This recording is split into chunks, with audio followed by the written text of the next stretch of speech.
Alright, hopefully that is, gonna work.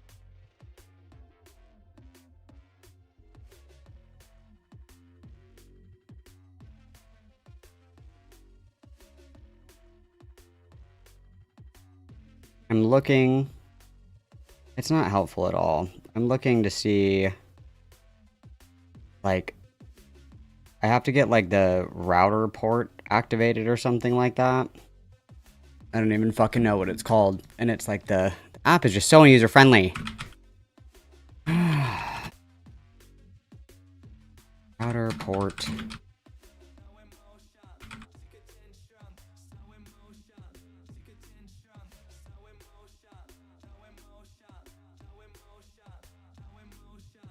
Let's see.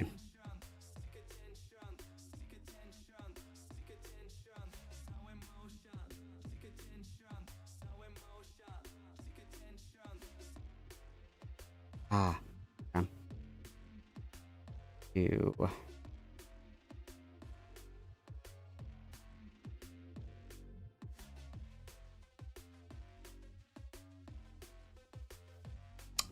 There is no advanced setting. Options? Oh, there it is. Ha ha ha ha.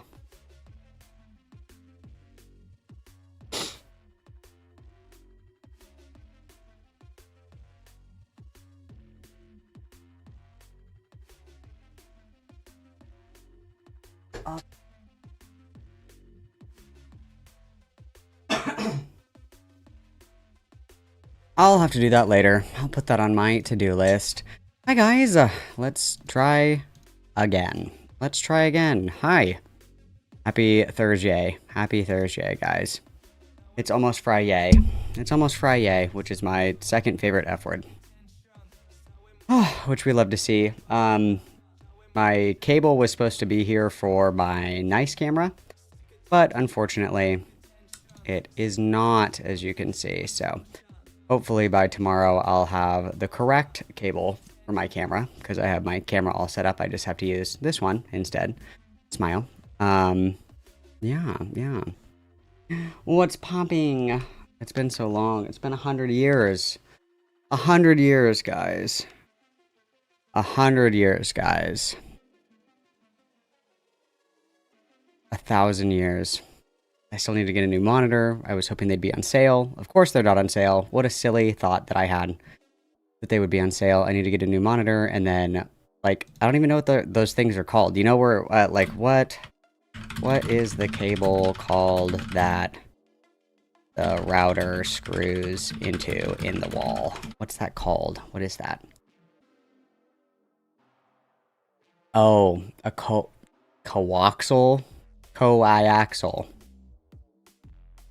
Okay.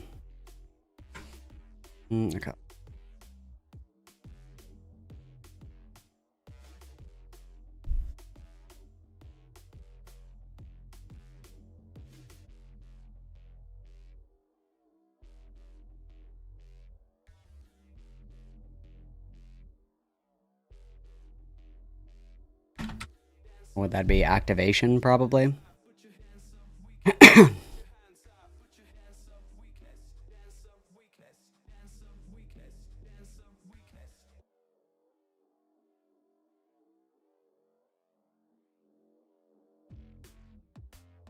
Dude, that's so dumb.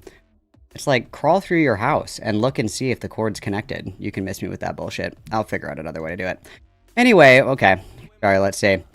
We've got Gabby here with us. We've got Into Swag. We've got Toxic Spark. Starshine. Jitters. Don't Smoke in Bed. Hi, Smile. Lemon Lime Loser.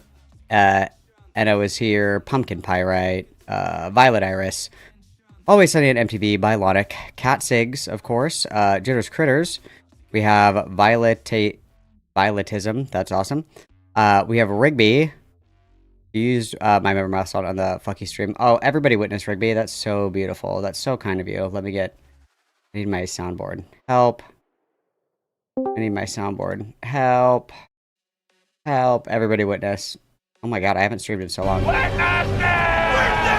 I'm like, where the fuck is everything? I don't remember. 17 months. That's beautiful.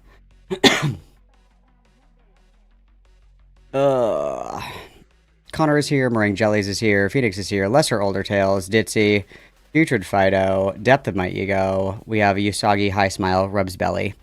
We also have JJ, Ingus Bingus, Jar is here. I know, Jar. I'm so sorry. My life is in shambles. I have been seeing that you're famous on Twitter now, though. Everybody hates you. What's new? What's new? Make sure you like the stream, guys. Otherwise, I'll cry. Let's see. Naruto is here with a big fat fucking message. What is this? Are you planning on criticizing that scumbag Lio anytime soon? Recently, both he and Sai have been going on full moral panic against Anthony Gabagool. Anthony is a big boy. He can fight his own fights. He wants to kick the hornet nest. He can get stung. That's his problem. Also, my lip is split, and I can't stop, like, fucking biting it. I'm losing my mind. Hard posting, hi, Smile. I love you so much. I know, Jar. I know. I'm working on it. Yes, you should get takeout. Hi, Dairy Berry. Good to see you. Hi, Rowan. Smile. I missed you too, Starshine. Missed you so much. And then Kaiji, 24 months of membership. OMG, that's 2 whole years. Was just saying how I wish that somebody skinny would stream. Well, I'm here now. Your wish is my command. Everybody witness. Jar, I literally don't even know what the fuck is going on. I just got here. Give me a fucking minute. And then, oh no, Angel, for the 16 months, congratulations. Oh, how the Mamacita time flies. Very much so. Everybody witness.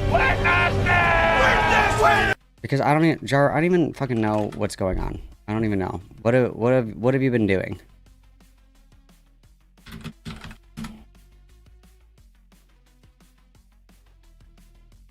You're not posting on this one, are you? Oh, Sensitive Society. I don't even know who the fuck that is. Nick Doria and Turkey Tom, Willie Mac. Are these the ones that you sent me?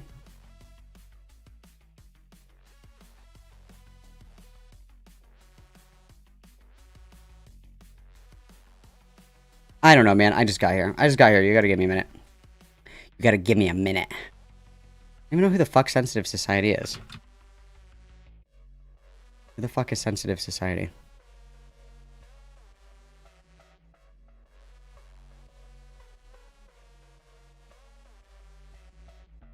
A lot of EDP shit. Lot of EDP shit. Chris Tyson. Hassan and the dog. Nova. I sleep. Honk shoo! To be fair, like, Jar derangement syndrome is very real. Everybody's like, oh my god, Jar is literally Hitler. Jar derangement syndrome is crazy. Like, you can dislike Jar all you want. That's fine. But let's not make it more than it is, guys. Let's not make it more than it is. That's fine, Jar. Which one do you want me to watch? The Sensitive Society one? I'll watch that just for you, Smile. Oh, you've missed so much, King. Thank you, Demon, for the 26 months of membership. That's so amazing. Everybody witness Demon, please.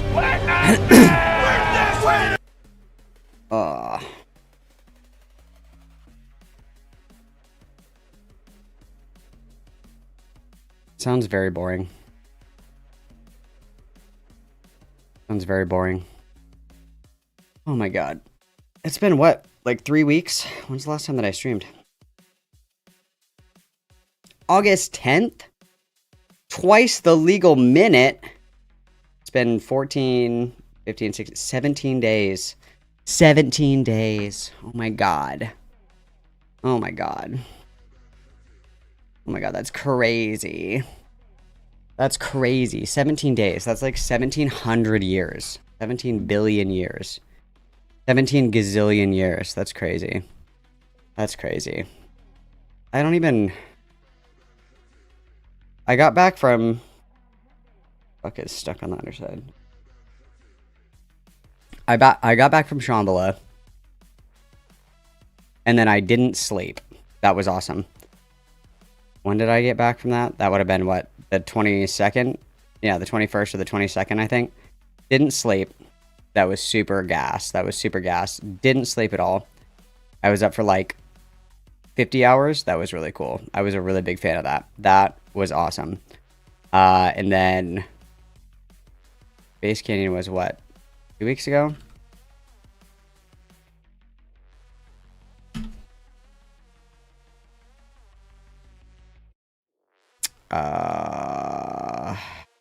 Oh, that was like last, yeah, like a week ago. It was the 14th. And then I just got my ass fucking beat. And I also didn't sleep then either. Because I went on Saturday and Sunday. And then I got up at... Saturday I was up until 4 or 5 in the morning. Went to sleep, woke up at 10. And then I was up until 10 p.m. the next day. I didn't sleep at all. So I was very deranged and unwell, which was super awesome. And I got my ass fucking whooped. Ass fucking whooped. I couldn't stream because my lips were split. Like, if I smiled, my lips would start bleeding. It was fucking awesome. Just got my ass beat, dude. It was super cool. Yeah, man. It's just, wow. Wow. Crazy times, guys. Crazy times, you guys. Crazy times.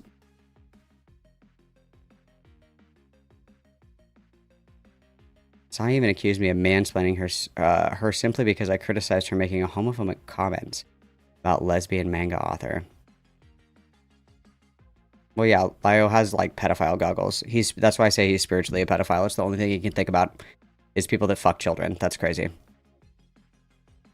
I gotta be honest. Like, not sleeping is actually awesome. I love not sleeping. It makes me feel so like whimsical and joyful. You know, I'm just like tee-hee-heeing and frolicking. It's pretty fucking awesome. And not very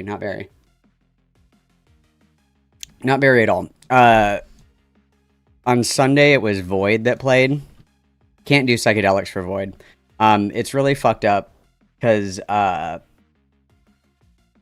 sudden death is like the Marilyn Manson that doesn't rape of EDM. Like, very scary, very satanic. The visuals are like fucking just gore, nasty, weird, crazy shit. Like, one of the visuals is like a barbed wire spiral, and it's like going through somebody's like decapitated head, and the head is like spiraling down. Like, very demonic. And he does like this Void set where he spends a shit ton of money to like levitate over the stage and shit. And this was his last Void set. And then right before him was Enzo, and Enzo was like really like trippy, melodic, like everybody's like, whoa, dude, this is awesome. And then right after it, it's fucking sudden death. So absolutely no psychedelics for that. No psychedelics for that. That would, like, one of our friends was like, we had to take so-and-so, like, away because she's peaking right now, and this is not the vibe. And I was like, yeah. Uh-huh. We all know that. This is Enzo. This is Enzo.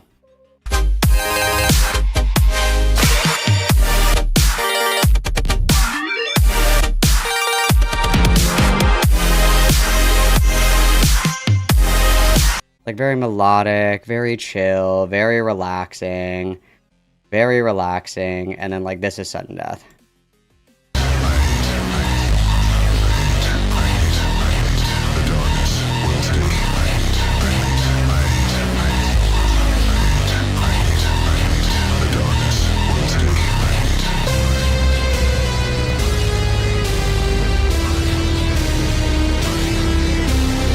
You just gotta wait. You just gotta wait for it. It's so gas. So gas. You hate everything. You hate everything. You hate everything. You hate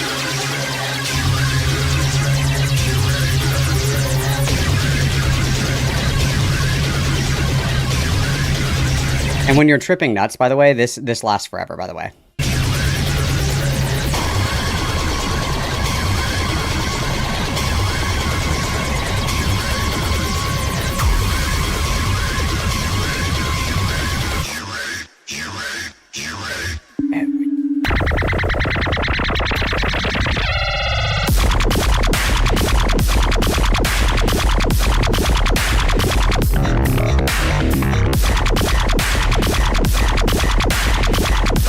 Oh my god, it's pretty gas. I want to see Because, like, the visuals, like, his shit is, like, hella demonic. Like, I'm not even gonna lie. Like, I have a couple of friends that won't see Sullivan King sets. They're like, it's demonic. It's really not. This shit is 100 fucking percent demonic. Like, where's the... It's, like, towards the end. When they... He doesn't do Walls of Death at Lost Lands because the crowd's too big.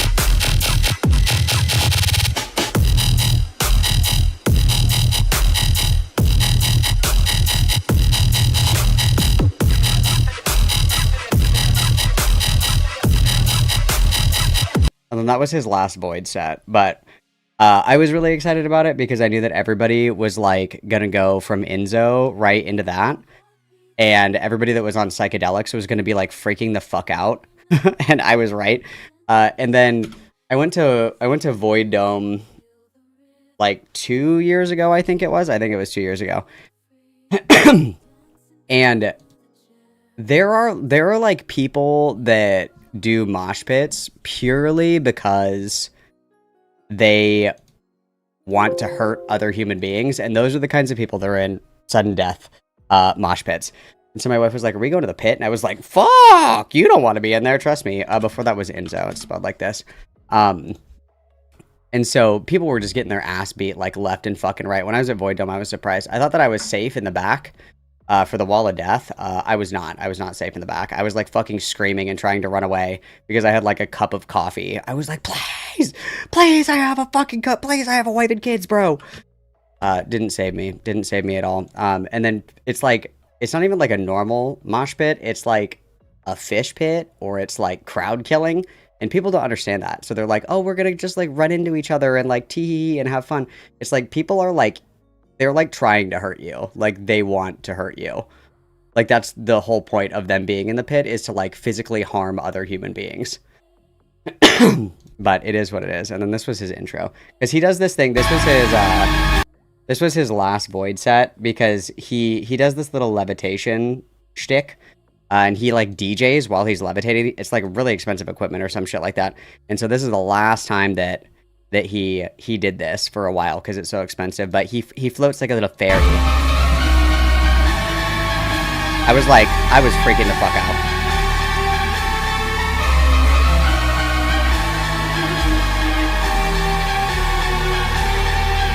Like coming off the back of the Enzo, and you look up and you see like a dude in a fucking moose skull mask, like literally levitating above the stage to like these evil visuals, I would crash the fuck out.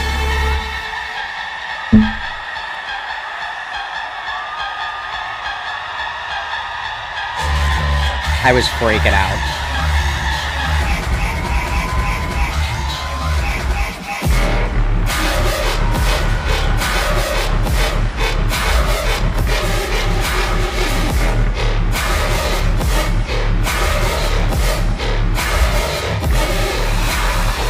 And it's so, that he's right. That's him. He like levitates. They like pull his ass up and then they drop him back down and he DJs.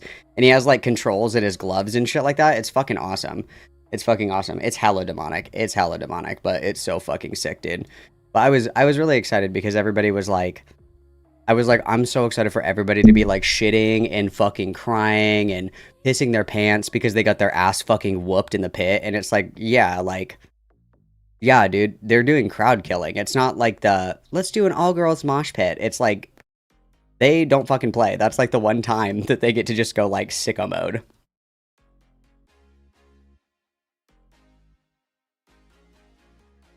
It's pretty gas. It's pretty gas. That's the last time that he's gonna do Void for a while. That's like, it's like a set. It's kind of like how Rez does Portal, or like Black Tiger Sex Machine does Omen or Skull Machine. It's like his like special show or whatever the fuck. But he's not doing it anymore because it's too expensive. And I imagine because like the insurance and then setting all that shit up is probably like crazy fucking expensive. I'm sure. I don't doubt that for a second. I don't doubt that for a second. I was thinking off the top of my head. Because you guys have been sending me a lot of stuff.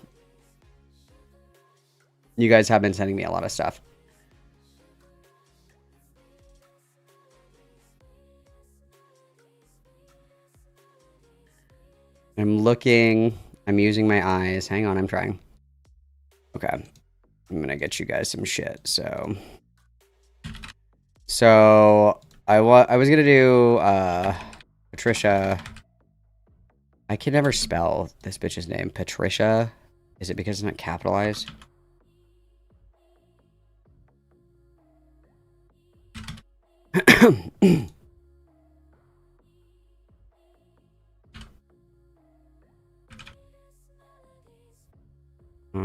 What else do we have on here?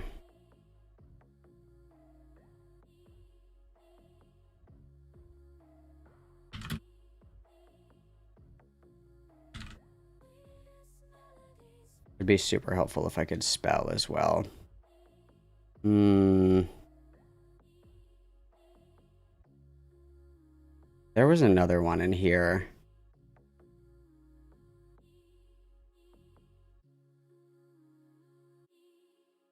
I thought I wrote one of these down, but maybe I didn't. Fuck.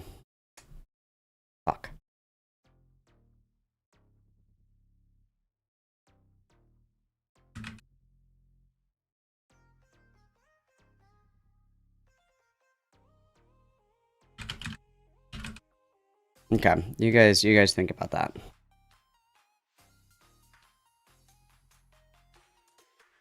I can't find the video. I can't find an archive of it.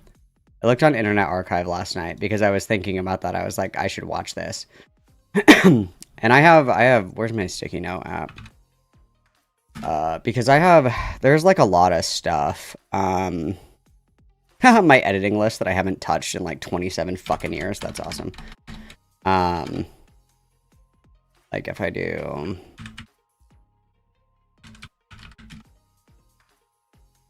I was gonna do... I think I put it on my phone, actually.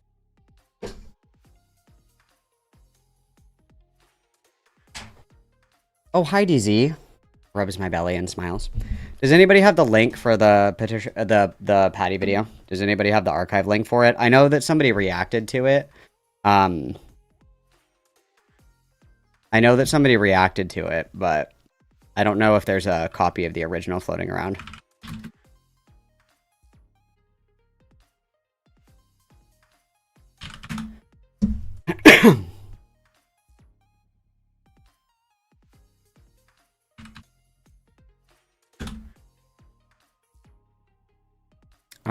Because on my watch list, I've got the Patty Obsession video.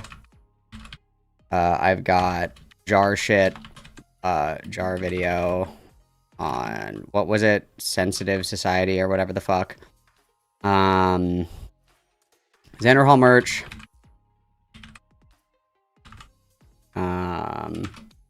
Lewis content.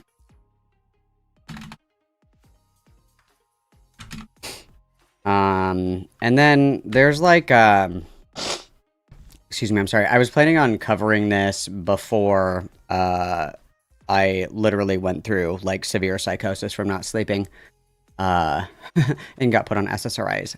We love a silly queen. There was like this shit, where is it? I think it was Ali Khan, where they're like with Lio, there's like, Lio's getting back into predator hunting. Surprising. Very surprising. Can't keep him away from cheeseburgers, ice cream, or minors. Very surprising, I know. Need like a cattle prod to keep him back from the kids, you know what I'm saying?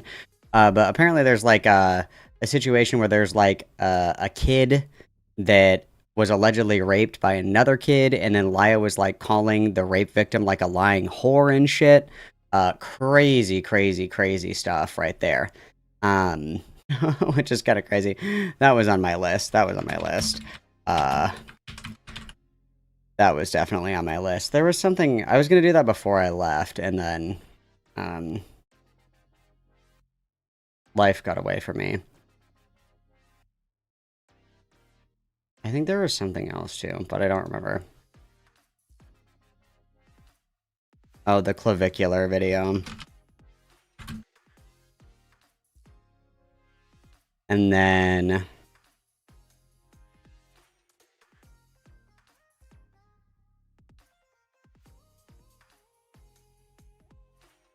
oh, yeah.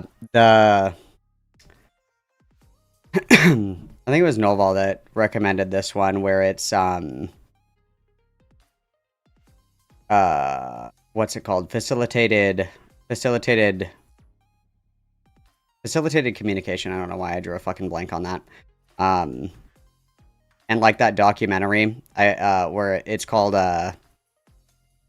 Tell Them You Love Me, I think is what it was, and it was about this white lady that was like a doctor of speech pathology or something like that, and she worked with a profoundly disabled, nonverbal, like African American gentleman, and she used facilitated communication and like raped him. Like it was that's like the craziest fucking documentary ever, because facilitated conversation is like total fucking junk science. And that was just like the fucking insane documentary. But Noval sent me something about that. So facilitated communication. And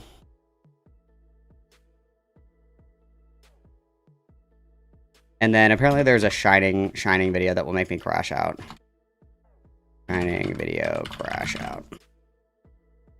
So those are the ones that we have. Also, minor Poppyverse update. Minor Poppyverse update. Poppy said that she's not gonna stream anymore, which is so sad. We know that's not true.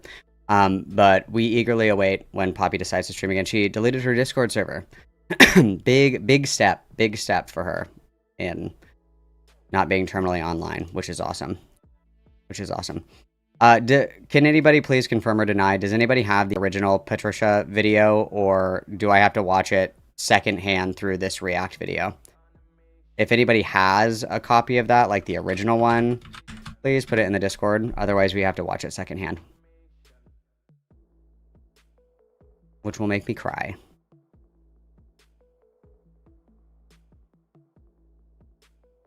Patricia Taxon. I don't even know how to begin to describe Patricia Taxon. Makes really shitty music. Dog fucker. Pedophile. Like, think Lily Orchard, but, like, actually has hoes. And makes music badly. Think that. Like, instead of, like, drawing and doing animation and shit like that, it's shitty music.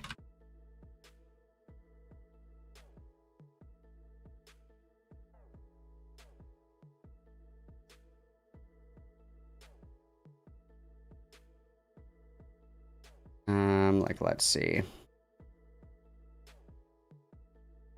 Patricia Taxon also, like, beat the shit out of, like, someone on a school bus or something and was almost murdered, when she had to be, like, restrained because she was, like, attacking the bus driver as a child, which is funny. But this is the one I'm most familiar with. It's, this is a 45-minute video essay on the ethics of boinking animal people.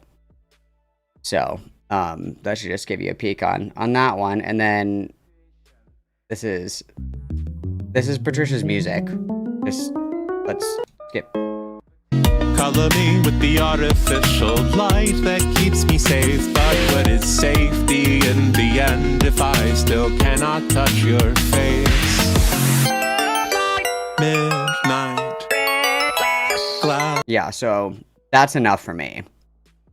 That's enough for me. That's more than enough for me.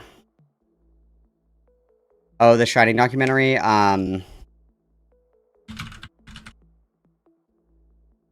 It's room 237. Let's see what it's streaming on right now. Right now it's free on Pluto TV, Roku, Fandango.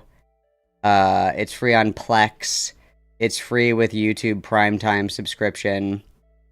And I think it's on Tubi as well. Pretty sure that it's on Tubi as well. It's called Room 237.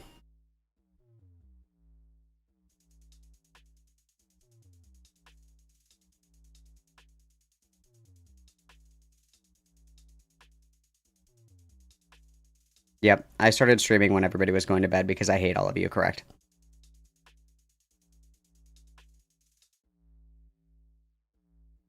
Quite terrible, is it not?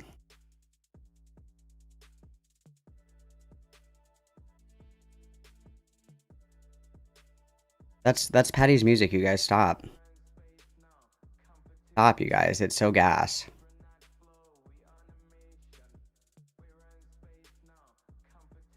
Well, funny you ask, caramelized onions.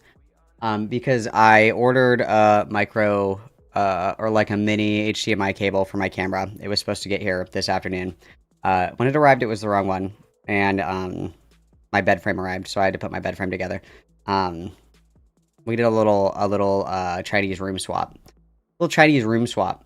The other room was much bigger. I didn't need that much space. And then obviously, you guys, I can't stream unless I neurotically decorate the walls. So as you can see, I have neurotically decorated the walls. Crooked. But yes, as you can see, I had to neurotically decorate. I was also crashing out because I had 2 desks, both of which were different depths.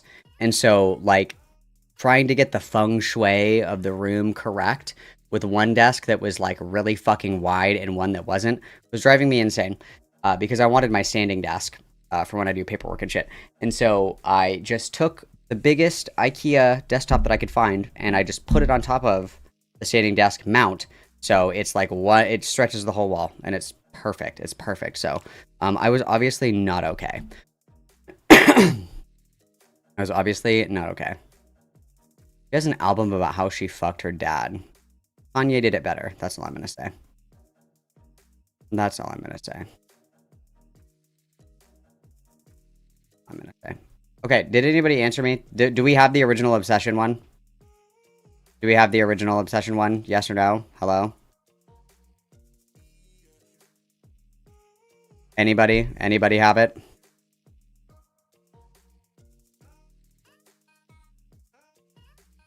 Or do we have to watch it secondhand?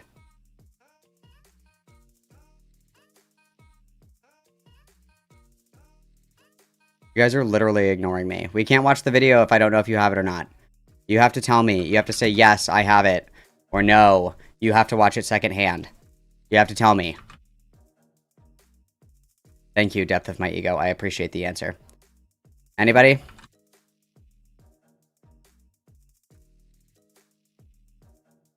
Is it this one?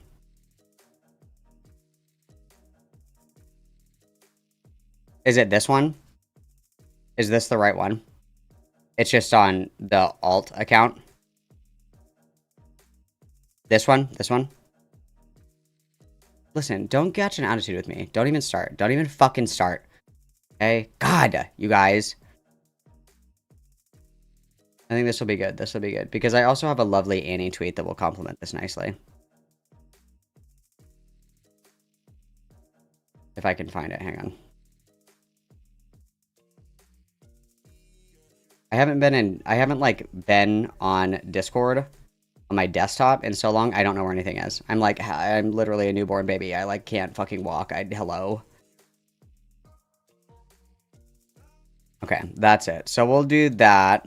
Okay, we'll do that. So I'm gonna take this off my list.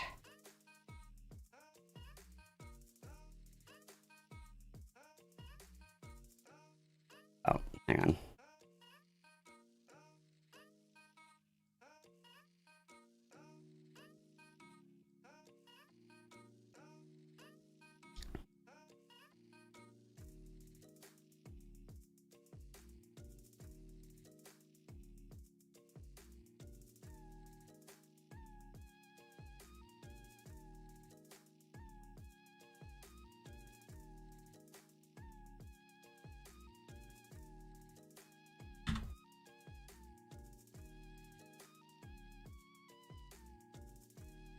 Dude, what the fuck? I'm about to freak my shit. Whatever, dude. Whatever.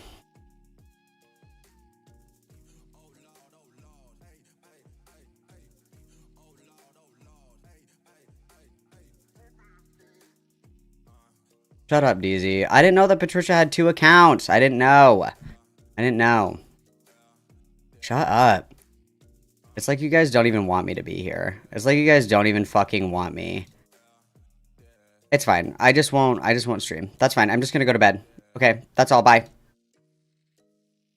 Just kidding. Just kidding. Okay. Dude, what? DZ, it's not my fault that you don't live in perfect daylight time. That's not my fucking problem.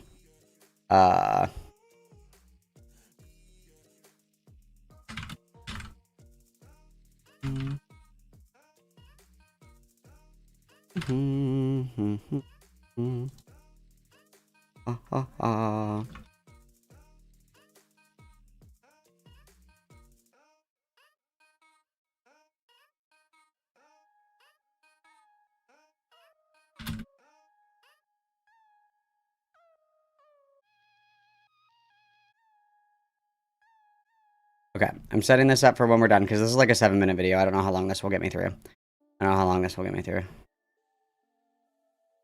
IP ban Desogno, please. Thanks so much, guys. Thanks so much. Just for that, I'm going to listen to a little bit of music. You guys are going to love this. This is a new Alley Cat song. New Alley Cat, guys. New Alley Cat. This shit's fucking gas. This shit's fucking gas.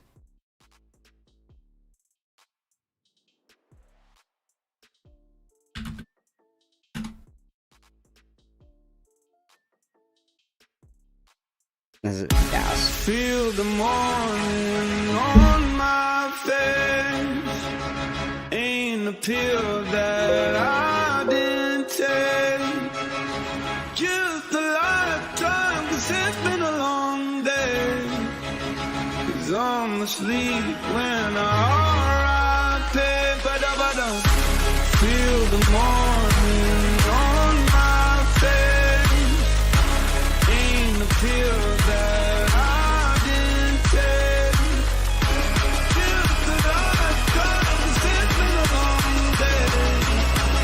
'Cause I'm asleep when I R.I.P.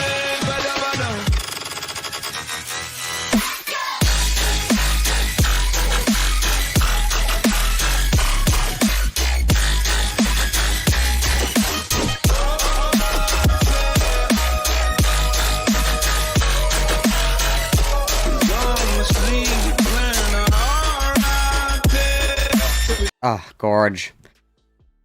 Gorge. I gotta find this erectile dysfunction Atlians clip. Hang on. Because this shit's good. Shit's gas.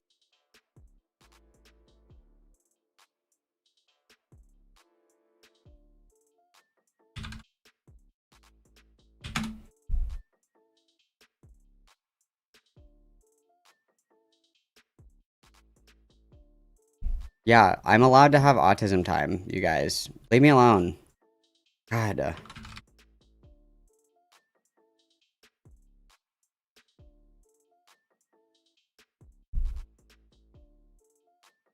This is gonna be such dog shit quality, but let's just go for it. Whatever.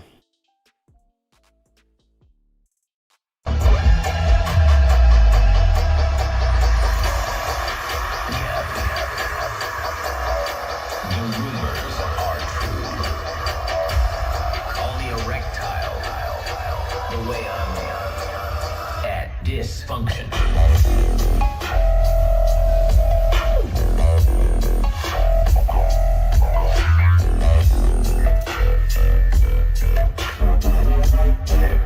Beautiful, beautiful. That's beautiful. It's beautiful. You know, it makes me smile. It makes me smile. It makes my heart happy. You know what I'm saying? Okay.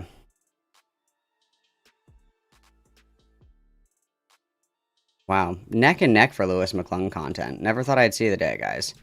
Never thought I'd see the day. Beautiful. Why are you guys booing me? I'm right. You guys are such haters. You guys are such fucking haters. It's unbelievable. Unbelievable. Oh. And then I just want to look at one thing really quick. I'm done. I was really surprised.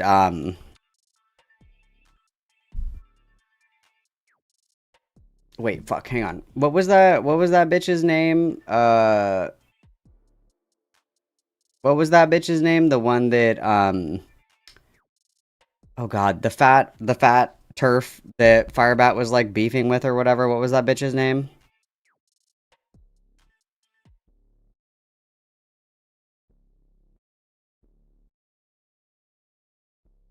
God, I get pinged so many times a day.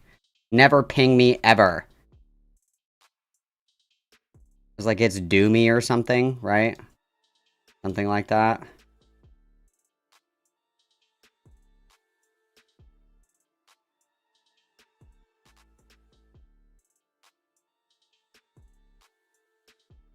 Doomy Crowley. Yeah, what's the...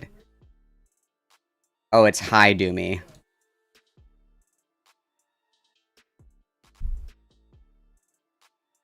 See, because this is funny to me. This is funny to me because the other day I was kind of looking at this shit, you know, because I was like, I heard a fat scent, a fat accent, a fat scent accent, you know what I mean?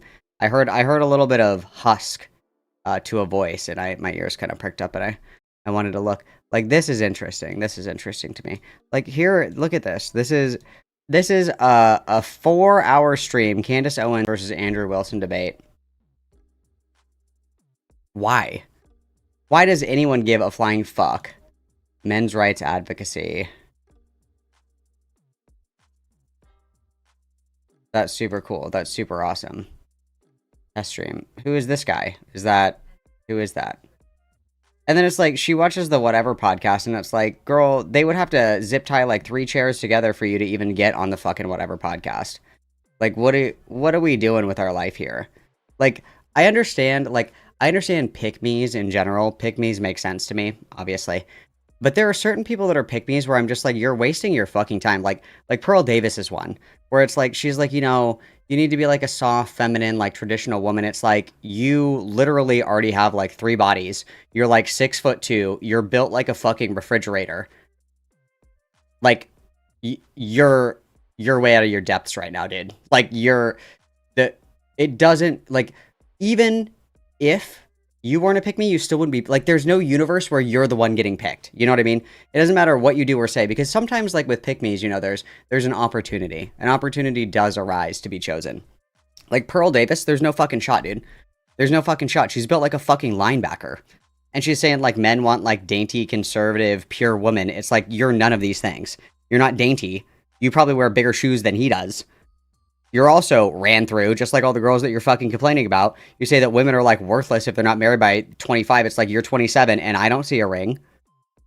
So, what do you... At least, like, most pick-me's will advocate for, like, themselves, I guess. It's like, I'm gonna say that, you know, really big bitches named Pearl actually are the ideal wife. Like, I guess. But it's like, you know, we're shooting for the moon, I guess. We're shooting for the moon. So I don't know. I think it's really interesting. I don't think that we would survive at all. I don't think we would survive at all. You know what I'm saying? It's like the pick-me's are just so interesting to me. So interesting to me. I find it very, very interesting. I'm gonna get on another browser and go on my Facebook. What? I'm not logged in? What? I have to see if my grandma sent me memes.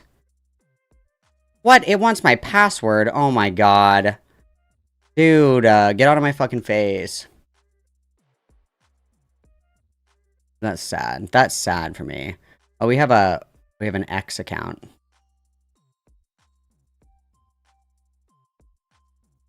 There's nothing that men love more than, like, a linebacker wife that's bigger than they are. That's what men really love. That are ran through, by the way.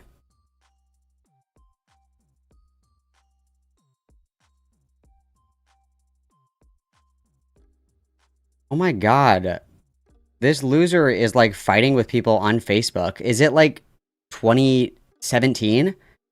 Why are you posting screenshots of your Facebook on Twitter? This is crazy. And then this bitch was like, oh my god, I can't believe that FIREBAT showed my face in a thumbnail. It's like, you're fighting with people on Facebook, bro.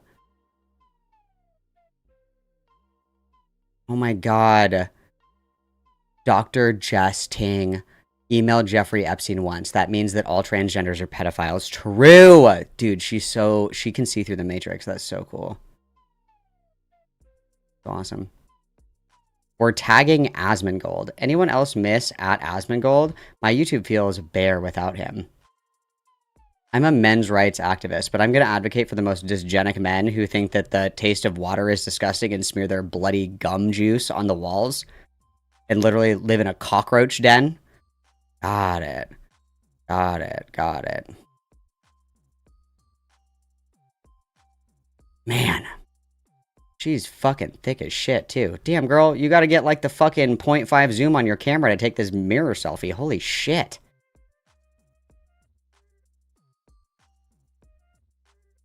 I'm so worried about trans women in women's restrooms. It's like, you should be worried about not breaking the fucking toilet seat, dog. What are you talking about? You should be worried about them installing the little, like, disabled railing in every fucking stall so you can actually haul your fat ass up off the toilet. What is going on right now? Priorities, babe. Priorities, babe. Priorities, babe. Jesus. I don't know. It's been such a long time since I've done, like, any trans-related shit. I don't know.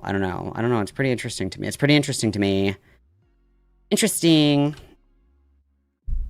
Well, it's like, damn, bitch, like, pick a struggle. It's like, you gotta hate yourself and trans people? That's too much. That is too much, girl. That is too much. Guys, I'm fighting for the patriarchy. Why don't you fight for a size 6, babe? Why don't you worry about that? Okay? Chill. Chill.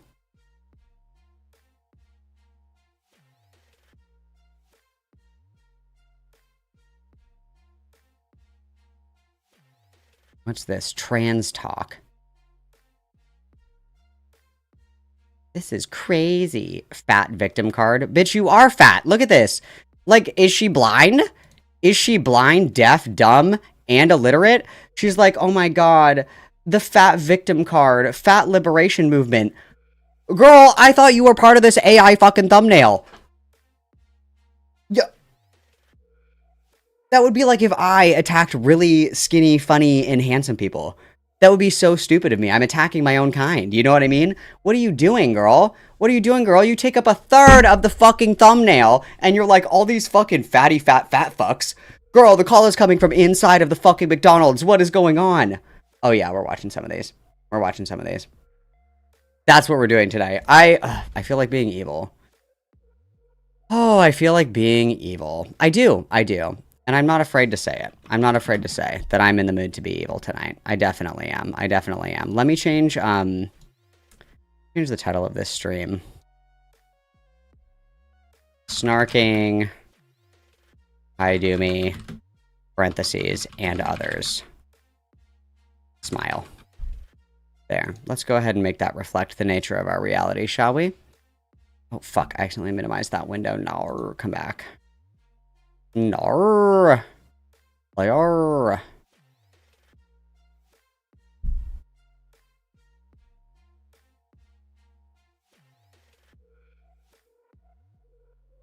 Money isn't the only thing that's fucking tight, Ren, that's for sure. She gets like 60 fucking views on a video. There's no money to be made. Unless we're looking for like a feeder daddy or something like that, which you have better luck on Craigslist, bitch. Like, you're fishing in the wrong pond, you know what I'm saying? It's like trying to turn tricks at a Chuck E. Cheese. It's like, know your fucking audience, dude. What are we doing right now? That's crazy. That's crazy. Yay, 50 pounds. No, dude, I'm allowed to be evil from time to time. I'm allowed to be evil from time to time. And I think that time is right now. But first, I must go piss, girl. Smile. I'm going to throw this on for you guys. This is Frankie Tavern's new video. If you guys aren't subscribed to Frankie Tavern, you should be. Because Frankie... Now I'm voting for Trump. Jesus if Trump could go next time, I swear to God. I definitely didn't need my ears or anything. Wow. What a bad day to have ears, guys. Holy fucking shit. Sorry. Oh my god. I was raped. Okay. Give me one secchi poo. I'm gonna smoky pokey, and go piss girl. And I need another sparkling water, you guys. I already finished mine. Isn't that crazy? That's so crazy. So I'm gonna throw this on for you. Then we're gonna do Patricia, and then we're gonna do,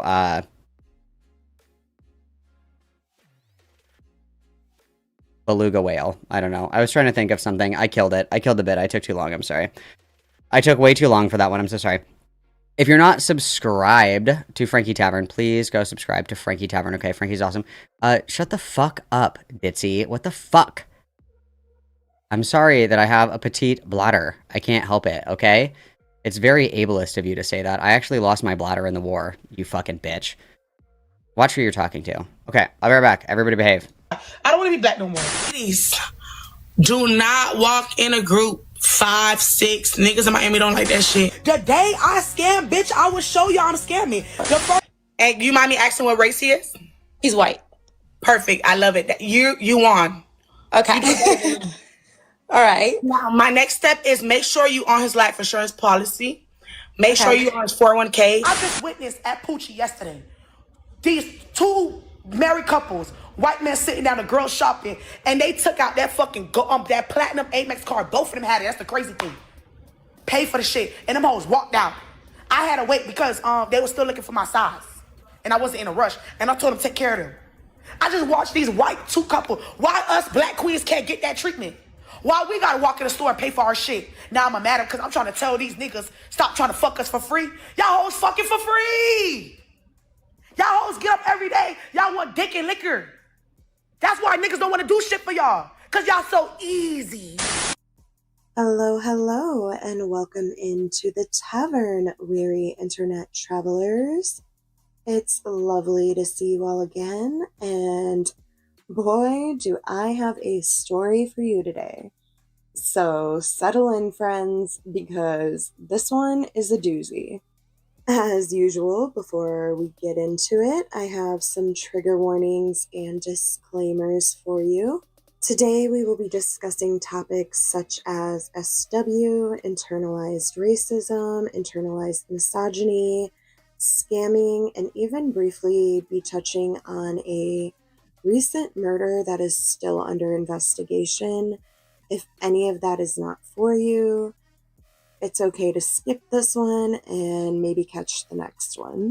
As usual, do not go and harass this individual or any other individuals mentioned here. This video is for documentation and entertainment purposes only. Any and all allegations expressed are just that, allegations. Any and all opinions expressed are also just that, my personal opinions. And with that out of the way, let's get into the tale of Woo Lady. So if you're anything like me, you may be wondering, who is Woo Lady? Well, Woo Lady is an internet personality who can be found on Instagram, TikTok, and also YouTube. However, TikTok and Instagram seem to be her main platforms. She also has a small business where she sells beauty products such as lip liners, lip oils, bleaching cream, and a book called Tricking University. Now, back in my day, tricking meant sex work, and turning a trick meant performing a sex act in exchange for money. I am anti-status now, so I did go into her content with an open mind and open to the possibility that the word might have changed. I mean, crash out used to mean like, hey, I'm gonna go crash out, like, I'm gonna go to sleep. Or, yeah, man, she crashed out as soon as we got home, like, she fell asleep. And obviously now it means something completely different. So I was not going into her content unopen to the possibility that the meaning of the term had changed. However, Woo Lady's use of the term tricking and the word trick do seem to be in the same vein as what I was already familiar with. However, it is slightly different. Woo Lady often refers to men as tricks and tricking as the act of extorting money from a man. However, it does all seem to lead back to sex, as you will see. And I believe this is why many people have accused her of being a madam of sorts. Some even take it as far as to say that she is trafficking. I personally am not comfortable using that word. Like, yeah, some of her behavior does cause me to raise an eyebrow. However, trafficking, human trafficking, is a very serious charge, and it's not one that I think should be watered down on the internet. in situations where no one has been charged with these crimes and there is no real proof of these crimes. But I will admit that I do raise my eyebrow at a lot of the things that seem to be going on around her. She does these lives where she will give advice to women who request to join her. Side note, shout out to all the people archiving the lives. Thank you. And she does have a rule of 21 and up in order to join her on these live streams, which I will give her credit for. However, that's about all the credit she will be receiving from me. During these lives where she's quote unquote giving these young women advice, she requires them to quote unquote cam up once they are accepted. And if they refuse, she'll boot them and move on to the next one. She makes remarks about how there are tricks in her live stream that will see you, so you want to make sure that you look good before you call in. That way, the tricks will then go follow you on your page, which I do think also feeds a lot of the madam accusations. Not to mention some of the advice that she gives, you just wouldn't believe. And we will be getting into that. But first, I want to take a look at her page and some of her earliest prepared content that she posted on TikTok. A heads up, I will be muting the music so not to get even more restricted than me age gating my videos already restricts me. However, I do feel like the age gating is important, so.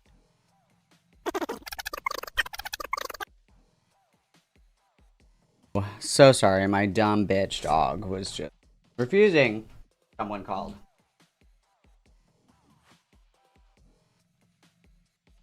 Oh. Then I was just noticing things because I'm a noticer. There's only like 53 likes on the stream, you guys, which is crazy if you ask me. So make sure you like the stream. It's free, and it's your civic duty, okay? It's free and it's your civic duty, so make sure we're doing that. Discord's also free, which is awesome. The Discord's awesome. Super fun, super awesome, super slice. Should totally do that. And then, of course, my merch is not free, but my merch is also awesome. So make sure to check that shit out. Okay, guys? Make sure to check that shit out. My goddamn dog. Exactly. The first dog that I ever loved. Very true. Very true. I think that deserves a slay, guys. Slay. Oh my god. Slay. Okay. Where is my tab that has the... Yeah, I want. And then... this one. Okay. Alright, let's check out Patricia Taxon's Obsession movie review. I'm sure that it's going to be awesome. But first, a small treat. So we all remember Annie from the Poppyverse. We all remember her, I'm sure. Annie. We all remember Annie fondly, of course, I'm sure. This is Annie on skeeting on Blue Sky. The girl, and this is talking about obsession, obviously. The girl he desperately wanted to love him is trembling in fear, asking him to lay with her, and he's hesitant, fucking selfish, fetishizing scumbag. Okay, why is this scene being played for horror? A girl wanting to watch me sleep is fucking hot. Honestly, if I had a partner like Nikki, I'd be worried for her sake. Unhinged attraction is nice, but I don't want anyone to hurt themselves for my sake. Okay, I'm not really a fan of how they will have Nikki display realistic traits of BPD, but also randomly throw in shit like, oh, she chopped his dead cat up and fed it to him. It's just outright ableist. Because being possessed by a demon, obviously, is, the same thing as having BPD. And also, all these bitches, they don't have fucking BPD. They all have, like, fucking, like, sleeper narcissism. Or covert narcissism. They're all fucking deranged. Like, if anything, I think it's more ableist to fetishize, like, the crazy girl, right? Like, I would consider it to be ableist to be like, I need a crazy bitch, you know? Like, I want some fucking psycho girl that's gonna, like, slash my fucking tires and shit because, you know, that means she's really gonna love me. But yeah, she wasn't BPD. She was actually just possessed by a demon, which is crazy, Annie always with the intellectual powerhouse takes, which is awesome. Pretty awesome. So, alright, let's check out Patricia's video. I already hate this. rat Sona thing or whatever the fuck this is. God. It's gonna be a long night. I fear. Really exciting, because it's a Blumhouse premise, but with A24 directing. Like, as a child of the noughts and a teen of the tens, it's really quite refreshing. Seeing a movie this simple, but this well executed, make like $1 billion and have normies talk about it, it feels like mainstream horror is back. Obsession is a new horror classic where an actress just got free reign to use her voice and body to scare the shit out of us. It's almost vintage in that way, like The Shining or The Exorcist, with an immediately iconic synth soundtrack as a bonus. God, I want to make music for movies so fucking bad. Please stream Mandelbrot Hall when it comes out. If it isn't clear... We'll not be doing that. Sometimes it's okay to let your dreams remain dreams, actually. Dreams smaller, I would say. I liked Obsession. However, the way that I have seen people talking about this movie as if it is some deep commentary or exploration of sexual violence and male entitlement is beginning to make me lose my fucking mind. Yep, it's another one of these. Movie's great, but the discourse sucks. We could be appreciating the craft, the elevation of a simple premise to iconic heights by way of excellence and execution from every cast and crew member, but instead, we gotta treat the movie's brief signifiers of feminist horror as reason to project our political views onto it and actively ignore the film's deeply confused application of these ideas and how that might have something to do with why sexist men keep quote-unquote misreading it. The premise of Obsession can be summed up in one sentence. A guy, Bear, makes a wish for his friend Nikki to love him, and it comes true. There's two prongs to this film's horror. A, learning that the real Nikki is still in there while Bear is using her body for his pleasure, and B, the wish turning her all yandere. A lot of the analysis of this movie focuses on that first part, because it is, frankly, where all of the most memorable and effective horror moments are. The small moments where she breaks free and recoils in horror and confusion, Bear learning that the wish came true and then immediately raping her, the infamous what would be so bad. Dude, there's no deeper commentary, like, it's just a movie, bro. It's just a movie, bro. Just, you know, stop reading into it. It's extremely rough, but... and this is where I've started to really generate a lot of pushback. This movie is also really interested in erasing Bear's agency and his villainy throughout the entire movie in a way that I feel is being deliberately overlooked. And Did we watch the same movie, Queen? Did we watch the same movie? His villain-like nature is concealed. No, I don't believe that it is, actually. And again, people get really fucking touchy about this because saying the movie partially treats Bear as a victim sounds a bit like defending a rapist, but consider for 1 second that this man is not real. He's in a movie which makes deliberate choices with how to present and frame his actions. I haven't even started explaining and I'm already losing my mind a little. Just watch Funny Games and you'll understand why I'm like this. So if you look at what actually happens in this movie, Bear has a rapey thought about his friend while alone in his car, and... why we got rape on the mind so early on? Why we got rape on the mind so early on? Maybe I'm the dumb Foyd here, but like, I think just like making a wish where it's like, oh, I really fucking wish this girl liked me. I don't think that is like, wow, I love rape. I don't.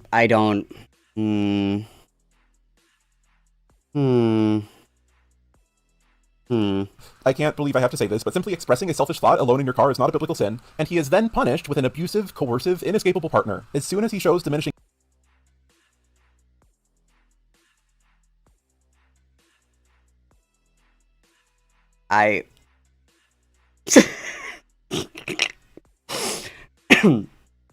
You guys, he was being punished! Shit.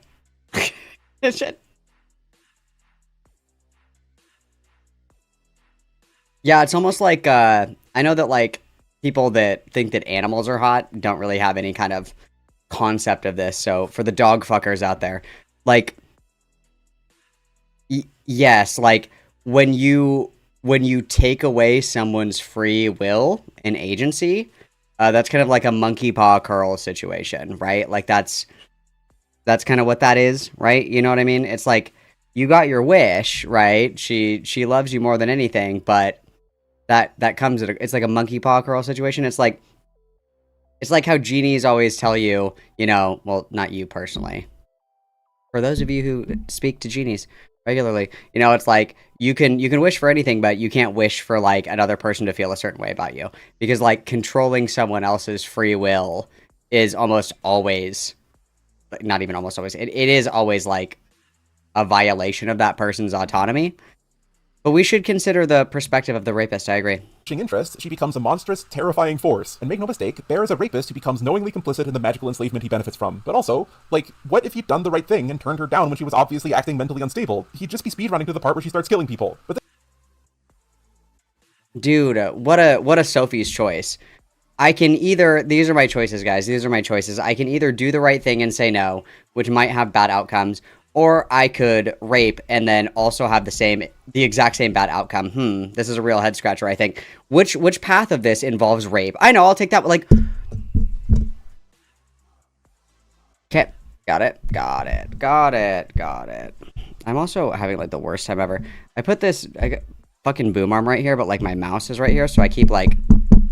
smacking the shit out of it. Sorry for the noise. This is where it gets a little more open to argument. Bear eventually realizes the jig is up and goes back to the magic stick to find a solution to cancel his wish, and it's implied that he could have gotten someone else to use their wish to undo his fuck up, but he gets this information from a store clerk who doesn't seem entirely sure about this theory. And earlier in the film, when he calls customer support, the service rep on the phone gives a much more concrete answer. Wishes can't be canceled. He has a moral obligation to deal with the consequences. And this is another point where people seem to be making up a version of the scene that doesn't exist. He asks if wishes can be canceled, and the answer is no, and then he asks the follow-up question of, so she's just fucked forever? Like, he's asking for additional avenues to fix his mistake, and the answer is still no. But even if...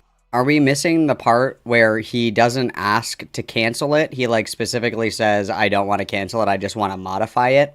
Because he isn't concerned at all in preserving her agency or her free will, just that he wants her to be a little less crazy, but also, like, totally mind-fucked into loving him. Are we missing that part as well, do we think? We're missing that one as well? Counter-wishing is an intended feature of the magic system, that means that the service rep withholds that information from Bear, and I don't know how he should be expected to come up with that idea himself after that scene. Oh my god, I agree. They should have included a scene where he leaves a bad review on Yelp. I agree. Like, what are we doing right now? What is happening right now? With all this, I think it's reasonable to think that Bear had no way out of his situation, which muddles his villainy somewhat. Like, he actually did have a way out. And, like, to be honest, I gotta be totally honest with you. If you make, like, a fucky wucky like that, and they're like, well, the only way out is actually to unalive yourself, I'd be like, well, is there, like, literally anything else that we can do? But, like, the whole point is to, like, demonstrate that, like, his inaction is, like, the biggest problem, right? Like, yeah, got it. He's a bad guy, but he also never really had any opportunity to choose evil. He acts villainously within his prison, but he also, basically, had an obligation to continue. Well, is that not what true evil is? It's not like, it's like the complacency. I remember I can't remember the name of this fucking book. It was like a guy that he was in prison in Argentina with like a guard at Auschwitz or something like that. And he shared a cell with this guy. He was like a pretty high up in the SS. I'm never going to be able to fucking remember this. Maybe somebody remembers this guy's name. But he was in a cell with this guy that was a high up SS officer, and he wrote a book about his experience sharing a cell with him, and he was like, he's describing it where he's like always having these conversations with him, and he's like trying to like understand like what the fuck this guy's deal is. He's like, I don't understand how somebody can be complacent or even like willingly participate in these kinds of things. And he's like, I was waiting for this moment where he said something that was just like totally fucking twisted and evil, and it would all make sense, right? Like it would all make sense that this guy's just rotten to the core, and that's why he did these things. That's why, it's because he's evil. But after all the time that he was there with this guy, he never really got that. And he starts talking about how it's like he literally saw it as nothing more than just like a job. Like he didn't have any deeper thoughts about it. He didn't have any particularly strong feelings about it either way. He didn't feel remorse. He didn't feel happy about it. It was a job, and that's what it was to him. And it was important to him to serve his country, and that's how he served his country, and he didn't think fucking twice about it. And it's like that kind of evil, I think, is like particularly terrifying, because it's like when you see somebody who's like really fucking evil, you see somebody who intentionally enslaves somebody and takes away their free will, they lock a woman away in a basement for 2 fucking years or whatever. That guy's fucking evil and sick and twisted, and there's something wrong with that fucking guy. It's the guy that's his roommate that just like never says anything about it, that's like the scary kind of evil, where it's like the complacency, like you find yourself in a situation where evil is occurring and you just don't really give a fuck at all. It's like the lack of humanity is like the scary part of that. Yes, like in every, like, inaction is still a choice. Like, if I know that if I don't press this button, then like 6 babies are gonna die. Me choosing not to press that button is still a choice, right? Like, inaction in and of itself is still a choice, but whatever. Continue raping Nikki or die. His evil moments feel like they were just put into the film because if he was a good guy who realized his mistake and then suffered the consequences of this inescapable horror, this would literally just be another misogynist, crazy killer girl movie. Bear saying what would be so bad after Nikki begs him to kill her is just the film attempting to create a morality tale where there isn't one. But I don't just want to tear down others reading. I mean, that...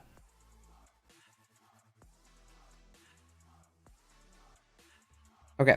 of this film, because I do like it, so let me replace the incel horror angle with something else. The character that I see get overlooked a lot in all this is Nikki, the possessed version, sometimes called Wish Nikki or Wiki by me, and now also by you. I guess Wiki... The gun is in my mouth. The gun is in my mouth. I just painted the walls, but I think that they would look really nice with my brain all over them. That's awesome. Is just a manifestation of the magic's control over Nikki, so people don't really think about her as a character. But we also spend most of the film with her, and she clearly has thoughts and feelings of her own, so I think she's worth examining. There's a lot of fan theories about why she... Guys, I think that we should spend a lot of time analyzing how the demon-possessed spirit actually wanted to be fucked. Is this gonna turn into like, oh, well, what if my, like, succubus demon altar is fronting? Then it's fine to like, what is... Guys, the demon was asking for it. The demon was literally asking for it. It's not his fault that he had to share a body with her. Act so weird, but my answer is at the heart of this movie's actual themes. When Bear wishes for Nikki to love him, he creates a paradox. Love, by its nature, can only be freely given. If it is demanded, coerced into existence, it ceases to be love. Wiki exists only to love Bear, but the second that Bear wished for her love, he took away her ability to ever truly grant it to him. Everything she does after that point is an expression of this paradox. It's almost like that's kind of the point, is that, like, love is like curated. It isn't just like a state of being, right? Like, he also can't love her because he doesn't even fucking know her, maybe? I don't... Her behavior, her increasing desperation to resolve her contradictory existence, the impossible movement of her body. The best scene in the movie is when this paradox comes to a head, when Bear has resorted to screaming at his toy to just act normal, to just be like Nikki, and they both seem to realize in the same moment that she can't, because Nikki had the ability to choose. And then her fucking physics engine breaks. I'm with you. You're scaring me! Don't be scared, baby. Don't be scared. I would never hurt you. I'm sorry. And that's it. That's me what as it's fuck. Fucking like to be in a relationship you don't want to be in, forced to conjure feelings you don't have, forced to...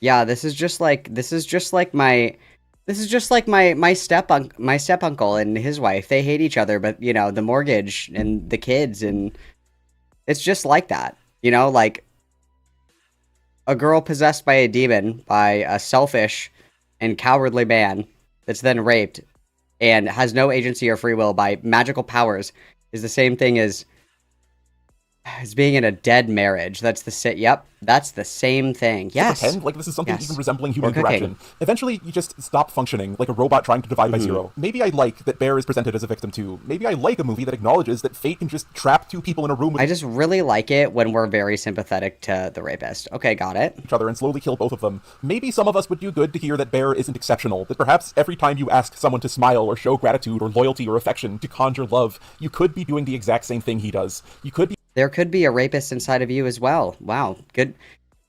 I think that this is when we could be using I statements. Guys, literally that could be you, guys. Come on, have a little bit of sympathy, okay? You could do magical rape too. Come on. creating a paradoxical monster and watching it scream and writhe under the burning, twisting light of its own conception. Hold on a sec. Olive wants to say something. I think he should have wished that his daddy loved him and then they could have played with each other's bodies.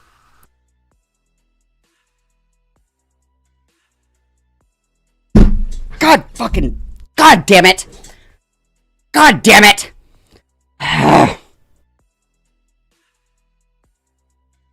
You motherfucker! Why? Why was I was just raped? I was just raped. I was just raped.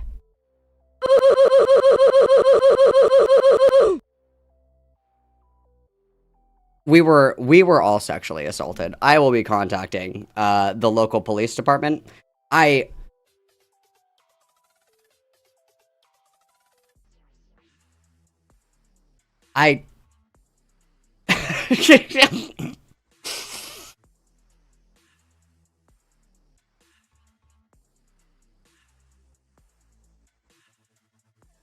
Yeah, dude, let's one more time, guys. Or loyalty or affection to conjure love, you could be doing the exact same thing he does. You could be creating a paradoxical monster and watching it scream and writhe under the... I think he should have wished that his daddy loved him and then they could have played with each other's bodies. I'm joining Hamas. I'm joining Hamas. I'm doing it. I'm doing it. I'm doing it. Where do I sign up? Where do I put in my application? Where do I put in my application to wage holy jihad? Where do I do this? Where can I submit? Where can I do this? Where can I submit? I don't want my rights anymore. Take them away. I do not want them. I do not want them.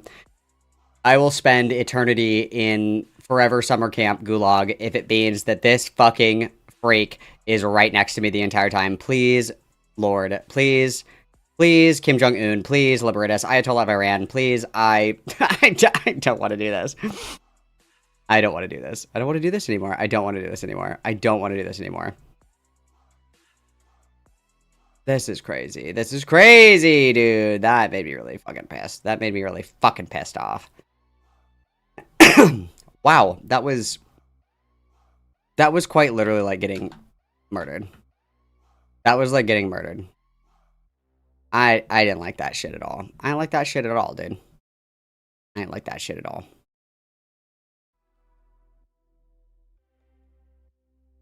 I did not consent. I need just like a little bit of autism, you guys, and then we'll do some fat phobia. We'll have some fat phobia as a treat after this, okay? Okay, I just need a little bit of autism. I'm so sorry. Holy fuck. I feel like I'm gonna die. I just got 3 things to say. God bless our troops. God bless America. And gentlemen, start your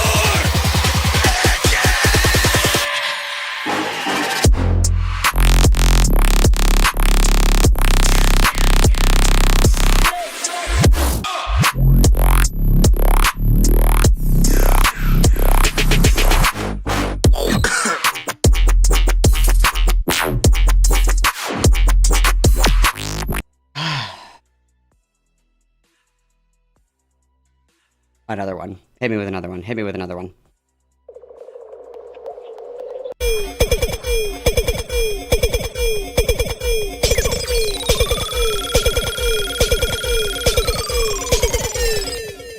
bird phone.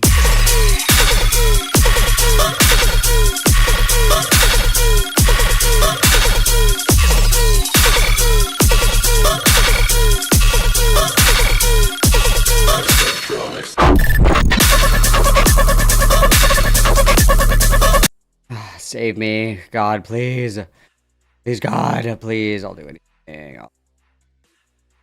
Please, please. You know what I hate on Spotify on desktop? You can't search in specific playlists.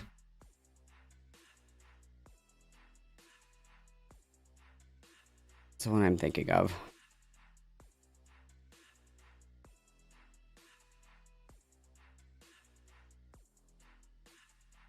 You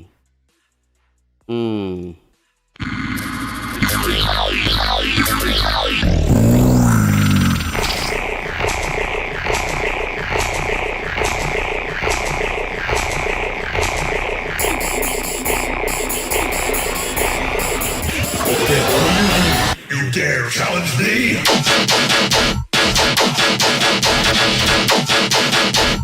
I'm putting down!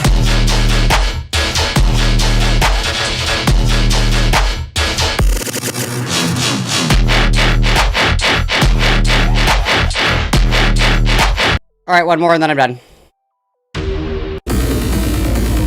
Confusion spell.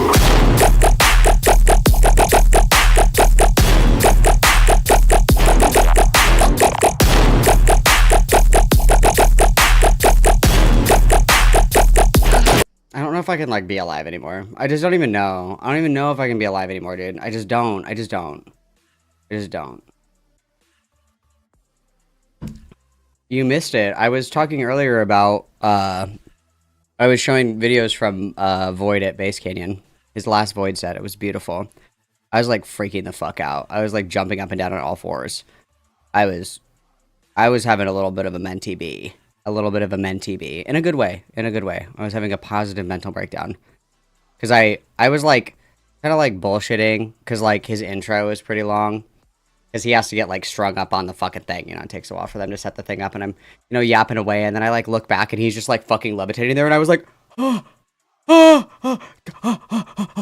guys, he's floating. It was awesome. Fucking awesome. Love, love, love. Okay. Alright, let's have some fat phobia as a treat, you guys. Let's have some fat phobia as a treat. Okay, let's see. Where should let's go down a little bit. Let's see what we're looking at here. Only fan models hate me. Okay, I think that we should do I think that we go fat liberation, fat victim card, because that's gonna be gas. And then what was the other one? Oh, trans talk. Let's do that. Let's do that. Let's go in that order. Let's start with fat liberation. Let's see. Let's see. I'm sure that she's going to be like, ew, oh my god, fat people, like, while being fat on screen. That's going to be awesome. Hey guys, it's your buddy Doomy here, and I don't know if we're going to go down the deep rabbit hole called fat liberation. Dude, Drew, she ate all the trans people. That's... Dude, if you can't beat them, eat them. Hashtag fat liberation, and it's exactly what it sounds like. Now, you might think, oh wow. Dude, this is 1.5 and this bitch is still talking this slow? Holy shit. It's kind of weird that you, Doomy, would be talking about fat liberation. Well, yeah, I agree. Who else is going to talk about it this way? I don't support... This is literally Amberlynn Reed. This is Amberlynn Reed. Right? Am I wrong, guys? Am I wrong? This is Amberlynn Reed. This is literally her. Hang on, let me try to get one where it's like kind of the same angle.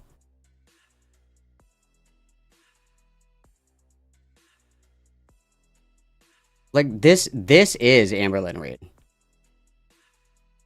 Was there for a set at Rampage. Minty Bees in the tent. Love those. I saw at Void Dome. Void wasn't very good.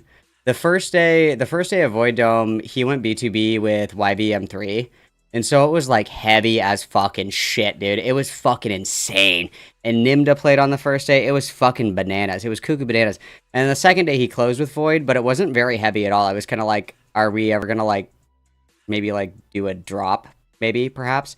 So I was like, nah, I might not see Void. I think it was who was playing at the same time. I think it was maybe it was Culture Shock. Where's my phone? I don't remember. Because I was like, oh, well, you know, I might go and see whoever was playing at the time. I'm glad I didn't. I'm glad I didn't. Let me see. Because I don't fucking remember.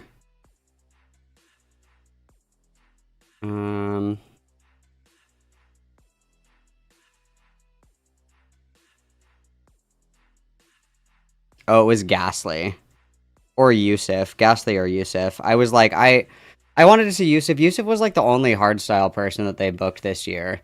I was gonna go to either Ghastly or Yusuf, but I stayed for Void, and I'm glad I did. What a great choice. What a great choice I made. Okay, sorry, I'm distracted. Here's this picture of Amberlynn Reed. Like, this is the same fucking person. This is the same fucking person. This is Amberlynn Reed with black hair. Like, that's crazy. You're kidding. I don't think it's liberating being obese. There's nothing liberating about what we're about to watch, okay? There's nothing liberating about having to wear an oxygen tank on a plane, okay? Well then get to stepping up on that treadmill. I don't... Okay. There is nothing liberating about having to purchase 2 plane seats and then have the audacity to complain that the airlines are changing their... Oh, got it. She's a good fat. Got it. She's the good fatty. Got it. ...seat sizes yearly, okay? Delusion is not liberation, okay? And that's something we gotta... I can't believe this bitch is talking so slow. This is on 1.75. Jesus Christ. Not only is like the red blood cells like just so fucking slow, like pushing through her fucking arteries, so is her speech. Holy fuck. But if you haven't already, make sure to hit like and subscribe for more content. I'll pass. Thanks, though. Can we... Every Monday talk here, as you can see. I decided to hit the fat liberation hashtag. I don't know, where do we begin? Okay, let's start here. Yeah, let's pick the fattest one. That's crazy. If we go back, like, okay, this girl is kind of big. This girl's a little thick. This girl ain't that big. This girl ain't that big. This girl really ain't even that big. And she's like, I know, let's pick the fattest one. And hashtag. I don't know, where do we begin? Okay, let's start here. That's fucking awesome, dude. Rez is my favorite live. Festivals are fine to go by yourself. I just don't like do shit that I'm not like really familiar with or like have done many times before. Otherwise, yeah, it's like it is terrible not having somebody to like save your life. True. The best part of this plan is no one can stop me. And the best. Okay, hang on. Don't travel. We don't want you on the plane. That's what the comment says. When you get a comment like this, but you're still gonna travel and gonna encourage other fat people to travel too, all while fighting for better policies for plus-size travelers. No one can stop me. And I'm gonna stop you. I am. I'm gonna stop. Yeah, I'm gonna stop you because I'm gonna buy up both of those seats. Fucker. How about that? Like,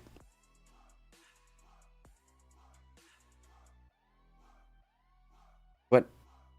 Dude, she's running for president. She's gonna stop fat people from getting on planes. That's awesome. Stop you. The reason I'm doing this is because I'm a fat person and I'm so fucking sick of it. I'm so sick of it. It makes me look bad, okay? I'm particularly like centered in reality. Like I'm honest with myself. Yeah, she's the good fat, guys. She's the good fat. I am overweight, okay? I'm also honest with myself. If I can't fit in the fucking plane seat, I'm not gonna blame the fucking airline. Fighting for better policies for plus-size travelers, to me, how about you fight for, plus-size travelers to live longer and maybe hit the gym? You know what I'm saying? Count J-Bay official. Girl, who the fuck are you to tell anybody to go to the gym? There is literally a triple XL coffin with your fucking name on it right next to that, bitches. What are you talking about right now? You're better because you say, I'm fat, LOL? Girl, who are we talking to? Let's see what we got going on here. Malcolm, have you heard of plus-size park hoppers? I have. My guilty pleasure is morbidly obese, middle-aged white Disney women who are like, this is how I walk for 15 minutes at Disney without spontaneously combusting. And it's like, guys, come on, invest in a 401k or something. Now, I just want to, before we go down, we have somebody here that's advocating for the world to change because I can't fit in it. Okay, like that's fair enough to say. Oh, sorry, I didn't even realize I'm in the way. You can't see that this is Amberlyn Reed. So sorry. There you go. Get a better view. I'm so sorry. I didn't realize that I was in the way. That has to do with the gym on the account, okay? Because it matters, okay? Don't hate me for it. It matters. Here we go. Okay, why don't you post a picture of you at the gym? Scrolling down. We're going to do a quick scroll down. Okay, here we go. We got Operation Fat Liberation, okay? BC, working out. Okay, let's scroll down. Okay, so she's in a pool. That counts. You know what? I'll give her that. Swimming is a good form of exercise. You literally already looked at a video of her at the gym, exercising. Content here. Okay, she swims. The Peter Pan chaser is really interesting to me. The Peter Pan lady, I think, is a really good example of when people say, don't let your kids be weird. It isn't like, don't let your kid watch anime or like Naruto or whatever. It's like, don't let your kid be like so socially unaware that they ostracize themselves, right? I'll give you that. Swimming is a good form of physical activity.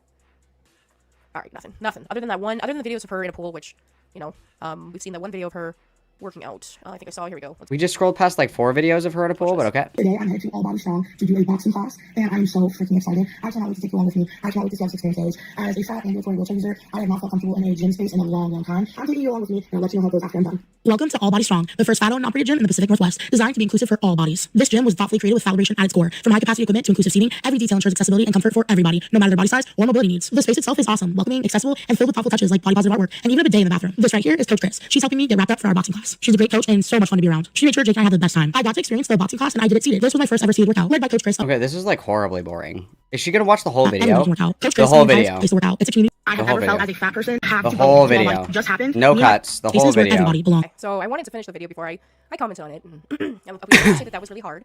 But, fuck, where do I even begin, guys? Every single gym that I have been to, I've been to Planet Fitnesses, Shapes, obviously for not very long. hotel gyms. And, I've never felt unwelcomed in a gym. And I just want to highlight how she was happy to go. She was feeling Guys, I've never had a bad experience, which means anybody that's had a bad experience is fucking lying. great. Yes. She said the strongest she's felt in a while. She hasn't done any physical activity. And that's the message that this person should be pushing. Instead of this constant, victim card. I'll put it like that. This constant victim card, because she herself said she hasn't done any physical activity for a while. So that tells me a few things, and I don't even need to say it. What bothers me is, as a fat person that has started to go to the gym, it is liberating. It feels fantastic. We could be spending time at the gym instead of flapping our lips. To earn your strength, and it feels fantastic to lose the weight and see your body changing because of the work that you put into it. I think that anybody you've met at the gym, for me personally anyway, I found that a lot of people that are at the gym, in fact, some of the most fittest people at the gym, used to be 400 pounds or 300 pounds, or 200 pounds. Like, these people used to be on the bigger side, and they went to the gym, took accountability for their bodies, and, didn't ask the world to change for her or him, People want us to celebrate them every step of the way. I just want you guys to know this is on 2 times speed. This is how slow we fucking talk. That's just not how life works, you know? Life is not, there is nobody cheering you on every step of the way in life. You need to get your fucking ass up, and you need to go change your life yourself. Simple as that. Okay, well then, do it. You can make as many excuses as It's you like going to an orthodontist that has fucked up teeth. It's like, who are you to lecture me about my flossing habits right now? What are you talking about? You can blame whomever you want, and what the problem is that we also have a society that has a very large number of people that play the victim card before, one, taking accountability, two, being proactive to begin with, and wouldn't even know where to start. Guys, they would not pick on me for being fat because I'm the Chris Farley kind of fat. I think it's funny, and I can take a joke, I swear. And worst of all, too ignorant to ask any questions about where to start. Okay, I'm bored. Let's, oh, fuck. I'm stupid. Okay, we're going next to, what was the other one? Oh, the fat victim card. This one's only 3 minutes, so let's see. Hi guys, it's your buddy Doomy here, and I've got another fantastic video for you. Instead of explaining the hashtags like we have been the last couple of days, I decided to look at this particular video that just rubbed me the wrong way. If you haven't done it already though, before we go any further, please go to my channel and hit the subscription button, and then if you like this video, please hit like below. Alright, here we go. Afraid that I am afraid that the conversation in the city of Boston has really gotten sort of that we've become a little bit desensitized to the conversation around safety. And I can tell you, I had a recent experience on a bike that has put me off of a bike for 2 months. I was heckled. Someone behind me said, "You better move, you fat B-word," behind me while I was biking in an area that did not have a protected bike lane. And I do need to share that there's a lot of trauma that people that are riding on two wheels feel in the city. And as we're reaching summer months, blue bikes, other people who are riding on their own two-wheeled devices, they do get heckled. They are impacted by the conversation that we have at the city council. And I do think it's very important that we realize that in the culture war that is happening around bikes and other my hot take is that if you are a cyclist in the urban area, you can go to hell. And you're a bitch. And you're a bitch. Bike people, worse than fat people. But she's not wrong, okay? Like, riding a bike and getting hit by a car is, yes, I would describe that probably as traumatizing. Or even like those Lime bikes or like the little e-bikes and shit like that. Those fuckers go like 30 miles per hour, dude. Yeah, I mean, yes, there should be better safety regulations around that. So 6-year-old Timmy can't like literally ride a tiny motorcycle without a helmet like on the fucking street. That's kind of scary. But generally speaking, yes, fuck people that ride bicycles. I agree. Infrastructure, we do need to center those that are most vulnerable: pedestrians, bike users, people on two wheels. And that's something that I have stood behind. I ran on being someone who is for safety. Also, she was just like, oh, wow, like all these fat people never work out. You know what gets a bitch to work out? Having to walk. Having to ride the bike. Okay, like, to my understanding, this bitch isn't American either. Is like, you ever go to another country and there's like no fucking fat people? Do you know why? Because they walk fucking everywhere. That's why. Because they have, like, entire cities where they don't even have fucking cars. Like, that was something that was so crazy when we went to the Netherlands. There's, like, little cities where there are no cars in the city. They ride their bikes everywhere, they walk everywhere, they take, like, the little electric train shit everywhere. Like, I was floored when I went to Europe. I was like, I have not seen a single fucking fat person. This is crazy. This is insane. And it also doesn't help that their portions are like this big. You get like a full meal and it's like this big. Your cheeseburger is like the size of your pinky finger and you're like, what the fuck is this? But there's other reasons for that, of course. But it's like, we just got done complaining about the fatty fat fucks that are the bad fats. And now it's like, I think that we should have better infrastructure to prioritize like pedestrians, walkways, cycling. And she's going to be like, oh my God, you're traumatized because you got ran over? What a pussy. Safe and accessible streets, and I will continue to do that. And if this is placed in my committee, I think we really need to have a nuanced conversation about who is vulnerable on the roads and how we can protect them. And I think we need to have a new conversation. I gotta be totally honest with you. As much as I am a hater, and trust me, that's like my number one personality trait. That speech was like actually like very milquetoast and like not like that is nothing to write home about. It's like, yeah, riding bikes and walking is good for us, and we should do that. Of having leaders in these types of positions, making these types of statements, using the word trauma, ignorantly ignoring what the word trauma means. Do you not think that like getting hit by a fucking car is traumatic? Is that not traumatic? Have you ever been hit by a car? Obviously not. The car would like fucking crumple. What Tyler Catastrophe claims happened would happen to you. Yeah, I think that getting run over by a car is fucking traumatic. Yeah, I would consider that to be traumatic. I'm so fucking sick and tired of seeing people that have never been through trauma claim trauma. Dude, you are so not as raped as me. You can't say that. I mean, this was kind of a crazy one. I had to talk about it because what bothers the shit out of me is somebody called her out for being a fat bitch, and she went and she said she was traumatized. How the fuck are you gonna call her a fat bitch when she can fit into a size 6, and the only 6 that you see is the 3 6s on the scale when you get on it? What the fuck you're calling her fat?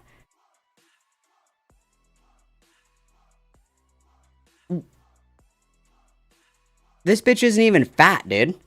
What are we talking about right now? Hi, K-Huck, smile. I hope that you're well. Like,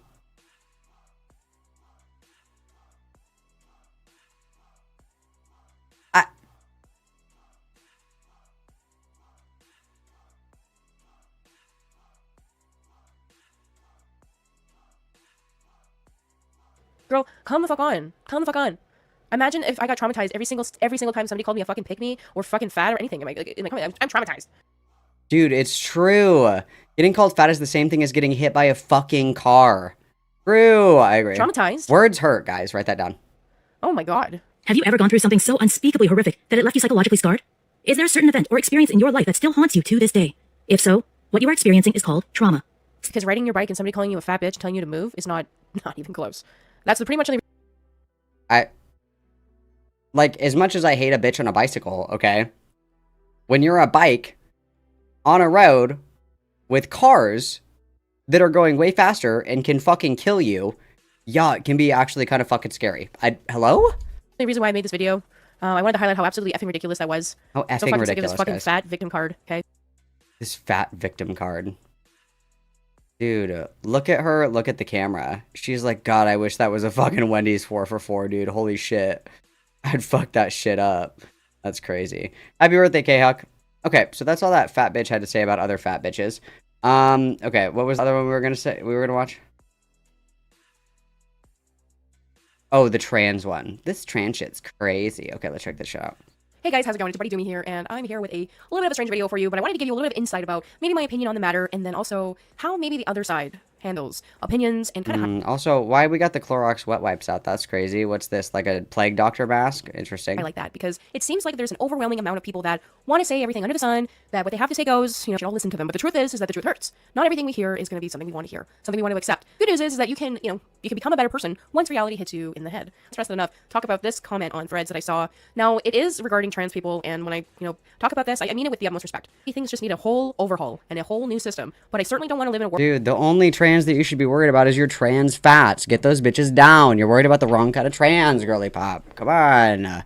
World where I'm denying just basic science. I can't live in that world, and I refuse to live in that world. God, I fear for the carpenter that has to build the coffin for this dude. Jesus. I especially refuse to live in a world where this stuff is being directed towards young children. I have a huge problem with that. For today, I'm going to be talking about this comment right here. Huge, you say? And it is definitely a doozy. So, unpopular. Straight men who like trans women are still straight. Trans women are allowed to exist. If you are not trans, you can't debate our rights. Calling trans women men is not okay. Trans women are women. Thank you for agreeing. We're so late to the party, dude. This would have been the content like 3 years ago. We're so late to the party. Keep up. You can't even keep up with the fucking light jog that we're on, bitch. And now you're trying to sprint ahead to catch up. Come on. Come on. You know better. Now, one of the first things here we're reading is straight men who like trans women are still straight. Now, before I pop off on all this stuff, I want to say that I don't mind if you are a grown adult who has transitioned. I do not mind if you have gone through every single procedure and you have a preference in how you want me to call you or address you. Oh my God, I'm so happy that the queen of trans fats is speaking for us. That's beautiful. I can respect that. But again, I'm not going to go ahead and change what I think and what I know about basic human biology. I can't do it. I will not change how...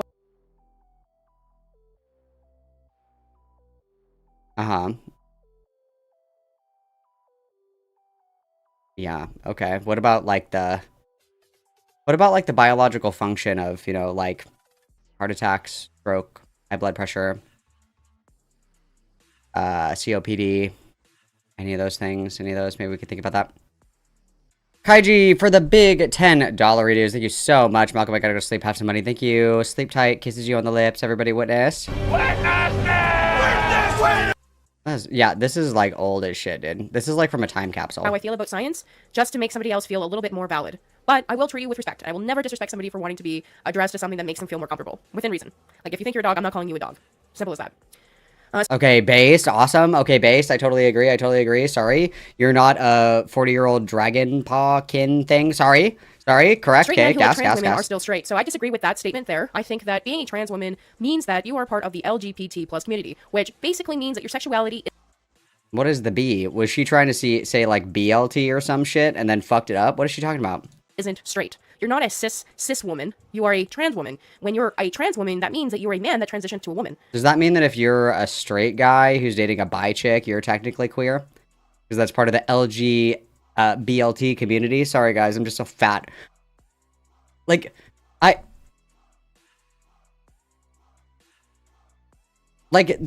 we're so late to the discourse, and we also have nothing new or really profound to say. That's not true. We have new things to say. They're just not profound. They're deeply stupid.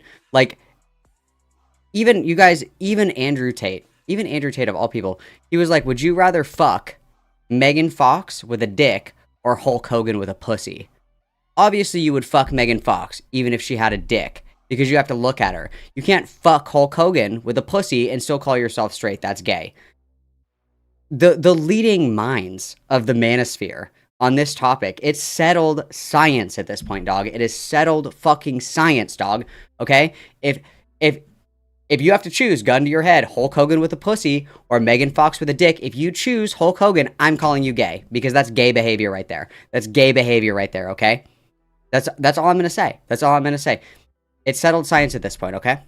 So, if you have a man who would consider himself straight, who would prefer biological women with vaginas, real vaginas, may fall in love with her with the possibility of having a uterus, have children with this individual, not straight. Girl, why are you worried about having kids?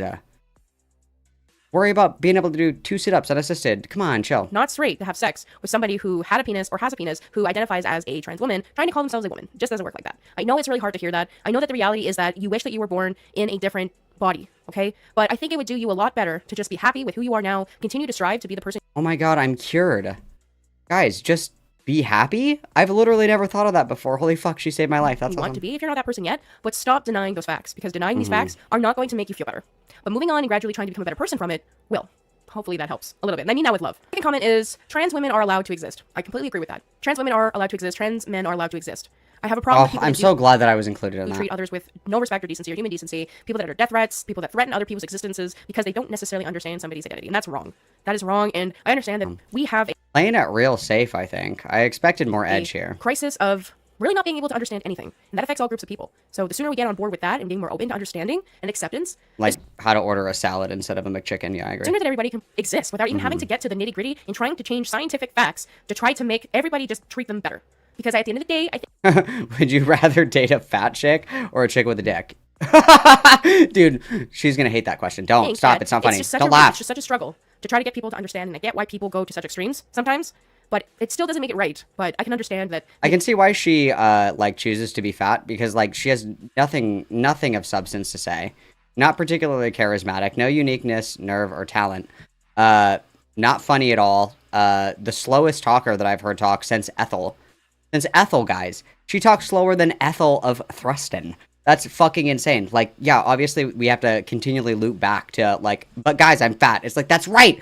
I would forget that you existed unless I didn't see you as a literal carbon copy of Amberlynn Reed. The attempt is there and why. People deserve to be treated. But somehow less entertaining than Amberlynn Reed, mind you, as well. Okay, end of story. The third one is, if you are not trans, you can't debate our rights. I don't know if there are trans rights being taken away other than they're not being enforced. There are a lot of trans people out there that are being beaten, bullied, neglected. I could go down the list. That's just reality. What?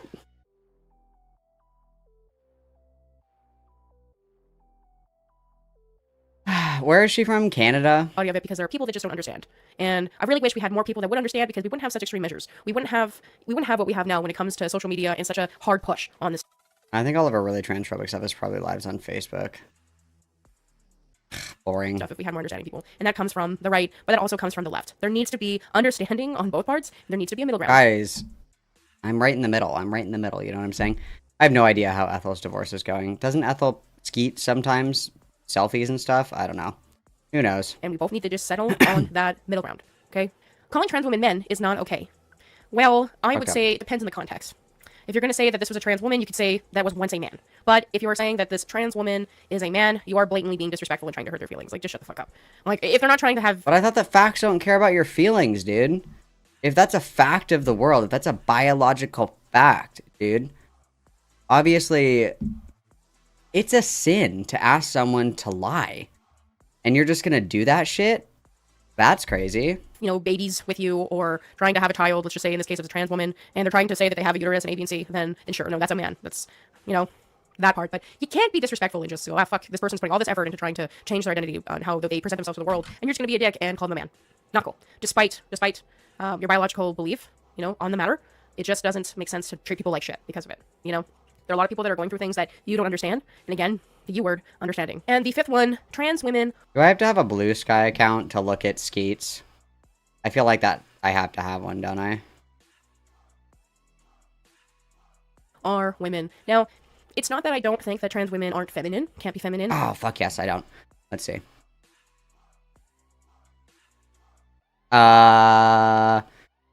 Ethel is back in the UK.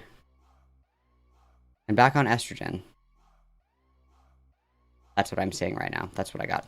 Like, women are feminine, but there are also men that are masculine, right? So I can't necessarily say and agree that, you know, a man who transitioned into a woman is going to be able to have a baby naturally. That's just not the case, and I think that's okay to say. But it's also okay to say that trans people are allowed to be who they are. I mean, personally, like, you know, when I start dating a girl, the first thing I say is, how fertile are your eggs? Because if you don't have the capacity to bear for me a son, I will have to behead you in front of the country and all of your beloveds. Because I can think of nothing more humiliating than never bearing a fruitful heir to my kingdom. I completely agree with this. And not have to be questioned about it, of course, unless there is a medical necessity. Otherwise, people should just be able to exist. But there's the flip side, and this is where the thing comes in where two things can be true at once. Where it's very important to let everybody be who they are and who they want to be. It is also another thing to not push these things on other people and especially kids. Because talking about these sexuality matters with... Damn, I'm telling you, all these people are fucking spiritually pedophiles. It's like, how the fuck are we gonna have a post that doesn't even mention trans kids? And it's like, well, kids are on the mind again. I gotta bring it up. It's like...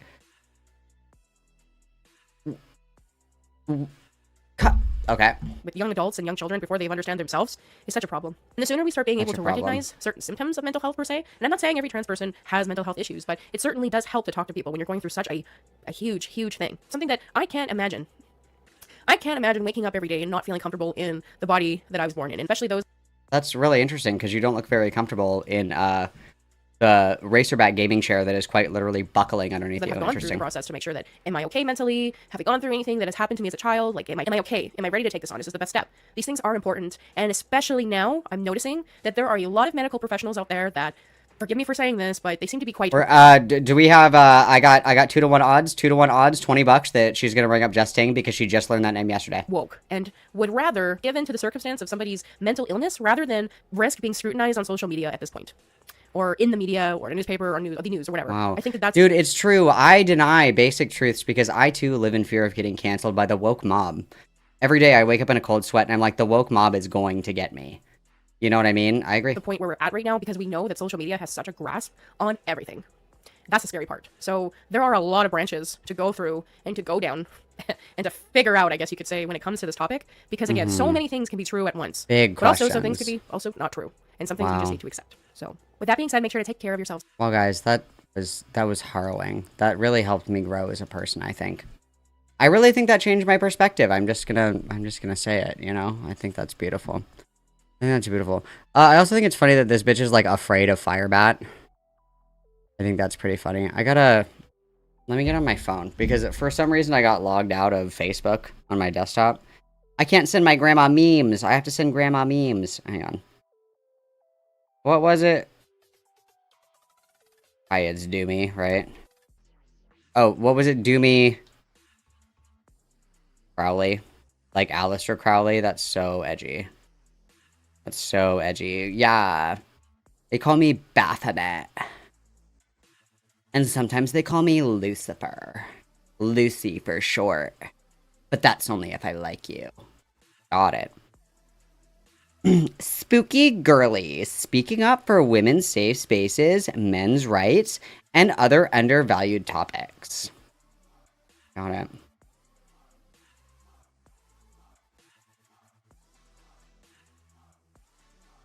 Oh my god. Dude, she literally has, like, brain-eating bacteria. So here's another example of the bonkers world we live in. A trans woman doxes me, spells doxes wrong, and puts me in danger, but the internet breaks because I took a screenshot of the cocktail of medication bottles and made a joke about them being mentally ill. So putting my life in danger versus a well-deserved joke, but because the person is trans, they don't care about the woman. Who is on FIREBAT's side here? Is there anybody that's like, yeah, FIREBAT? No. Literally no. And also, you post your face and have interacted with FIREBAT on Facebook. Like, this bitch was literally like, oh my god, FIREBAT put my face in the thumbnail. You literally, yes, that you stream with your face, yes. Jesus.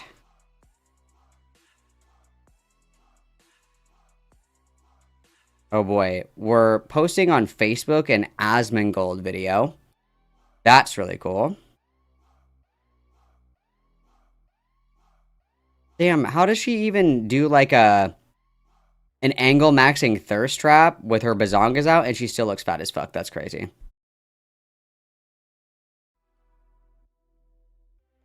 It's tough being a trans slender woman. The world needs to change for me.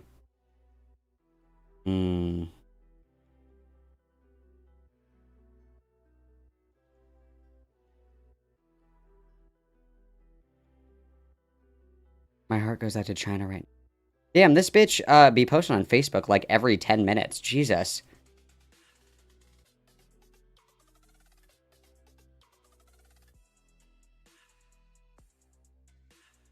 Oh, damn. Dude, is she getting into the... Oh, God, what's her name? Lindsay Clancy shit? Ooh. What I wouldn't do for a Lindsay Clancy video. Oh, wow. Here's a totally, like, this is going to shock you guys. You will never believe that she said this. I have this feeling that the people who support Lindsay Clancy and think that she's innocent are the same people that think it would be, quote, totally cool to have a trans child.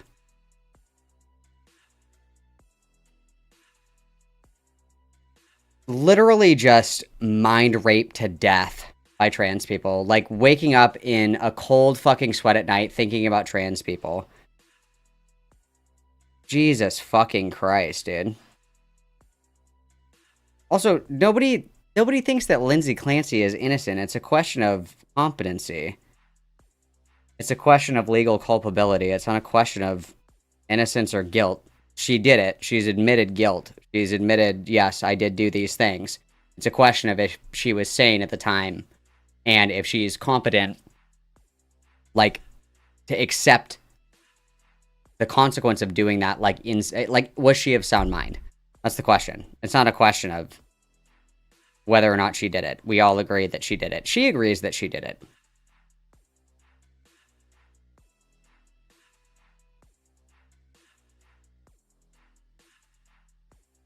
Really into the men's activism shit. Dude, imagine hog riding men so fucking hard and you're still getting no dick. That's crazy. That's crazy.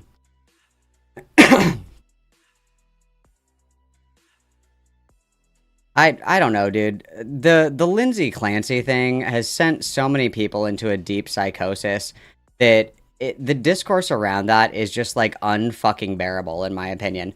Because it's like, there are people who are like, she wasn't like rocking back and forth like in the corner screaming about the microchips in the walls and saying that the brain-eating amoebas stole her children and they're coming for her next. Like, as if psychosis can't present as like very organized, or as if somebody that is in a psychotic episode is not able to find rationale in their choices and their thought processes. Like, to an outside observer or to a listener, the way that they describe what they believe sounds fucking insane. But to them, in their worldview, it makes perfect sense. And they can explain it very concisely. And they can explain it very calmly and very rationally. Like, it's like everybody's like, well, she wasn't like doing math, like doing handstands at 4 o'clock in the morning and painting like fucking pentagrams on the wall with her blood. It's like that. That's literally not all psychosis is. And I also, oh my god, dude, I threw my phone. I literally threw my phone, when it was, the doctor, what was his fucking name? I'm gonna say the old white guy, but that's every doctor. The one that wrote papers on schizophrenia, and he had never heard of akathisia before. I like threw my fucking phone. I was like, this guy is like a PhD that has done clinical research on schizophrenia, and he has never heard of the most common side effect of he's never heard of this before. I was like, take his license away right now. Literally kick this guy out of university forever. That's insane. That's crazy. Like, I think so many people have just such a disconnected understanding of what psychosis actually fucking is. And people are like, well, she was like calm. Yes. Psychotic people are usually very calm. Yes. It's because they're literally just in a completely different fucking dimension from us. They have a whole other fucking world that they're in, and it makes complete sense to them. They're not screaming and kicking and trying to bite me and kill me all the time. It's methodical. It's quiet. Like a low hum in the background. Like, I don't know, dude. That shit pisses me off. Drives me crazy. Drives me crazy. Alright, it looks like we're doing Lewis Mcclung, and then we'll do a little bit of trans stuff. It's been a long time, guys, since I have done trans stuff, so you guys are in for a treat. You guys are in for a fucking treat. It's my one trick. That is my one trick. I'm talking about the Lindsay Clancy case.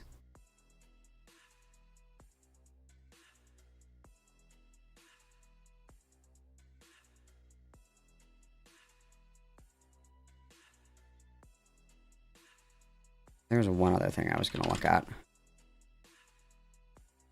was going to check out my best friend Xander Hall. I'm going to check out my best friend Xander Hall.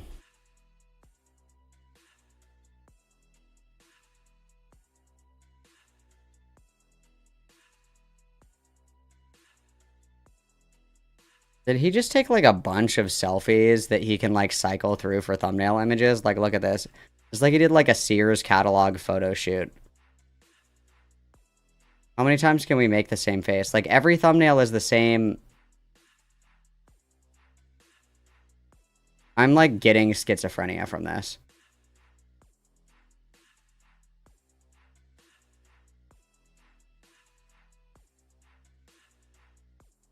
Oh, this'll fucking piss me off right here. That's gonna make me punch myself in the face until I die. That's awesome. Yeah, so we'll do Lewis Mcclung, guys. We'll do Lewis Mcclung. I am going to go piss and smoke really quick, girly pops. I'll be back in just a moment. Quick break, guys. We'll be back in a few. We'll be back in like 2 minutes tops. 2 minutes tops, okay? Count it. Mark it on your clock. All right? I'll be back in just a moment. Love you guys so much. BRB.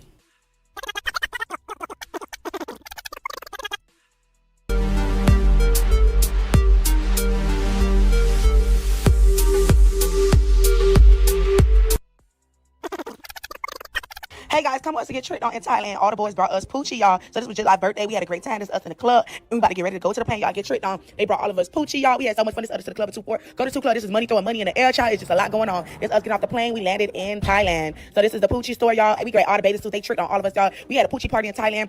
They tricked on us July for money. Thank you so much, y'all, for tricking on us to Thailand. This is me looking good, y'all. My high. And this us at the Poochie store. This Chin. Getting all the bathing suits, y'all. We done grabbed up everything out there. Store. Them boys couldn't believe it, y'all. No limit, boys. We love it so much. It's me running in the store. We had so much fun. I left with my little hat, my pieces.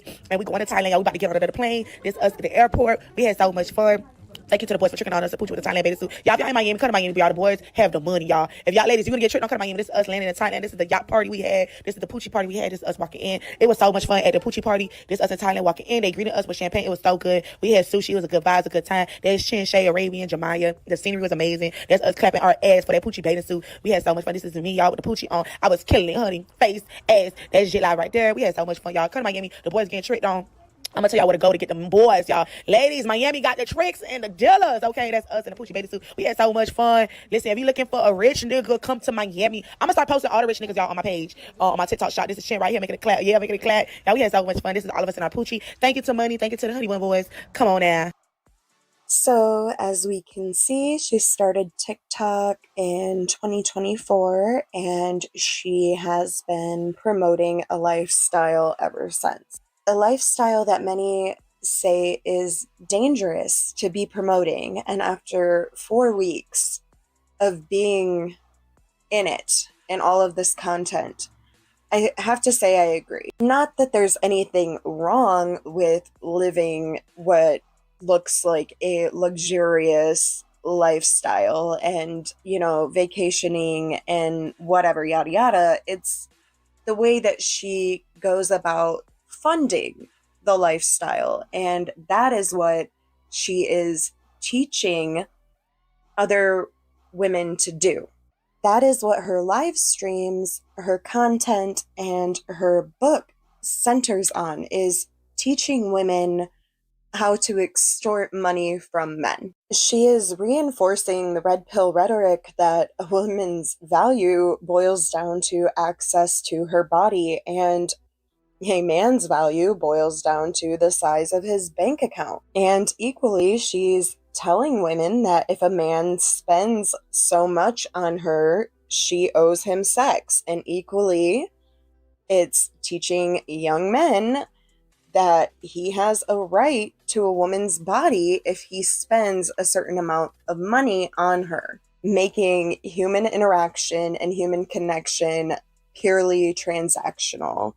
And so, yes, it is literally red pill rhetoric packaged with a pretty pink bow. And I see many people focusing on how this is harmful to young, impressionable women, but I don't see many people talking about how it is also harmful to young, impressionable men. Because if these young men are already going down the red pill rabbit hole, and then they come across women such as herself who are backing up this rhetoric, it only reinforces in their brain that this is all true and that even the women know it. And don't worry, I will be getting to clips. You will see clips of her literally saying that if a man spends so much on you, you do have to put out. Like, you can't, it's a two-way street. You can't expect a man to just like shower you with gifts and money and not put out. So I'm not just making all of this up, and you will see it. At this point, I'm just trying to establish, you know, what we're going into. So let's go ahead and show some more of her prepared content where she is flexing this party lifestyle and flashing large amounts of money. Hey guys, come and get tricked on that 2-4. Me and my homegirls. This is like $8,000, and we got tricked on. They gave us all this money for us to throw by ourselves. We had Club 2-4 with it, money on the floor, ass in the air, all that. I love Club 2-4. Y'all, they take very good care of me when I'm rich. Homeboys, like always, they be well taken care of. This us in the club, turned up all the way to the floor, money in the air, ass in the air, and I went home with some wings. And now I gotta go home my way.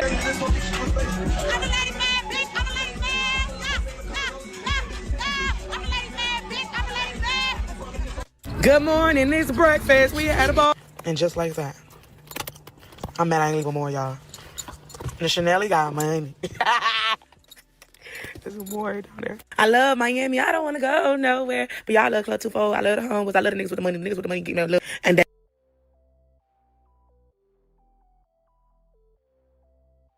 Y'all come with me to celebrate July birthday. We had a motherfucking ball. Y'all come look at this. And this is his cake. Y'all got him this beautiful cake. And he loved it. Everything on this cake is his favorite thing. And you can't stop him from taking this. This is his favorite stuff, guys. But come with me to celebrate July birthday. We had the time of our life.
Wait, that's the third one. That's the third one, D. Yeah. What? That's the third one. That's the third one. That's me, if anybody cares. That's me, if anybody cares. Alright. Let's check out this Lewis Mcclung video that, recommended. It's not that deep. Meanwhile, AI companies like Claude are Oh boy. Right off the bat. Immediate flashbang. Immediate. destroying. It's not that deep. Meanwhile, AI companies like Claude are destroying. Sad that he decided to keep the buzz cut. I usually don't like, long hair on a man, but, not a good look. Destroying books. Back in the day, we called this book burning. If you do not know what book burnings are, obviously it's when a book is burned. But more importantly, it is when information, history, and culture is destroyed. Eradicated as a concept from so- Got some more books. Ayn Rand? Ayn Rand?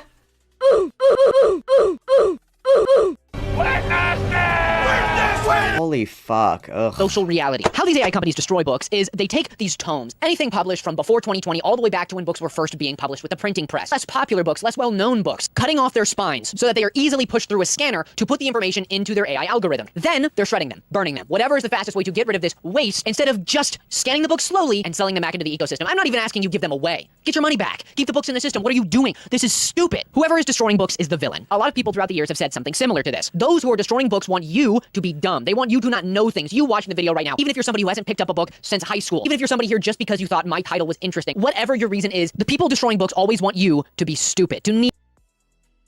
Oh boy. That's the skin of a killer, Bella. I mean, yes, but I would imagine that most people that are like Lewis's age would know that it's a digital age, bro. Like, everybody's reading on their Kindles and shit. You know what I'm saying? Like, it's not like that's the only copy of the book. I just, like, yes, I agree, guys. Destroying books is bad. I completely agree. But it's not like, I don't think that they have the only copy of Breaking Dawn. And they're I don't think that's what's happening. I don't think. Could be wrong. Could be wrong, but I just feel like there's probably more copies of those books. Need them. That's why they destroy them. Books represent agency. They represent putting your capability, your intellectual capacity in your hands. The power of words is unimaginable. It's and this is from the guy who thought that Danny and others were actually colonizers colonizing the Harga. Midsummer. It's unmeasurable. It's so important to who we are as people. I am oscillating my vocal cords currently, and you understand it. Books are just that in a more magical way. You're looking at ink on paper on dead trees and understanding something. The eradication of that should be a criminal offense of the highest degree. But for some reason... This is like the early phases of Leadhead, I fear. I fear this is an earlier evolution of Leadhead. This is allowed. And what I thought after I learned of this, after I had compiled so many different things that I disagreed with going on in the current literature sphere, of which I take up a small part of, but I try to consume as much as possible so I can stay up to date. There are so many counterpoints that people disagree on in literature, in the literature world, and it's honestly kind of strange. First things first, one of the main points I want to dissect before I get into anything. First things first, I'm the realist. Else is that as long as you are reading, that is enough. I fundamentally disagree with this point. Well, I think that, yes, I think that we're doing a hasty generalization fallacy. Book burnings, historically, like the burning of the Library of Alexandria and, you know, like the Nazi book burnings and stuff, is because they were destroying, like, literally the only copies of these books in order to prevent, like, knowledge. I don't think that chopping up and scanning 50 Shades of Grey so that your grandma has somebody to sext with is on the same level or at the same caliber as what would be described as a book burning, right? Like when we think of book burning, it's usually like a regressive act of destroying the only source of certain information. And that's not what's happening. I think that we heard they're destroying the books after they scan them. And then he was like, holy fuck, it's 1984. point. It's only made a popular round in the last like 5 years on TikTok. This phrase is used, and a lot of people like to use it because they don't even think about it for half a second. As long as you're reading, that's okay. Let me give you an example. If I was reading Harry Potter, the first one, the Sorcerer's Stone, right? If I read that day in, day out, nonstop, every day, that would be a waste of my time. I would on all accounts be doing nothing, be making no advances, be learning 0 new words, be learning 0 new interactions. I mean, not really. I mean, I've read books more than once. You watch movies more than once. You continually revisit previously understood truths to learn more. But, okay. Interactions between people building 0 amount of empathy. It would be a waste of my time. So we've already gotten out of the way that reading just one book forever is stupid. Okay, now to go deeper. Not all books are created equally. There are some books that are masterpieces. Oh my god, we're doing separate but equal with the books? Oh fuck. It's a show of true craftsmanship. And this is not me being highbrow. This is just a genuine truth. Some books are almost illegible. What are they talking about? What are they trying to say? What is the point, right? That is fundamentally bad. If a book is saying something and you understand it, that makes it already better than the opposite. If a book is written... But who's understanding it?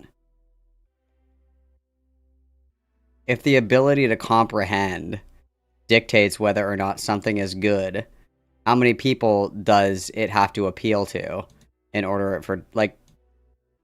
What? In a more legible way, that means the author did their job. Their one job, to write words in a legible manner. There are books that do not do that. Now there is conveying your ideas. Writing something, or in a metaphor, saying something, in an understandable, comprehensive way that is actually getting to a point or saying something, that is an achievement. There are other books that do not do that. Now, whether I disagree with a book that is capable of composing a valid argument or just composing a valid scene in a fiction book, whether I agree or not, it is still an achievement to convey it in an understandable way. That means, fundamentally, there are books that are not as good as other books. Now, my whole point with all of this is that I think that... Good is a subjective judgment. Unless you want to ground your... you know, epistemology and objective truth, which I don't think Lewis would do. Just reading is not, it's not good enough. If you sat down and read The Hungry Caterpillar 100 times in a row, why? If that's your reading level, that's great, but that's my next point. Reading level is something that a lot of people, once they get out of school, don't think about. If you are reading books constantly below your reading level, usually I would say that that is a waste of your time, that is less important.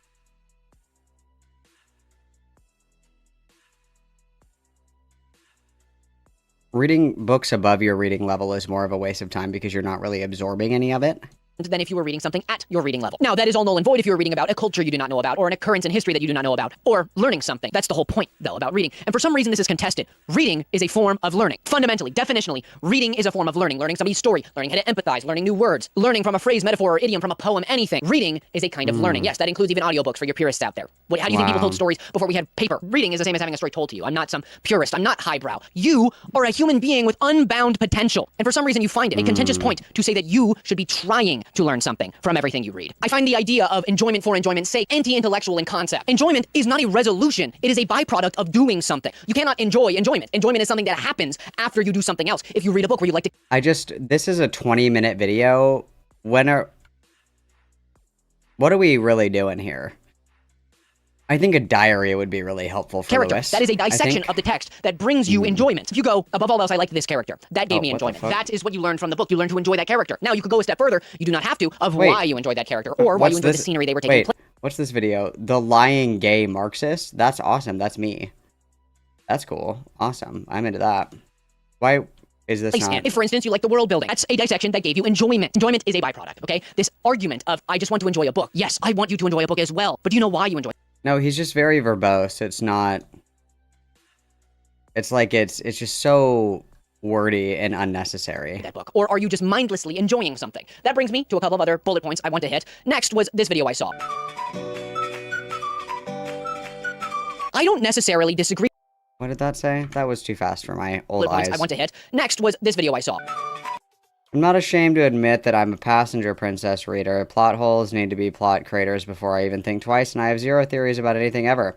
If the writing was decent at all, and I felt literally anything, it's an automatic 5 stars. Oh, so we are doing the thing where it's like, I do the same thing with movies. Okay, I do the same thing with movies. I do. But it's like, some people just like to read because they just like reading. Like, not everything has to be like a huge, like, fucking 7D chess analysis of all this different shit, but okay. I don't necessarily disagree with this person. Actually, I'm just happy they are reading something they enjoy. Now, I do think it's anti-intellectual on base point. I do not want to attack this person. That is not my point. They are allowed to do whatever they want, and I am allowed to disagree. I think that reading like this is the issue. I disagree that you're just enjoying a book. Like, there's something, like, very distasteful about people that, like, get into something, and then, you know, when they're still what would be considered, like, a novice, with whatever it is, and then they act like they're like the fucking best at it. It's like you literally just learned how to read like last week, bro. Like, sometimes people just like to watch movies or read books or draw for fun, not because they want to do like a fucking thesis on it, but okay. For instance, and before you rebuttal, let me give you some other talking points that go adjacent to this video. This is the most chronically online take of 2026 because somebody... There's absolutely nothing wrong with readers asking for easier words. If that upsets you so much, check your ableism. I just don't have a strong opinion about this. Like, just, I don't know, pick an easier book to read. I don't know.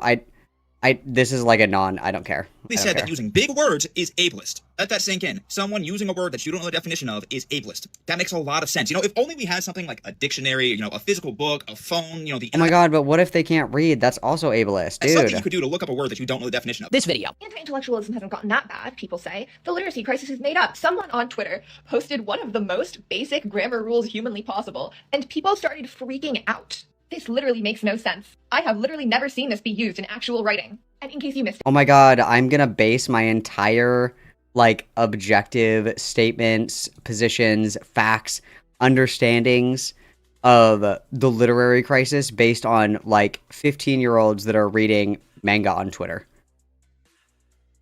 My world is shaken that the kids that are reading Warrior Cats have never seen advanced writing before. The world's ending, guys. What the fuck? The thing that literally makes no sense is paragraph breaks when a new person is speaking. It's not even like writing advice. It's just how the English language works. People on Twitter, or whatever it's called now, are pushing back. Hey, can you guys use more accessible words in your literature? You have Google, a dictionary, a thesaurus, anything. Please just go look up the word, and now you've learned it. For some reason, people have this aversion to learning words. That doesn't make any sense. That alone is a perfect example. Everyone else is dumb, and I am very smart, you see.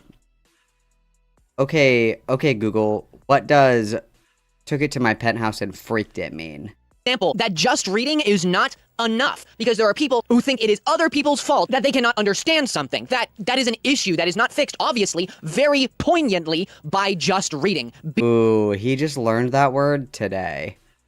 He looked that word up for this script, I bet. That's awesome. Being the answer. It has never been. It never will be. If just reading was enough, this would not be an issue. What is the rationale of, I found this word, I don't know what it is, the author is wrong? No, that's your inadequacy, and inadequacy is not a bad thing. Neither is ignorance, as long as you are trying to do something else. The anti-intellectualism of it all is the rampant rebuttal of, for instance, if I say I do not like a book because I think it is written terribly, and you liked it, it will feel like I am calling you out, like I am physically or verbally attacking you, when in reality, you don't even have to care as long as you find a reason to enjoy the book. If you are finding a reason, that's the entirety of the objective point. With this person saying that writing should be more accessible, this pattern with Lewis, I find interesting. It's like he always, even when he was doing like commentary slop or whatever, everything, even just the way that he talks, just like fucking reeks of condescension. It's like he has such a phenomenal ego in this teeny tiny twinkish body. And I don't know where that comes from. Because it's like it's always like he has the most important and correct thing to say.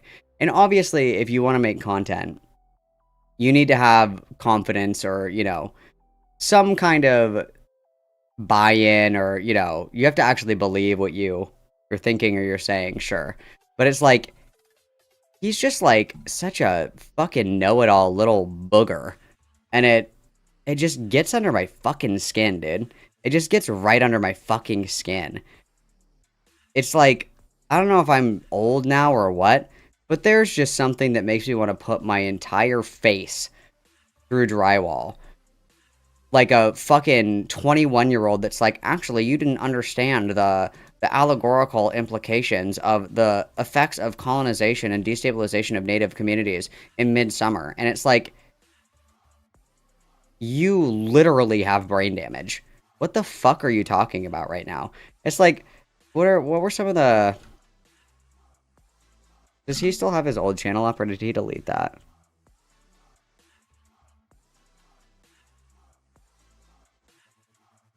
Oh, he doesn't have his, he He deleted his other YouTube channel, I think. But like when I time travel back in my mind, you know, when I visit the dark place deep in my mind, it's the same, like, just kind of like air of superiority, the condescension, the holier than thou, like I'm right, you're wrong, and it's like, I don't know, dude. There's something about it that's just so icky. It's just so icky. It makes me go, bleh. It's just so yucky. I just learned yesterday how to make a pot at clay making studio. Allow me to tell you why your clay dragon looks like shit. Got it. Writing is accessible beyond the price of books. Go to your used bookstore or get a library card, please. Don't buy from Barnes & Noble if you can't afford it. They are far too expensive. Paperback should be $5, max. It's ridiculous. Anyways, reading has never been more accessible. Books are going to get more expensive because we're running out of trees, by the way. A fun fact. But yes, this is a great point, Ali. Anti-intellectualism is, you know, the inability to make like clear, and concise, coherent arguments. Like I say often, and I mean this with my whole heart, mastery in a subject or mastery on a topic or an area, whatever that may be. Mastery is not defined by your ability to regurgitate facts. Mastery is described by your ability to communicate and effectively teach another that thought that's never heard of it before. Like, if you aren't able to very clearly, directly, and concisely explain yourself or communicate what you're thinking or make your argument in a way that is easily understood by an outside listener, like, you're just dumb. Like, you're not that smart. It's like when you're when I was younger, and whenever you do like persuasive writing and shit like that, they always tell you to write it with the reader in mind, and that the reader probably has no fucking idea what you're talking about, right? You always want to approach it from the perspective that the person that you're talking to or communicating these ideas to or trying to change the mind of, that person doesn't know anything about it. And if you can't coherently explain that concept to them in a way that they can understand, you're just a fucking idiot. Like, you don't know enough about it. And it's just like blah, blah, blah, blah, blah, blah, blah, blah, blah. It's so fucking annoying, dude. Accessible because we have search engines at our Hi, Pie Chan. I hope you're well. fingertips that can tell us the definition of words, or if something happening in a book is true or not. No misconceptions of an occurrence in a fiction book can be misconstrued with an actual occurrence. For instance, I just read a book called Finding the Tank Man, and half of the book is fictional. Most of the characters that are main characters are not real, but a lot of the guests inside of the lectures and seminars of the main character were real people who were in the Tenement Massacre. And I just looked it up, one Google search, and I knew that. 30 seconds of typing and reading, and I knew what was real and what wasn't. Easy. Reading and understanding. He had to do the Google button where it pronounces it for you to say Tiananmen Square. Literature has never been more accessible. That's why I find it so ridiculous when stuff like this is said. Or for instance, on a smaller note, people asking for parentheses in this aspect of, hey, can you make this actually legible? It is legible. It's actually really easy in a really easy system. The X's are 10, the V's are 5, and the 1s are 1s. Oh my god. Dude, he can count to 10 in Roman. He's so smart. There is a single 1 before an X, it's a 9. If there's a single 1 before a V, it's a 4. That's it. That's the whole system. It's kind of crazy, actually. But that is another point of contention against, hey, you can just look stuff up, but people do not want to. That's why I more and more do not take into actual consideration people saying, if you just read, it's okay. If you are criticizing books, that makes you the bad person for putting down people who enjoy those books. That is not the case at all. When I first read Red Rising, for instance, I liked the books. I enjoyed them. I thought they were interesting because they are literally made to pander to me. As a man, as a younger man, they are made to pander to me. Now, I am not one to like being pandered to, but sometimes, now, about 8, maybe 7 months after I have finished these books. Wow, after I had so much growth and development and introspection, and I went on my healing ayahuasca trip, and I saw the universe come together before my very eyes, I then learned, you know, that the books that I was reading were simply child's play. Wow, enlightening. I do not enjoy them as much. I have read maybe 100 more books. I now see the inadequacies in the text. I now see how meaningless it is, how lacking it is of any true substance or actual point it is trying to make. Also, how the author is a Zionist, and how that reflects on his points of view on what he is trying to say. Oh my god, he literally learned the word Zionism yesterday. This and is how so it detracts rare. from it as well. On that point, Free Palestine, but going forth into my argument, the book Wow, market that's currently is brave. not based around making you a better reader. It's based around making you feel good. And those two things. That's what consumerist literature has always been, dumb fuck. I know that you've been alive for like all of 5 fucking minutes. and this is where it is very obvious to me, excuse me, I keep hitting this, that Lewis is homeschooled, and I don't know if anybody else can see this, like, clear as day. The academic rigor of reading books for academic courses is measures apart in an entirely different market for reading. Like, the books that you read that are supposed to be intellectually stimulating are not books that people pick up off of the fucking shelf at Barnes and Noble.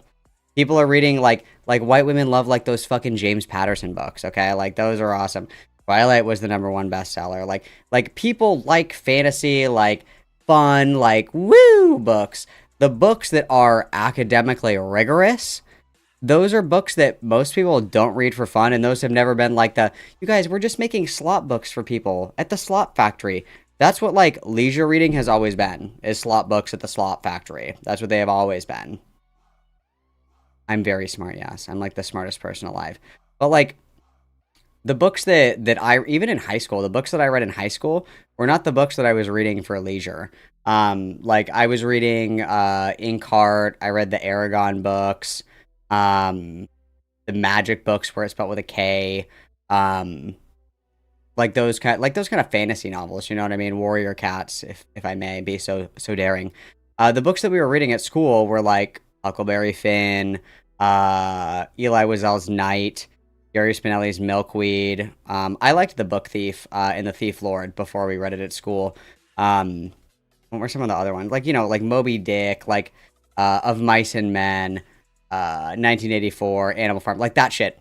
That's not like, oh my god, I just decided to buy this book at Barnes & Noble. It's like, no, I'm gonna buy the one that has a sick-ass fucking dragon on it, like eating somebody. That's the one I'm gonna buy, because I want to fucking read that. That looks awesome. Like, the leisure reading and the academic reading are gonna be very different. And especially with things like philosophy, like things that are supposed to be rigorous, reading philosophy books is the worst thing in the entire fucking world. People that like to read philosophy for fun are insane. It's not fun. It's not exciting at all. Like, and again, he's like, oh my god, you guys, the academic rigor, when literally, like, 6 months ago, he didn't even know what the fuck Mein Kampf was. He didn't even know, like, the most intellectually rigorous book that he read was fucking To Kill a Mockingbird, dude. And he didn't even read it, he watched the movie. Like, they got Lord of the, and again, is this heated rivalry? Oh, shit. Wow, that just, like, hazed me. Wow, that's terrible. Like, I just totally lost my train of thought. It's gone. Oh, no, I remember now. Like, the books that he's reading now, and he's like, oh my god, I'm so hotty-totty, and I know everything about literature. Like, these are books when I was reading in, like, 8th grade, dude. This is what, like, normal people were fucking reading in 8th grade. No, he was fucking homeschooled. I think he has a GED. I don't even think he has a diploma. Do not need to be divorced. For some reason, people feel attacked, dejected from reading when the book they like is not liked. You know what I say when people say they didn't like Martyr? I go, oh, that's really interesting because I liked it. Why don't you like it? I'd love to know why, and maybe that'll change my opinion or just make it more formidable. The point of discussing your... It's because he probably asked like a giant fucking indignant asshole. He's like, actually, if you noticed, the author really imposed like very subtle subplots throughout the text. It's probably because you're like a huge fucking asshole when you ask questions. Books is the point. That's the whole thing. The best part about books is that there is a book for everybody, and no book is for everybody. There is not a single book I've enjoyed where I can't find a one-star review of it. If there is reviews, there will be one. Some books I read, there aren't any reviews, but I digress. I gave Curious George a 1-star review. Fuck that monkey, dude. I hate that little dude. The man in the yellow hat's just trying to look out for you, and all you do is run away. Fuck Curious George. The markets, the biggest books in markets, and over the past year, I have read basically all of them. Red Rising, Fourth Wing, anything by Colleen Hoover, Lights Out, Midnight Library, Twilight from a while ago, but it's still popular today, anything by Sarah J. Maas, including Throne of Glass. Twilight will always be popular, babe. Twilight was here long before you, and it will be here long after you. The Way of Kings is over here. I also read Project Hail Mary. I read Heated Rivalry. I think that's it for right now. Books that I did... Heated Rivalry is literally just gay porn. That's not a flex. I read 50 Shades of Grey. Cool. Like Babel, Martyr, The Overstory, Laura in the Sun. There are some popular books that are good. Why do I not like these? You might think if you are an illiterate man or a media illiterate man, it's because there's smut in it. No, there is nothing wrong with smut. Never has been. Heated Rivalry is literally just porn, though. It is literally just porn. It's like the stereotypical forbidden love, but homoerotic. Never will be. Does it make you smarter? If you're reading it, technically if there's new words in it or new contextualization, yes, it is making you smarter. That being said, when a book has smut in it, it is on the internet harder to critique because people will say, you just hate women's literature. No, not even a little bit. The point that people... Dude, just let people enjoy their yaoi fanfiction. Like, I'm sorry, but... forget is that we are actually in a renaissance of women's literature. Women... A renaissance. make up over half of all published works nowadays, which is super exciting. What it means, though, is that most books published are by women, which means most books I'm going to like and critique are going to be by women, disproportionately. Oh my god, he's an ally. Which is really interesting. The reason these books should be criticized is because they are bad. They're bad books. A Court of Thorns and Roses has terrible prose, terrible characterization, and terrible setting and world building. There is nothing in this book that sets it apart except for a lot of romantic tension and a really weird romance triangle, which are proven time and time again to be book sellers. What does this book teach you? Crickets. I don't know. I didn't learn a single thing from it. That isn't true for everybody. There are people who read ACOTAR and learn words, learn things. And for them, that book is great. And also, it's a great thing to get people into reading. It'll add this baseline for people to read and enjoy and then grow away from, which you might be thinking is a kind of crazy thing to actually just say out loud. It might ruin it. I don't think so. I heard plenty of people saying they didn't like Red Rising when I first read it. And the same thing I'm saying now. And I liked it, and now I've grown to dislike it. Throne of Glass suffers from the same problems, and it's a big gap in when she wrote the two, but she has the same issues. That's why I find no issue. I would pay for a blood sports debate between Lewis and Cloud. I would do it. I would pay a lot of money for that. This is just an opportunity for him to like list off books. And then I read The Cat in the Hat. And then after that, I learned a lot from One Fish, Two Fish, Green Fish, Blue Fish. And then following that, the Star-Bellied Sneechies had a wonderful commentary on social ostracization and a new refreshing twist on the grass is always greener on the other side. And then most of all, most important, I really like the environmentalism that is really seriously addressed in the Lorax. That's probably my next favorite read. Like, what is this? Okay. And then Demon Tail, I don't support all women. Some of you have terrible taste. Correct. I agree. I also don't support women. Based, everybody witness, thank you for the 5. That's so kind of you. Whatever, dude. Actually critiquing her inadequacies, because people will prop up Throne of Glass because it's just not smut.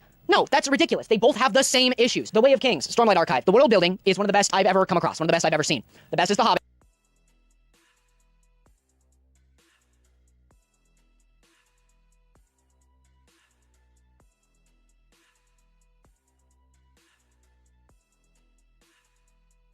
The best is The Hobbit. Yep.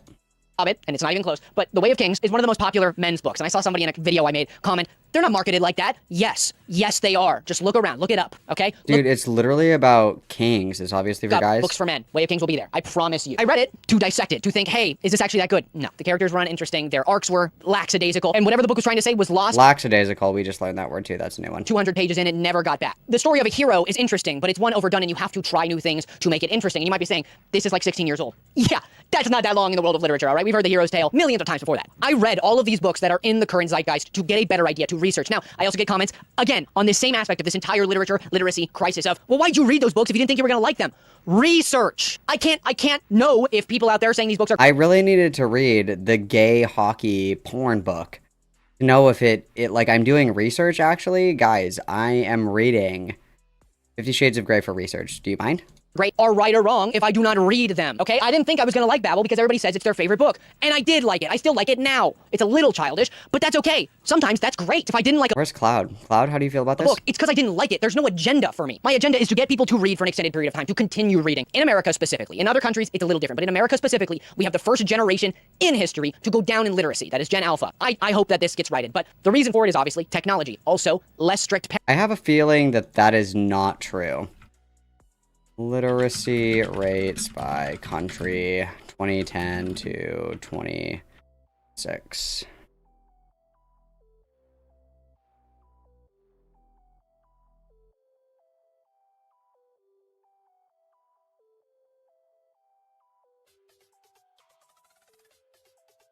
Global trends.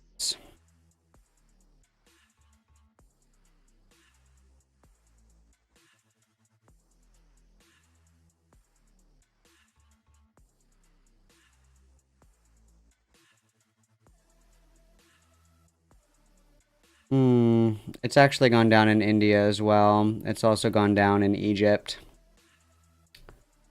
Interesting. Interesting. That's not true. Like, the first thing that I looked up show 2 other countries that have data about literacy rates, and they've gone down.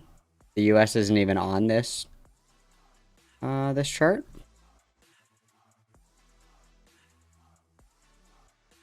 North America hasn't gone down, according to this one. Wow.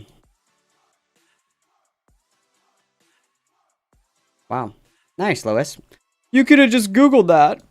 parenting. Also, books are not the premier way to learn anything anymore. I think they should be. I think books should be the premier way to learn something. Why? Is because you spend an extended period of time with a text. You have to read each word, dissect what they mean together, put them together into a sentence inside of your cerebral cortex, then know what is being said. You have to spend all that time on one thought instead of it just being given to you on a silver platter, and you have no time to actually dissect it. Empathy is a sign of intellectual capacity. Reading fiction does that. If you're reading fiction about somebody whom you are not, who makes decisions which you... I wonder where he heard this, because empathy isn't... It's indicative of emotional intellect or emotional intelligence, right? Because, like, even animals can have empathy for other animals. Like, they can express empathy towards other animals. Like, literal babies, like newborn babies, can demonstrate empathy. I don't know why this is the metric. I care about other people, therefore I am smart. Would not, or was born into a situation you were not born into and makes similar decisions to you. And either way, you learn empathy. You also learn about people and how they make decisions, and the author and how they would make decisions. All of this to say, you spend time with books. You have to. Nobody in the world can spend less than 30 minutes on a book that is 300 pages long. And I have to be that general about it because there are some monsters in the world who can read a 300-page book in under 30 minutes. I don't know how they do it. It's not me. Spending even at least 30 minutes with an idea, usually for most people, will be around 8 hours. Even then, spending that much time with an idea makes you more capable of dissecting it. And all I want is for you out there to be literate, to be media literate, which is important with this video. For instance, if you... That's ironic. That's such an ironic statement. Such an ironic statement. I offered, and my offer still stands. There's 2 books that I would really like Lewis's opinion on. And I offered, I said, you know, if you want to read these books and talk about it on stream, I would be so very delighted. Darkness at Noon by Arthur Kessler and A Long, Long Way by Sebastian Barry. I would be very curious about Lewis's thoughts on either of those books. That would be very interesting to me. You feel agitated or angry at what I am saying, stop. Just talk to me. I would love to. If you look at any of my other videos, all I do in the comment sections is talk to people who disagree with me. I talk to people who agree with me as well, but mostly I want to hear what you have to say. And I will not hear you if you do not give reasons. If you just say I'm some tyrant, that is media illiteracy. I want information in your hands. You deserve the right to pick how you feel about things based on your immeasurable capability. If you can't generalize the knowledge, though, like, that would be, like, the mark of intelligence here that we're looking for, is, like, you can comprehend and understand a message or a meaning from a certain book or story or whatever, and then being able to generalize that proverbial wisdom to other situations. That's why, like, some of the most, like, well-written moralistic tales outside of, like, religious scriptures like the Bible or whatever is going to be Aesop's fables, and those are, like, for children. And I would argue that, like, the signifier of your comprehension and literacy, a big factor of that is being able to generalize it. My favorite Aesop's fable is expect no reward in service to the wicked, where the stork gets the piece of food that's stuck out of the wolf's throat, and then the wolf eats the stork. And the stork thought that it wouldn't get eaten because it did something nice for the wolf. You know, expect no reward in service to the wicked. Being able to generalize that and apply it to other situations, scenarios, stories, and even applying it in real life, I think that is going to be, like, the mark of true comprehension, is, like, that ability to generalize it. And it's kind of the same thing with like, biblical teachings.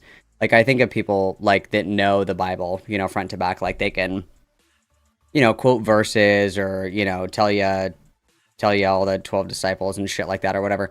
But it's like the application or the generalized knowledge or the proverbial wisdom from each passage is what I think, like, signifies that intelligence, right? Or that comprehension, I should say. Because, like, the people that have the most, like, in-depth understanding of scripture are going to be people that can use scripture to relate to people in, like, their problems, right? Like, you aren't literally Jonah and the whale right now, but taking the wisdom that we can take from the story of Jonah or the book of Job or Isaac and Abraham, whatever it is, right? Like taking that wisdom and then using that as an example to others as to like how they can get through whatever the situation is or whatever. Like that's comprehension. But it's like I think that Lewis fundamentally is unable to like pass the threshold of like he sees it almost as it's like in a bubble. Like all this literary knowledge and wisdom is like in a bubble, and it only exists in comparison to other literature, right? Like, what are the messages or the themes that we can take from To Kill a Mockingbird to apply to our real life? I don't know if he could answer that question earnestly, which is crazy to me, but... Ingus Bingus for the 5 gifted. Everybody witness. That is so show-stopping, incredible, and brilliant. Big witness, thank you so much. The Mouse and the Lion is a good one. I like that one. There's another one that I like.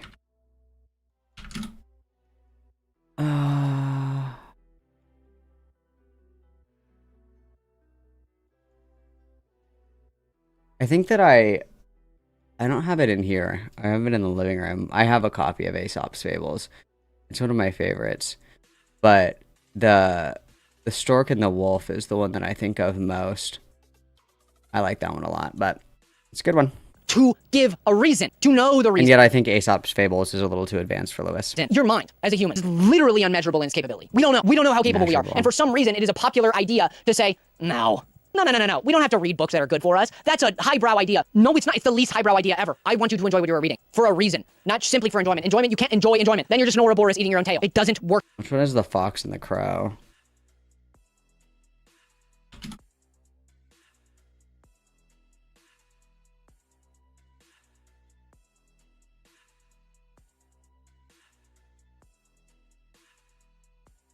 Oh, Vanity.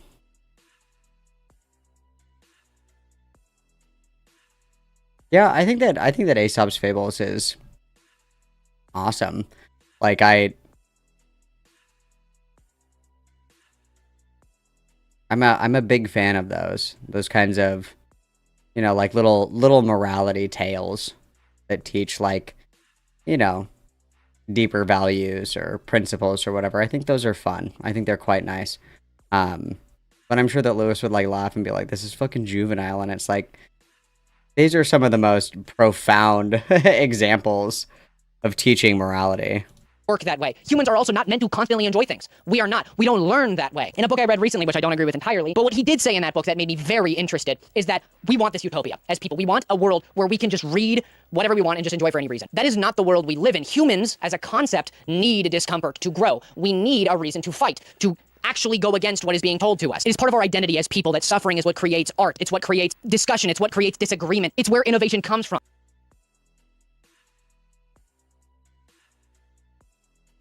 This is just so fucking stupid. This is so fucking dumb, dude. Like, my God.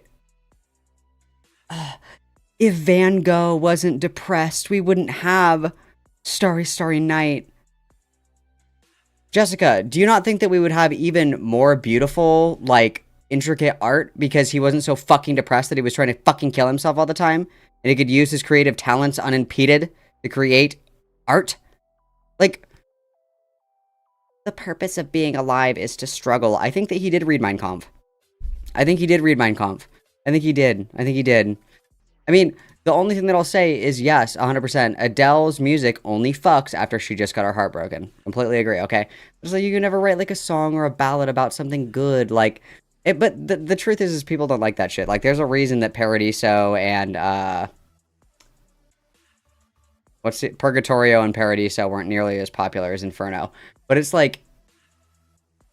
You can actually, like, make art out of joy. You can make art out of, like, love to create. You know what I mean? Now, suffering as a concept is not entirely just pain. Ow, ow. No. Suffering is labor. Suffering is time lost. Suffering is plenty of things. And most people would understand that if they read a lot. But back on track, that Dostoevsky idea... God, get away from her. Get a job. Get away from her. Get a job. Get away. Get away. Get away. Fuck. Get away. Get away. Really sat with me. And it's that some people fear pain, suffering.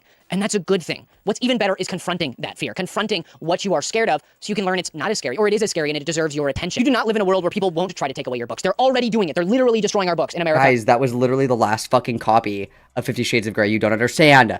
This is serious shit, you guys. I forgot that we were watching I forgot that we were watching a fucking video about book burnings, and we think that scanning a copy of the Hungry Caterpillar and then getting rid of it is the same thing as destroying the Hirschfield Institute. That's the same thing, correct? Right now, they are destroying our literature. You do not live in a world where people are not going to take advantage of your literacy. I want whoever is watching this to just be smarter. We live in a time and an age where that is just don't be dumb, Fivehead. Not a priority. It is causing waves of issues to affect the youth, to affect us, to affect older people who do not care anymore. They've lost the ability to care, and I do not want you. The only type of intelligence is textual academic intelligence. Comes from the dumb fuck that has a GED and was homeschooled his entire fucking life and just learned what Mein Kampf was literally like this year. Or last year, I guess. Was that last year? I don't know.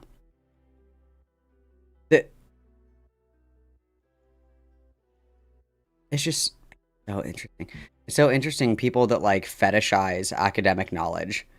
Academic knowledge is only useful as far as a classroom is concerned. I'm really glad that you can tell me the main themes of Lord of the Flies. Are you going to help me jump my car or what? Crazy. Good night, Dairy Berry. Love you lots. To lose the ability to care. And you don't even have to read a book every day. Just one a year. That's enough. That's more than most people. It's amazing to read. It is literally the pinnacle of human creation, if you ask me. As humans, we have outgrown You should try having sex.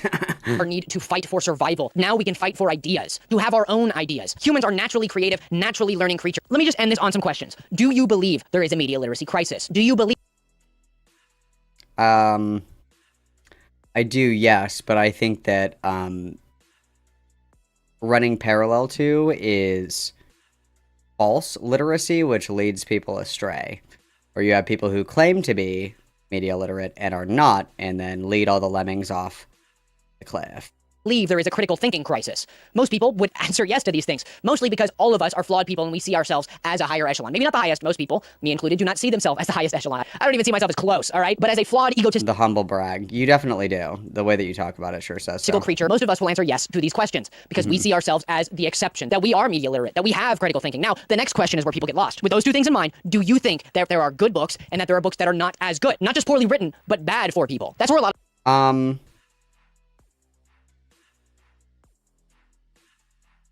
Are there good or bad books? Are there good or bad books? No. No. Because I think that if you decide that a book is bad, that means that you're assuming the inference that people are going to make on it and you're predetermining the outcome. Like, I've read Mein Kampf. It's not a bad book. Like, it's written terribly, of course. It's not a bad book. It's a book. And the meaning that I ascribe to it is going to determine that outcome. Like, it isn't bad because it's offensive. It isn't bad because it's vulgar. It isn't, bad because it is hateful or bigoted or racist or whatever. It's bad because of like what it creates. Like the words on the paper are never like bad. It's what the outcomes of that lead to. And like, I'm scared of where this is going to go, but if we're starting this video with like the idea of book burning and restricting access to certain books being a problem and saying that censorship is a problem, I would agree. The censorship of those kinds of things, I would say, is a problem. The real issue is the comprehension aspect of it, because you can, believe it or not, read Mein Kampf and not turn into Adolf Hitler, which is really cool.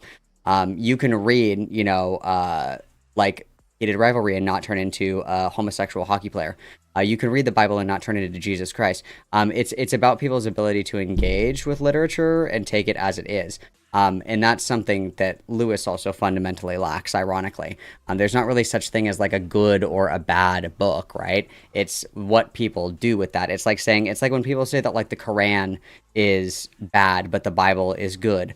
They're both Abrahamic religions. They are both basically the same fucking book. Especially like the Old Testament. They're like exactly the fucking same. They just believe in different prophets. But because of the way that people practice Islam in certain places, we say that it's a bad book. It's a bad holy book. It's literally almost the fucking same. It's what people do with it, which determines how we would perceive it, but whatever. A lot of people bite back. If you look at it, that's where it comes from, where you actually start to specifically pick books that people enjoy that you do not see as the solution or the really important literature, the good literature, because then they are being called out. Now they can no longer see themselves as that upper echelon in the critiquer's mindset, which is not the case. Anybody critiquing something because they think the people enjoying it are lesser, stupid. I do not think people who enjoy the way of things are stupid. I don't think they're lesser than me. I think they are a different person who does not look at things the same. I think that it's not about people enjoying it or not. It's about if people find it like profound or meaningful or convincing. Like if somebody reads Atlas Shrugs, for example, and is like, this changed my fucking worldview, I'm like, oh fuck, you're dumb as shit. Or somebody reads I don't know, somebody reads like The Art of the Deal and they're like, holy fuck, this changed my life. It's like, you have brain damage. Got it. Same way I do. That's the whole point. I want to look at things different ways. And I just think that there's a huge literacy crisis, a huge literature crisis. They are taking our books, and everybody wants to say, it's not that deep, all right? Reading's for everybody, enjoyment for enjoyment's sake. That is not the point of anything. I'm just about to read The Secret Garden, which is famously a kid's book, but I'm reading it because He's like gonna start crying. He's like, dude, they destroyed the uglies and the pretties, you guys. They're gone forever. Interests me. I'm looking back in time at a book that was considered a kid's book before my grandparents were born and seeing the gap that has been created. It's different for everybody, but you cannot have balance if all you do is read crap. If all you read is Colleen Hoover books, I can't take your opinion seriously. I just can't. There is no grounds for your opinion to stand. Didn't he just say a second ago the exact opposite? Okay. On the shaky ground of abuse apologist who actually just sexualizes it. I'm losing my voice. Her books are written as abuse apologies and also as sexualizing it. And it'll get in your brain as a little brainworm and make you think, oh, this is super interesting and it likes this. They're taking advantage of you, okay? I say this for the end of the video because a lot of these books are taking advantage of you and how your brain chemistry works. It's like, usually people that are well-read can, like, make a pretty coherent video. I feel like I have been in the maze, like, running from the fucking Minotaur for 22 minutes. Like, we just cannot stay on point, bro. It's like, usually people that are very well read can like formulate a coherent thought and communicate it very concisely and clearly, but oh my god. When you see something that triggers a chemical reaction in your brain that causes dopamine to be released, Colleen Hoover is taking advantage of you. She is making you think you like her literature by using small tricks to trick you into thinking you like it. I just think you should know that. I think Dude, we should. You literally got gaslit into liking this book. You're a rapist now. Say that more and pay attention to it, okay? Look up words, read books, please. And I know this sounds contrary, but with everything I've just said in tow, read.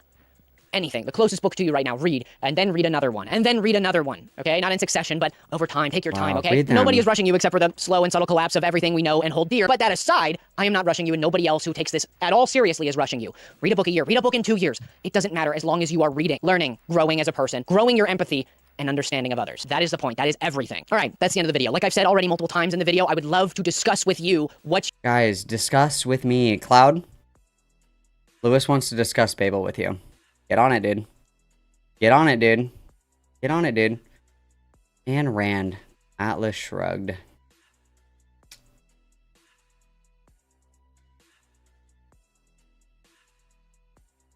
Sad. It's just sad. Sad. What are our other videos recently? What do we have?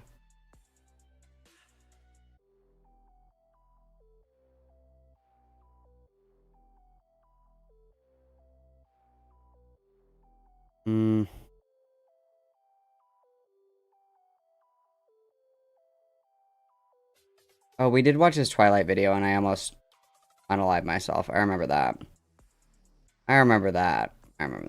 Yeah, it's just... Yep, Ayn Rand was right there on the bookshelf and it scared me. It made me very scared.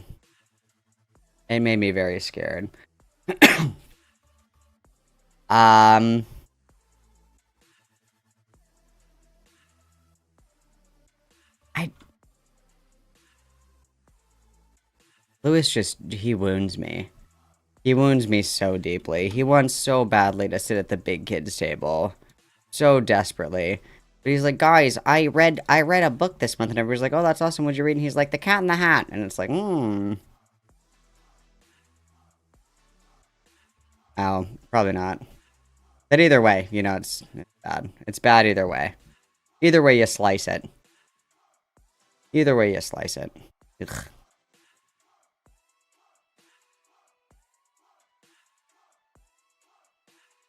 Bro. Terrible.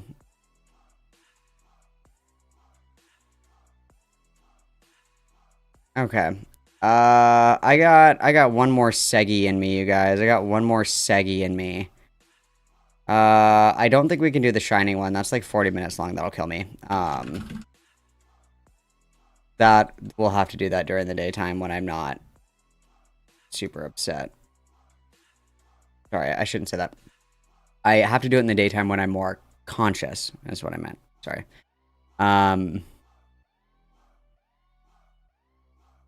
Dude, Cat in the Hat fucks. I love Cat in the Hat. I love Cat in the Hat. Okay. It's like midnight. I think that we're safe to do this now. It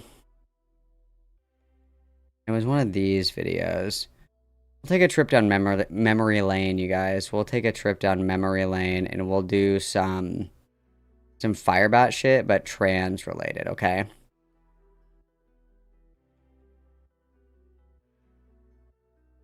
There's one that I'm thinking of. Hang on, I gotta... Oh, you like me singing? I need a hero. No, nobody likes it. Her voice in. No. What the Good fuck? idea to have guys like this around kids. Move on.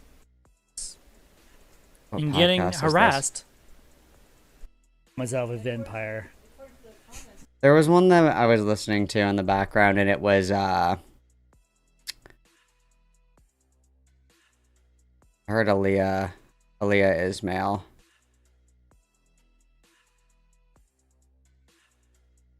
Is it this one? Woman while literally walking on the trail and bonded over. Oh yeah, this is the one. Okay, gas. I think it's safe to do this. I think it's light enough. We're safe for now. Okay, I'm gonna go piss one last time, guys. One last go piss, girl. And then we'll do this until I pull my teeth out. Okay, we'll do that.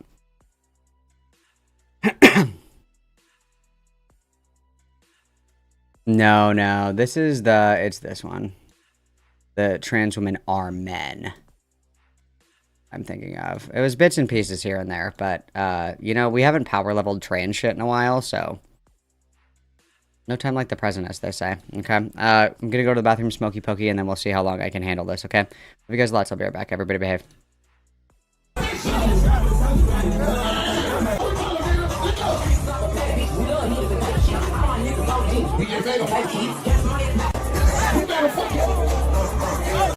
So yeah, you get the idea. However, there is one more clip from her prepared content on her page that I do want to share.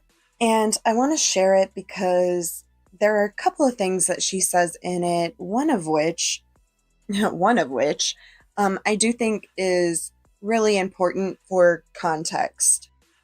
Now this is what you call Mercedes-Benz, baby. Welcome to my S580 car. Come ride with me and let's come see my customized baby that I customized since January. It took 6 months to get here. This is an S580 with a Maybach package with AMG steering wheel, 2025. We got the red seats with the 4G auto ring with the carbon fiber, with the creme brulee and the doo-doo ray. Yes, we got all that. This is me paying the rest of the money that I had put down. This is my baby. This is a brand new car. Look at the feet go up. One for to be hunching all my boyfriends in here. Watch my feet go up. Yeah, slow motion. Y'all ain't got this. Let me stop it. I'm so grateful for this car, y'all. I sold a lot of legs, sold a lot of cats, sold arms, sold chips, fried Oreos. I ain't gonna trick you, girl. I had to do a lot to get this car, but I love my car so much. It's the red inside, red interior. We got Bumblebee, Puri Blood. We got the bulletproof seats. I'm just making up things now, but this car got so much stuff. I'm so grateful for this car. Look how beautiful and nice it is. And now, I may be anti-status, but I'm pretty sure that I know what selling cat means. And listen, sex work is work at the end of the day. Like, sex work is work. Like, it has good, it has bad. Like, it shouldn't be idealized, and it shouldn't be villainized. However, I did want to point that out, that she is on record stating that she does do sex work, and that is how she is like funding this lifestyle outside of like the help from her quote unquote sugar daddy. She said she had to do a lot in order to save up her part for this car. Now, this was June of 2025 that was filmed. I am not sure if she still has the vehicle or not. Don't know. And no shade to anybody who does do sex work. Sex work, like I said, is work. I'm just pointing out that she is on record stating this because of the fact that she is kind of teaching this lifestyle to young and impressionable women. That is my issue, is getting online and idealizing this lifestyle to young and impressionable men and women, especially the women, obviously, and painting it out as like it's so easy and it comes with all of these perks, but she never talks about like the downsides and the negatives and the risks and the dangers, which I think are important to be informed of if you're going to enter this line of work. And now I want to talk about the book. So her ebook, Tricking University, went live, I believe, if I am correct, went live for sales on June 29th of 2026. And if she is to be believed, within 10 minutes, 80 books had sold. All right. Let's see how long we can get through. Let's see how much we can do, guys. Take her for a spin. Speed this bitch up for a real. It's a great picture. I love this picture. The Queenman stream. That's beautiful. Morning. Hope everyone's having a fantastic day. I know I am. It's only 4:40 a.m. in the morning. Our daughter decided 4:40 in the morning to shed her diaper in the middle of the night for some reason, and so we woke up to a very not very pleasant surprise. So, woohoo! Kids, gotta love them. I love them, especially her. So yesterday I had the past 3 days in a row have been something else. So we have Thursday. I go for a walk. I'm hanging out with my wife downtown. We're enjoying eating cheese curds and sandwiches while hanging out and talking about different attachment styles. That's beautiful. And then I make a friend with some random woman while literally walking on the trail and bonded over a freaking walking long distance. So that was fun. On top of that, things went really well on Thursday with everything I've been working on. It went very well. Friday, I end up making friends with my neighbors, which they tried the chowder last night, and I don't know what they think of it yet because... This is always fascinating to me. The people that, like, perceive a casual conversation in passing as indicative of deep friendship and a meaningful connection. I'm best friends with the checkout clerk at Trader Joe's, apparently. I haven't seen them yet. I have to get my container from them either today or whenever. And so sometime today I'll be hearing about that for sure. And so I made friends with my neighbors down the hall. I'm like, oh yeah, you should come over and watch a sitcom with us. So I was like, okay, me and my wife will come over and hang out with you and we'll watch some magic sitcoms. And so that's going to be fun to do. And so, like, for me, like, that's a big deal. That's a huge fucking deal. Because of the fact that I've been isolated for months. And also I'm a locale, right? Well, I mean, you know where you meet most of your friends as an adult? At work. And, like... going out and doing stuff, not sitting at home talking to yourself for 14 hours a day. And so locales are notorious for isolation and being picked on and all that stuff, and then staying that way. Me, not so much. I adapted. I retired as a locale, and so now I'm no longer a locale. Who cares about other people's opinions about me on the internet? It's like an honorific that you don't get to decide. Like, it's like you can't identify as funny. Other people have to say you're funny. Like, that's an honorific that's given to you. It's not one that you can don. Whenever you feel fit. That's one that's given. You don't get to decide it for yourself. And so, like with Repsion, Malcolm, Troff, Femio, oh my god, I know him. And all the other content creators, I don't know when they're making content on me anymore. And I've actually had myself set up for success for once. Right? That's a good thing. That's awesome. You think that, right? So that's yesterday awesome. I had a conversation, for once in my life, a friendly conversation with an actual transphobe, like the most transphobic phobe I think I've ever met in my entire life. But I think that's Doom or whatever, and I don't think that like sending one comment on Facebook counts as like having a conversation, but that's just me. I agree with her on a lot of standpoints, and so we actually were able to find common ground, and nothing came of yesterday's conversation other than, "Hi, how you doing? I'm great." So nothing big happened yesterday. On top of that, my dad did come yesterday, and we hung out here for a bit. We talked about more or less what I said yesterday video. Went to Red Robin's, came home, dropped off my daughter and my wife. Red Robin's, there's more than one. And I walked all the way over to my dad's hotel, and I just hung out with him and his wife for about 2 hours. And the most validating yet not validating conversation to ever have with my parents. So for those who don't know, I've been transitioning now for almost a year and a half, almost 2 years coming up in February, and that's so brave. I've never had the talk with them as like the talk, and so I kind of like hint at it, like, oh yeah, I'm taking estrogen, yeah, I'm transitioning, and that's like the scope of the conversation. There's never been like a deep discussion about the psychological or where do I stand on political stuff when it comes to trans stuff, or am I woke? I'm like, these are things my dad's worried about with me because he's like, oh, that's like the most important question I think you can ask anyone ever is, are you woke? Yes or no? That's brave. No, my son has turned woke. My son has gone liberal. My son's gone over the deep end. And after our conversation, I think my dad got to a point where he's like, okay, I see. I'm pretty sure that your dad thought that you went over the deep end like approximately 20 years ago when you were gooning in your foster sister's clothes at a very young age. But that's just me. What's going on here? You're just you. You haven't changed. And that's a good thing. And so there is a demonic oppression when it comes to being trans, especially when it comes demonic to transgenderism or woke. Like there's very demonic, very, very demonic stuff going on there. And like you guys know how I feel about YouTube and Femios, and how fucking retarded. What's demonic about it? They are and how fucking just demented they are. Like they literally will take an entire stream. Like I'm gonna be honest, I wouldn't be surprised if sometime in the future they're sitting in this video mocking it and like saying a bunch of shit. Like I would be surprised. That's weird. Unfortunately for them, I will never hear or see their pathetic videos ever again. And so I will never know. That's crazy. Wasn't bitch here earlier? Oh, that's crazy. And I don't really care at this point because why should I care about someone's opinion that doesn't have an opinion of me? It's more like a very woke. I'm a child and I'm going to throw a fit on camera because I'm prettier than you. And I call it a fit because it's what it is. It's what it is. Throwing a fit. So we have a couple things going on today. So in this live stream, we're going to be talking about if poverty is the work of God, then I am with the devil. My conversation with my dad. Then we're going to switch over into our trans women, real women, and then we're going to talk about trans kids being bullied in schools and how that leads to more violence or, well, explains people like Femios on the internet. So, here's six. So, they asked me about my anatomy, like how do I still function, and I was I'm sure that is a question that they asked. I'm sure that your dad was really interested about your cock and balls. I'm sure that he had a lot of questions about that. That's fucking... Sure. Yeah, that true things that totally happened. I think that like every aspect of FIREBAT makes me like violently conservative. I'm like, take away SNAP benefits, no more EBT. All these fucking freeloaders, they don't get shit. They don't get shit, dude. They don't get fucking anything. I think that we do need mandatory insane asylums, actually, now that I'm thinking about it. It's crazy. Blunt with them. I was like, nope. Like my dick functions, then nothing comes out. It's a stick without any goop. Goop. That's a lovely adjective, isn't it? So creative. Everybody's so creative. I know. Creative way to explain that. Don't care. So, I explained that. I explained that I actually lost a lot of muscle because of my transitioning. I've also explained... No, we just got fat. ...to them how it affects my relationship with my wife and how well we're doing with it, both of us. Oh, we're talking about how FIREBAT described their cock and balls and how they don't produce any more goop to their dad.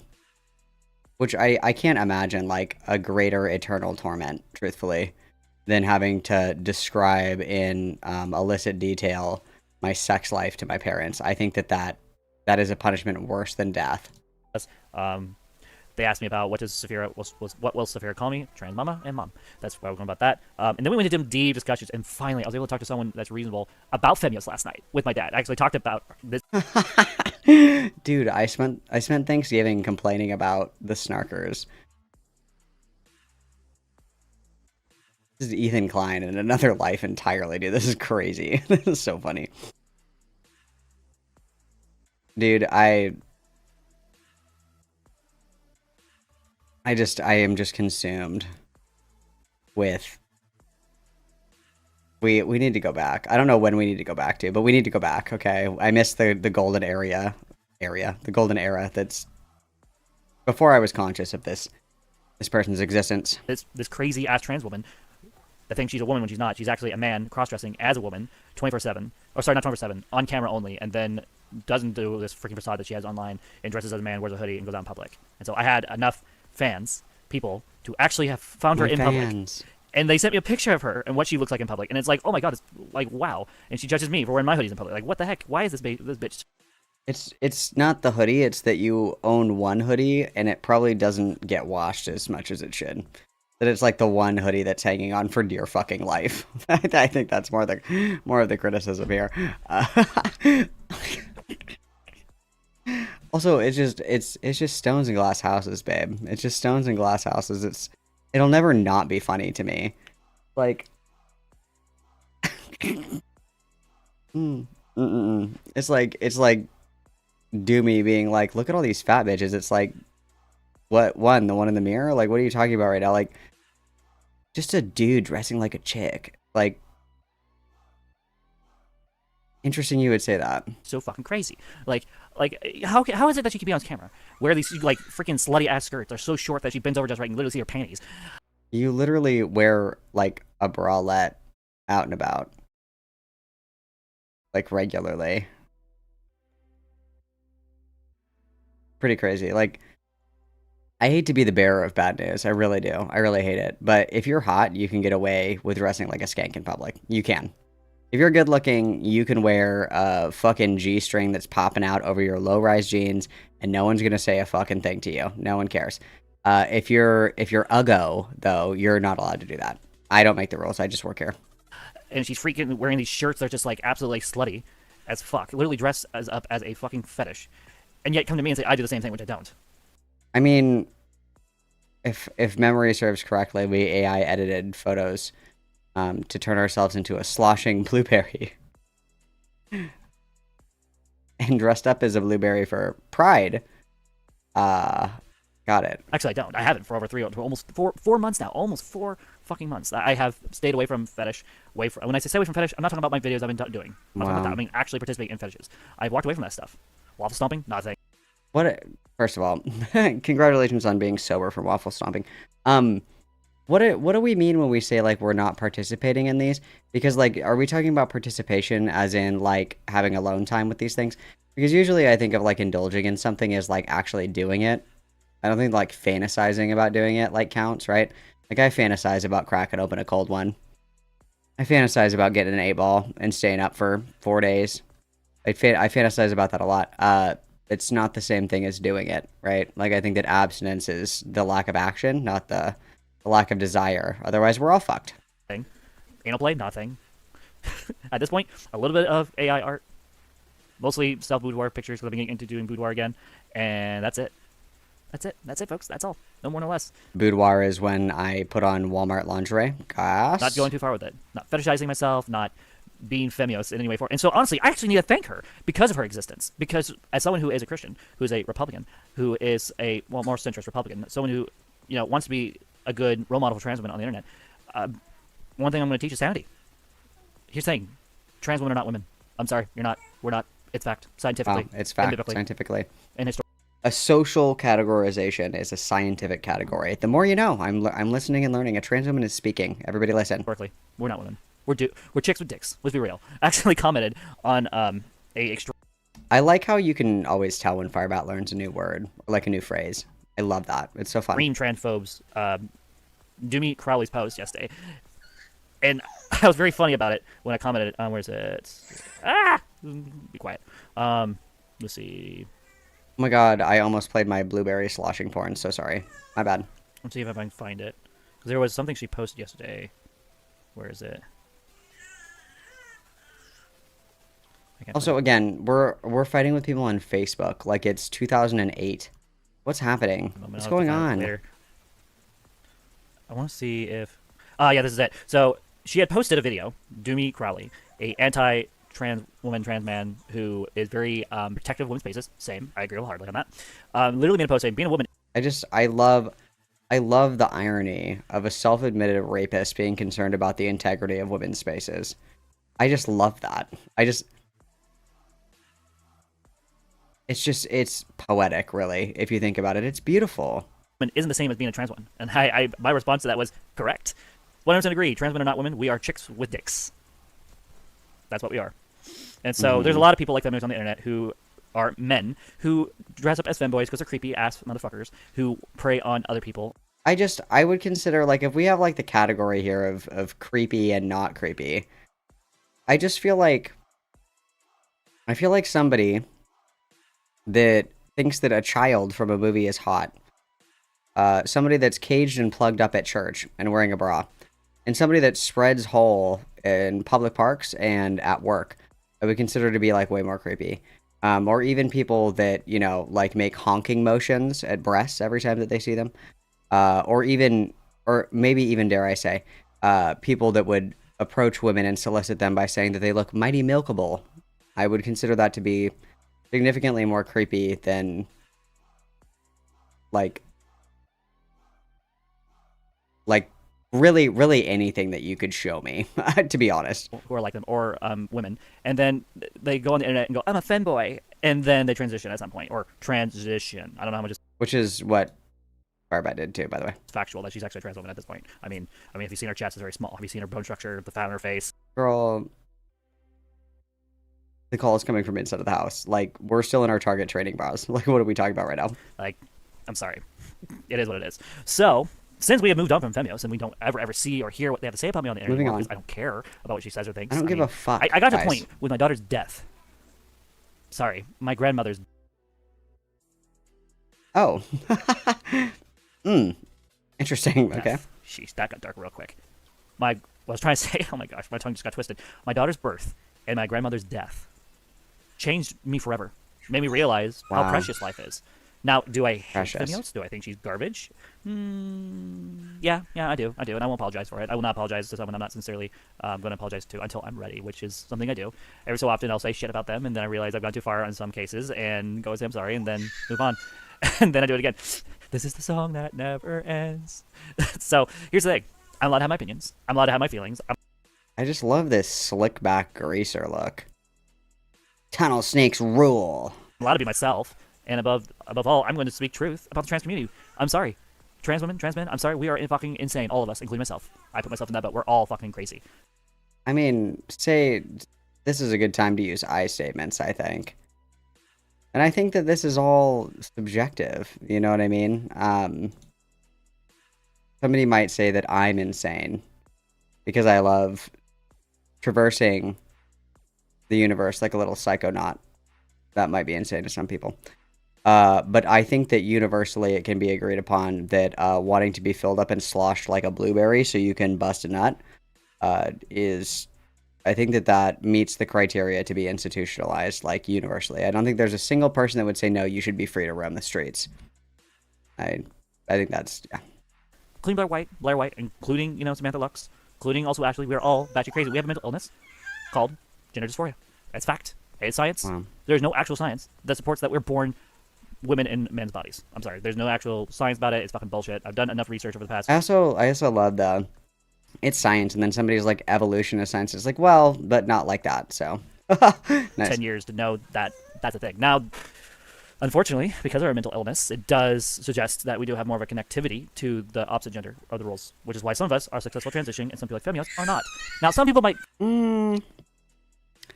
I don't really know how we're determining success here, but I certainly don't think that we've hit that metric, whatever that looks like. I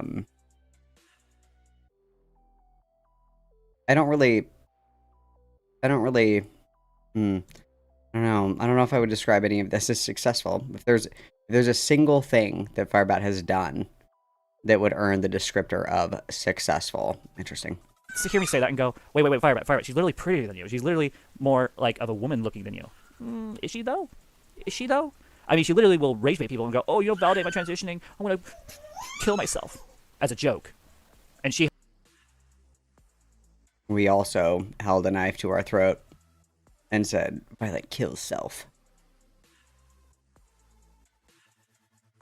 Gotcha. Had the balls to get angry and say that I was faking all of my suicide ideation, which isn't, by the way, fake whatsoever. All the stuff I said was 100% real. All of it. Now, since I don't have to... It can't be bait and real at the same time. Deal with these people. I can sit here and say what I need to say. Say it. I almost killed myself because of Femios at one point. Because of Mcclung, because of Repsion, because of these bullies online. Okay, even my own family, who watches my YouTube channel, noticed that. Now, also, and now why am I in it? I wasn't even on this shit at that time, bro. I wasn't even on that shit, bro. Now why am I in it? You know what's weird? Ever since I stopped watching the crap, since I started focusing more and more on my content than theirs, there has been a shift in how I think, feel, present myself. 3 weeks consistently of doing better, with like maybe 2 cases of me emotionally coming apart, and that's because I feel safe. I feel safe now to be able to express my emotions and be able to talk about things that are hurting to me and it feels amazing. And I will not apologize for my crying on camera anymore. I will not apologize for being emotional. I will not apologize for opposing woke people like Femios. I will not. In fact, I think they deserve to be in a mental asylum because they are the reason. Book 2 tickets then, babe. You guys are going together. Like, cognitive dissonance is just, it's so amazing. Our brains are simply just fascinating machines, aren't they? Aren't they? Aren't they? Why a lot of people don't like us. Now people look at me and go, no, FIREBAT, no, people don't like trans people because of you. Is it though? Because what have I done to actually warrant that type of attack? Raped. Woman beater. Sexual degenerate. Violently racist. Transphobic. Misogynistic. Hateful. Violent. Sexually depraved. Disregard for the consent and autonomy of others. Desecrating holy spaces such as churches and places of worship with your butt plug. Shitting in the shower, which is bioterrorism, definitionally. Can think of quite a few, actually. Nothing. If you actually look at all the videos I made, nothing. I speak truth about the fact that trans women are not women. I speak to the fact that, women's spaces need to be protected for people like Femios and or other creeps on the internet who are trans. I've taken accountability more times than I can count on the past other stuff that I'm not talking about at this point. Or, sorry, don't want to talk about at this point. Literally have proved my point 10 times over that I am a trans woman through and through, and I'm not at all 100%, not even remotely involved in freaking AGP whatsoever. So the biggest reason why I stopped... I think, ironically enough, the only criteria that FIREBAT wouldn't meet for AGP is being attracted to men, ironically.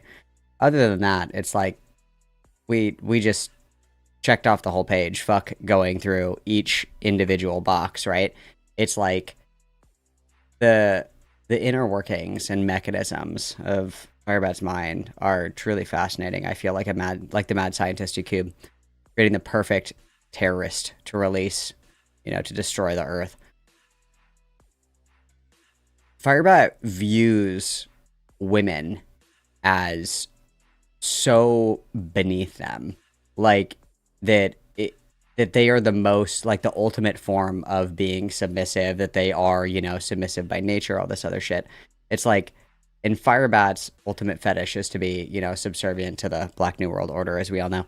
It's like, the psychology of that is just, it's fascinating, is it not? Is it not? Like, all these other people are AGPs. It's like, definitionally, you fetishize womanhood as a category, as a class, in order to fulfill a sexual fantasy of being subservient to others because you view women as inherently subservient. That's kind of crazy, isn't it? Yeah, that's what FIREBAT is attracted to men. AGPs are traditionally attracted to women. Traditionally. In doing the fetish stuff is because I wanted to better myself as a trans woman. I wanted to be able to look Femios in the eyes one day, and I'm going to be able to one day say, guess what? Everything you said I am was a lie on the internet. That's a threat. That's a threat. I'm calling the FBI. That's a threat. That's a threat. It's true. It is a lie. Because they say that I transitioned because it was a fetish. And that's something I've been arguing with them for months. But if that's the case, why is it that I'm not participating in fetishes? At all, period. Because you get to live it full time now. That's the easy answer to that. Like, why am I not indulging in this fetish when I live this fetishistic lifestyle full time? And I understand not everybody may agree with my read or my interpretation, and that's completely fine. I'm not saying that this is true for every single trans person, of course. But it's like, if you have somebody, and undeniably there are people who transition for fetishistic reasons, right? Like, undeniably there are people that will, like, literally inject silicone into their balls until they explode. It's not beyond the realm of possibility that somebody might get, like, a breast augmentation because they think it would be so fucking hot that they were a guy with tits. Like, that's not outside of the realm of possibility for me. You don't have to indulge in fantasy when your fantasy becomes reality, right? Like, if your fetish, if your idealized fetishistic fantasy is to be a guy with double D's, if you get plastic surgery to have double D's, you don't have to indulge in the fantasy anymore. It's not your reality. Like, why am I not doing this anymore? It's like, because you're doing it all the time now, actually. Interesting. Isn't it like because the HSTS is like the the good ones. Right? Yeah. No. Yes.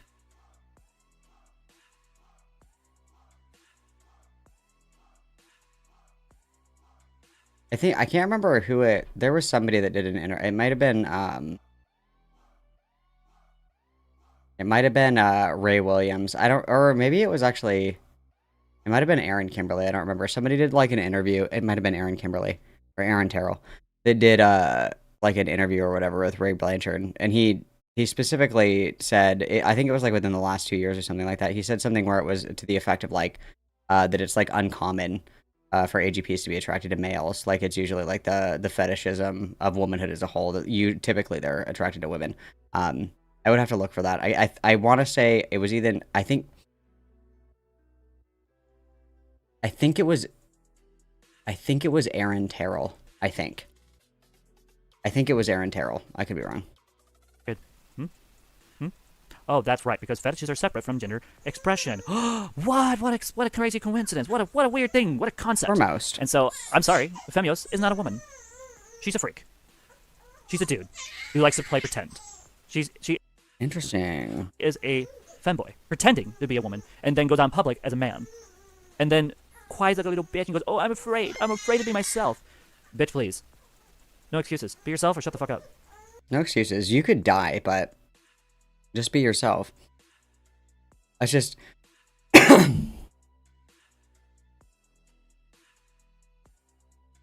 I follow Aaron Kimberly and Aaron Terrell a lot, and they're really into the auto-androphilia shit, and so they talk to Ray Blanchard like all the fucking time. I think it was like 2 years ago. I'd have to go and look for it. I love that, you know, maybe this is like, I don't know, maybe this is insensitive of me, I'm not sure. But like, I just couldn't imagine like what hardships FIREBAT has actually faced if this is like a controversial statement that people will like conceal parts of their identity to be safe. Like that's really weird to me. Like that's like almost alien to me. Like even what, like 15 so years ago or whatever, it was still fucking scary to be gay. By the way, that was rough. And then even, you know, in the last couple of years, I started transitioning like 10 years ago. I think in July, 10 years ago in July. Like even then, like it was still like I got my fucking shit rocked in a bathroom when I was in college. Like fucking split my face open. Like that shit was fucking crazy. And then even when I was, you know, younger, I was very obviously a lesbian. Like I was like, Mom, Dad, I'm a lesbian, and they were like, we know. That was kind of like the sentiment, of course. Like I remember in second grade, one of the girls on the playground asked if I was a lesbian, and I was like, what the fuck is that? And she was like, it means you like girls. And I was like, I mean, I guess girls are fine. Like, I don't understand what you're asking me. And like, even before I came out, like everybody would like call me a dyke and shit. Like, but like, it's just very foreign to me every time that I stumble across people that are LGBTQIA, LMNOP, that like don't have that like natural survival jigsaw puzzle piece where it's like there are people that will fucking kill you just because you're gay or because you have pink hair. Like there are fucking people that will do that. It's very weird to me. Like they just don't have, they're missing like the jigsaw puzzle piece. You know what I mean? Like they say ignorance is bliss. Sometimes I wish that sometimes I wish that I could get ECT just so I could like not have thoughts for a while. Like I sometimes wish that I could have my brain scrambled, but I give myself a little bit of brain damage just so I could live in this pure bliss. You know what I mean? Stop being fake ass fuck. Call it out. You're fake as fuck. That's why I hate your guts. That's why I've always hated your guts. Because I knew you were fake the moment I met Femios. The moment our very first conversation, I knew. Just from her first words, I knew how fucking fake she was as a person. And literally called it out. And this is why I oppose her. As a trans woman, I oppose her. Because of people like Femios on the internet who say, I'm a woman and you're not. You're not. Okay, I accept that I'm not a woman, and that's reality. Okay, married to you, except that she's not a woman. Okay, This might be a controversial take, and that's okay. I'm willing to willing to accept this. I think that the reason that Firebat has made it this far in life completely unscathed for being like a fucking freak, is because people probably assume that they're like a glue eater. Like, it's probably like tantamount to like tipping somebody over in a wheelchair in a lot of people's minds. Like, I'm imagining that's a lot of it. Like, you see this little hunchback, like 5'5" greaseball, like shuffle into the men's locker room in a bralette and yoga pants, going like, honey, I'm home. I'm the doctor. And you're just kind of like, ooh, just like don't make eye contact. You know what I mean? You're like, don't. You know what I'm saying? Like, people are probably like, aw, their first day outside alone. That's beautiful. You know, I'm imagining that's kind of what's going on. And Angus Bingus for the 5. Thank you so much, everybody. Witness. As a person with tangible brain damage, no, you don't want brain damage. I also have brain damage, but I don't have the fun brain damage. I want the brain damage where it's like, I just hear static in my head all the time. I have like no conscious thoughts. That's the kind of brain damage I want. I got like it reactivated like neurons that died years ago, but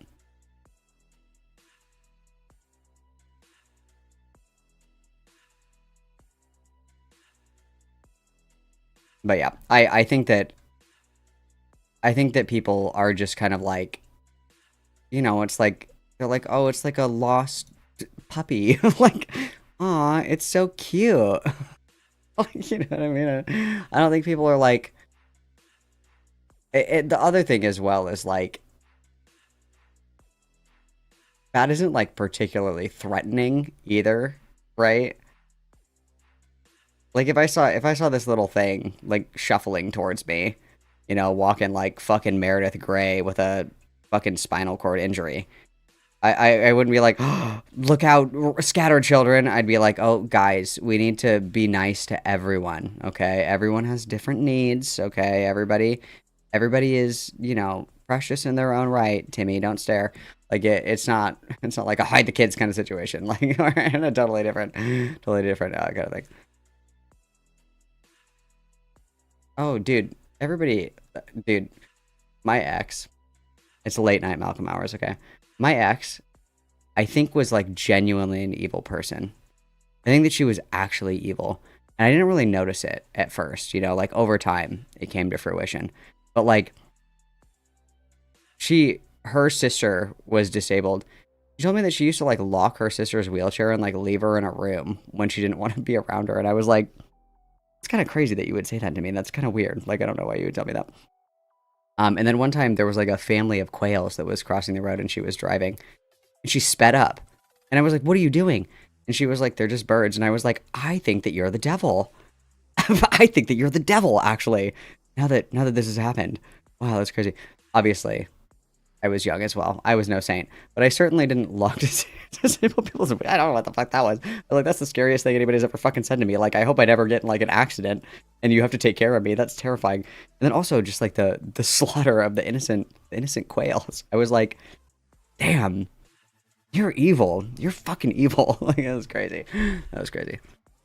Sorry. Anyway, my bad. A lot of us sane trans women on the internet believe wholeheartedly, but we're not biologically women. We're just us. This is not as good as I thought. Oh, worse, much worse. She went into another field. So many things to say that I must keep to myself. Inshallah, in another life. So, let's get into today's videos. Boop. We are going to get them running, and then we will hop into this. Let's put this one. Yeah, we're gonna listen to Blair White, my girl Blair White. She is very logical. Dude, The new Michael Jackson movie looks fucking awesome, doesn't it? In her transitioning. She also is a transphobe, like myself, and isn't afraid to just be honest about what's the truth about transitioning and how fucking insane people are on the internet about it. And so I'm going to be right back.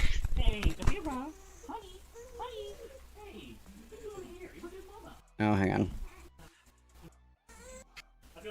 Do I need my privacy? Morale 911. No, we're good. It gently smells like rotten eggs. I like literally. Oh. Okay, I was like, care. it has to be Tanya. So. You don't want to take any responsibility with how you look or sound while claiming to be in the process of transitioning, which is a verb. Alienating. I disagree with that. So here's the thing. Me and Blair White, we don't always see eye to eye. This is one of the things I disagree with. So transitioning. Me and my best friend Blair White, like, it looks like she just fell out of Whoville, dude. Cindy Lou Who, bro. That's awesome. It's not anything to do with clothes, makeup, voice, or hormones. It's a state of mind.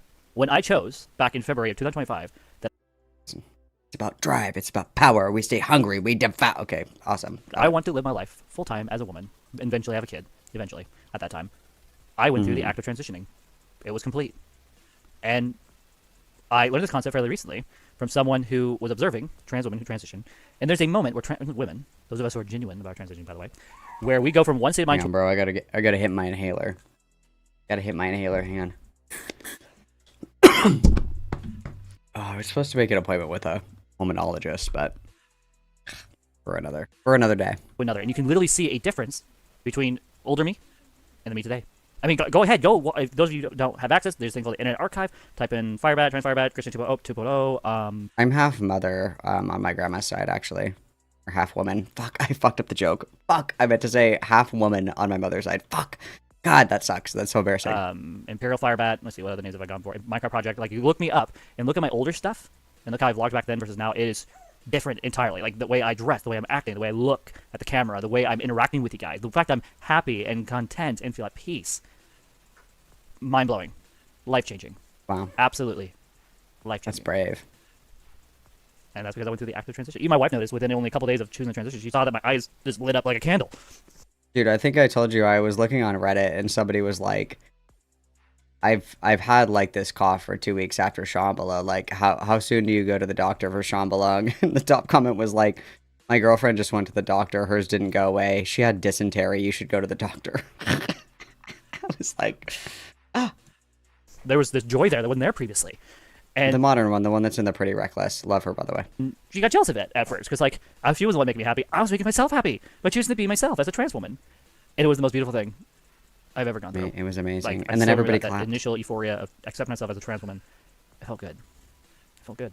Still feels good, even after 10 months of cyberbullying and defamation and harassment and. Oh, Micro Missile, you're not being rude at all. FIREBAT was handcrafted by Yakub. This is like the snow ape of everyone's nightmares. All the other bullshit. So, with that being said, let's continue. Trans kids from the tools of transitioning is not about protecting kids, it's about hurting trans people. And those people, in this instance, are children. Kids are people, but you're doing that to conflate them with adults as if there's not something really sick about that. I love watching my videos on 1 frame per second. Just so we're abundant. So here's the thing. I also agree with Blair White on this. Kids need to be protected. I think people like Femios, if they weren't allowed to have HRT till they were adults. Oh my god.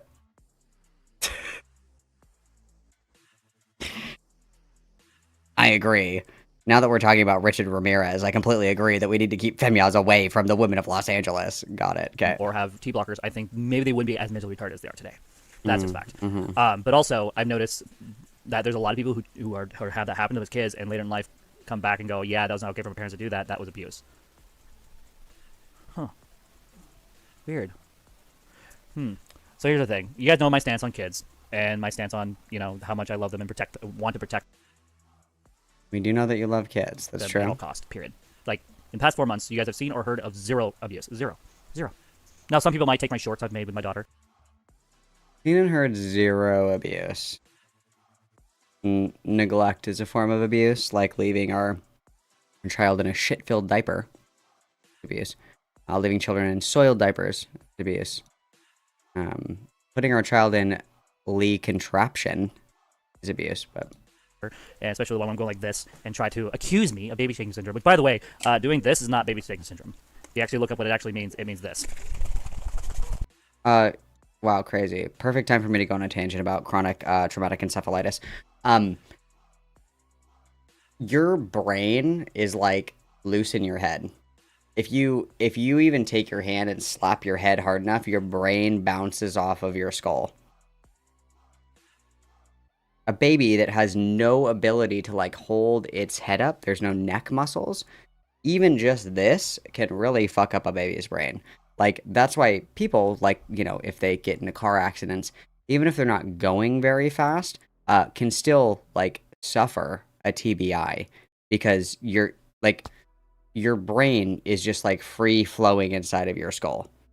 And something that helps adults be able to do more physical activities like contact sports, you know, wrestling, horseplay, whatever, is that our muscles like keep our head from flopping around, because if your head flops all the way back, your brain is bouncing around inside of your skull. By the way, just fun fact. I love talking about chronic traumatic encephalitis. There's a difference. And doing that actually will make their brain move around their head and cause brain damage and bleeding, internal bleeding and all that. So know your stuff or shut the fuck up. Oh, right, neck damage, that's a thing too. So that's why, like, every time you see me play my daughter, you'll notice that my hands are wrapped around the back of her neck when I'm doing that. I'm not going to show the video, but they're literally not. The baby's head is, like, flopping around, which is crazy. And I do it at a pace that's slow enough. I would also say that the sleep thing is like, abuse. Like, babies are not used to, like, the stimulation that we're all used to. Like, I can sleep with the TV on. I can sleep when the neighbor is up and being loud. I can sleep through my alarm, even. Babies can't do that. They're not used to it, and they need to sleep for their brain development as well. Their head's not whipping back and forth like a freaking reed in the wind. If you actually pay attention. Like, my wife was 100% supportive of my videos. She is 100% condones and 100% agrees that what I do on the internet is perfectly okay. Dude, literally everybody else in the Third Reich agreed with my idea. You're going to say that it was the wrong idea? I'm just saying everybody else also agreed. All the stuff I've been doing on this channel, like, for the past month, 2 or 3, nothing wrong. None whatsoever. Nothing. Supports Not a it all, thing. which I'm very grateful for my wife's love and support. And so... Beautiful. Eat it, bitch. That's clear. impressive. Trans women are real women, and trans men are real men. Full stop. Who asked for that? I didn't ask for that. First of all, I know you don't really believe that. And if you do, I'm not going to say you're the dumbest person on the planet, but you had better hope the dumbest person does not die. I also don't really know how you could say that while blowing the most male-coded kiss I've ever seen in my life. Women, put it in the comments. This is how men blow a kiss at you across the bar, and they're always the fat, Well, ugly... I can't really see, because, I mean, we're watching it on 1 frame per second. One's probably with greasy skin, probably balding. Ugh. It's nasty. She's not wrong. I've had my share of that, where men will look at me across the bar, pre-transition and during transition, and go at me, and it's like... Again, I'll take things that never happened. I would literally bet my life that has never happened. Like, it would be believable, I guess, if we lived in, like, San Francisco or, like, maybe New York, something like that. But in, like, some little fucking podunk town where there's, like, 10 people total, and all 10 of them know you intimately. Yeah. Sometimes I just lie, you know? I'm very picky with who I have relations with in the bedroom. Very, very picky. Even with my hookups, I'm very, very picky, at least in the past anyway. But, like... I'm very, very picky. Meanwhile, like, every person that gives you any kind of romantic or sexual attention, you decide that you have to get married to them in, like, a week. Got it. There's some people are just like, you're gross. You're gross. Stay away from me. This is like I was saying earlier in the podcast. Your refusal to integrate parts of who you are and accept them is going to have you looking crazy in public, saying the dumbest stuff in public, right? So, for me, I have... And that is why I'm able to make friends, because I don't say crazy-ass shit like this trans... Dude, that's how I make friends, actually, is by telling everybody that I'm stalked incessantly on the internet and that I'm a lolcow. That's how I make friends.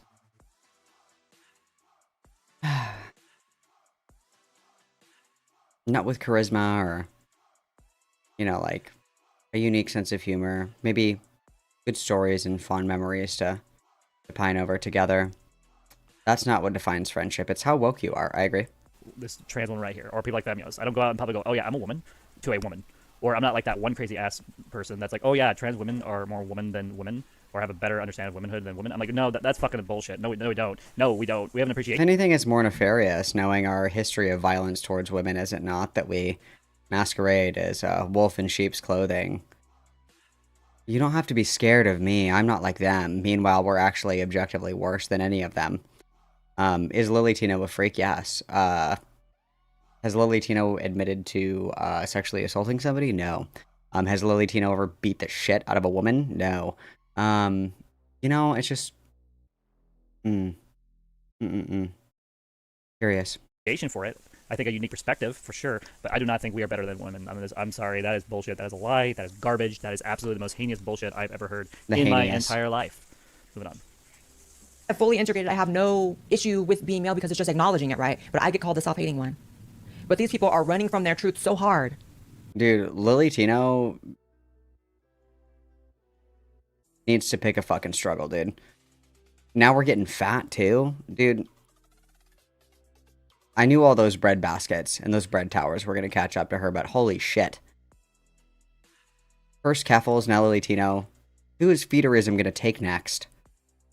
That they have to make video after video after video trying to convince somebody. Because if you were a woman, you wouldn't have to say it. Period.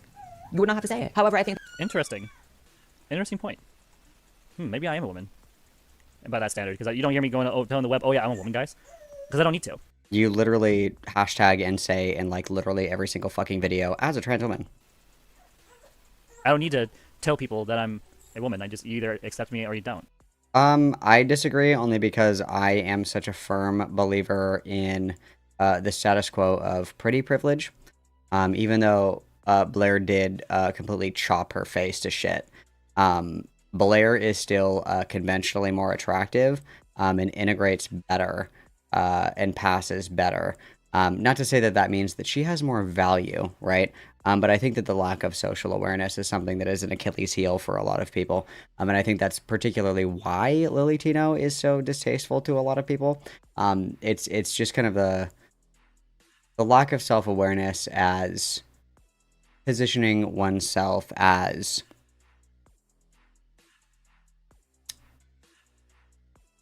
I would say like the pinnacle of what this experience is supposed to be, I guess, if that makes sense.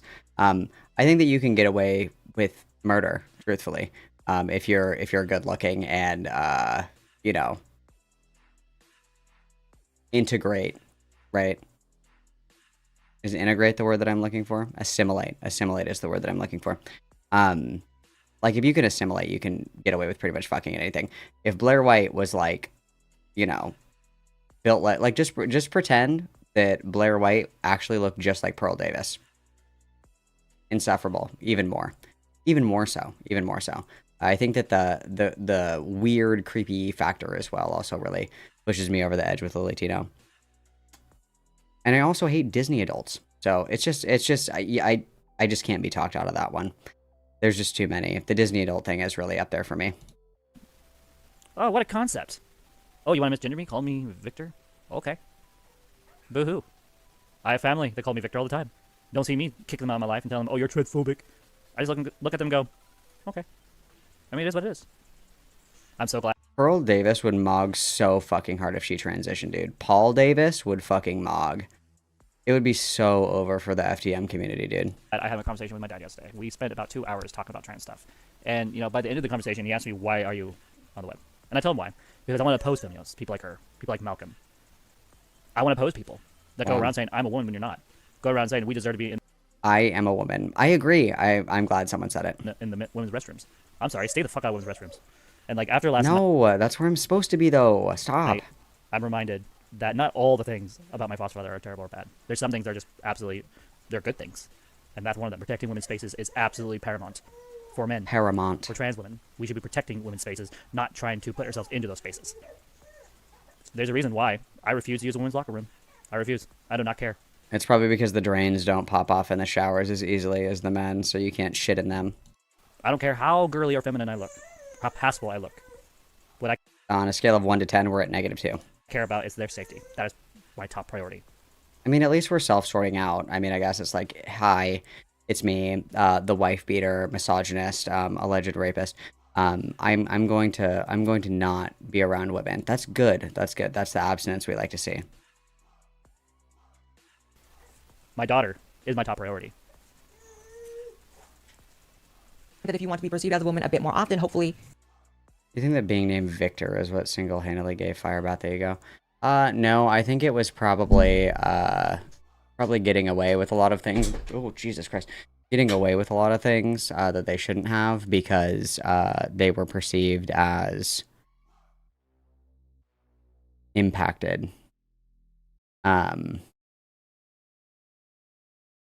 It's kind of like, I remember one time I was listening to my best friend Aiden Underground when he was streaming, and he was like, sometimes I feel like I'm like divinely chosen because like every time something can go really wrong in my life, it doesn't.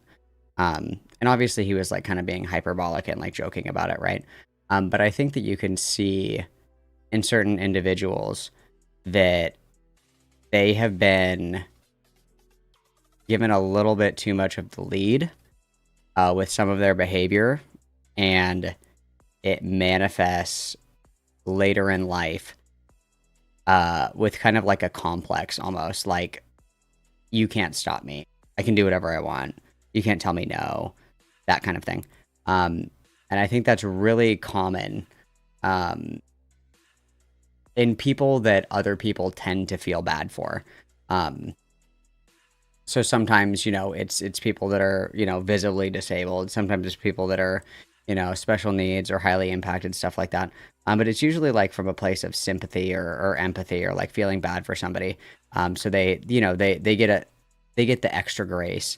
And then sometimes that extra grace can like manifest in the complex of like, I can do whatever I want. No one's going to stop me, because no one really has, right? Because you just kind of like feel bad for them. And you can see the same thing, with the affluenza teen, where it's like, here's like a rich white kid who's got whole fucking life in front of him, guys. We shouldn't get him in too much trouble. He shouldn't suffer forever because of this one mistake, right? Like, and then people obviously get a complex around that where they feel like they can get away with everything because up until that point they have, truthfully, is what I would say. But yes. You know what I mean? Get a few people thinking you are at least. Oh, I need privacy around 9/11. Thank you. Thank you. I probably have like 10 more minutes in me and then I'm going to have to lay down. I don't know if you can tell, but I'm starting to become unhinged. The pervert kisses. Don't ever do that again. Yes, sir. Yeah, sir. What kind of cookies do you have? That's a mood. That's literally my mood every time I see a Lily Tina video. I'm just like, ugh, not this again. Ew, not slop from hell. This person is actually 10 times worse than I am with my transitioning. At least I'm honest. At least I'm transparent. This person is the most woke-ass, fake-ass woman I've ever met in my life. It's... set boundaries, yes, but it hurts my feelings when you misgender me. Where? Would you like some French fries, Miss Tino? With some hamburgers? Wow, that's an epic own, dude. That's epic.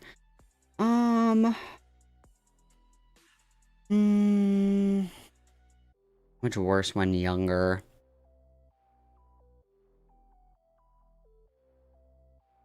I think it depends. It depends on a lot of stuff. It's hard because, like, I feel like kids that grow up and don't have peer relations lose out on a lot of social learning opportunities for natural consequences.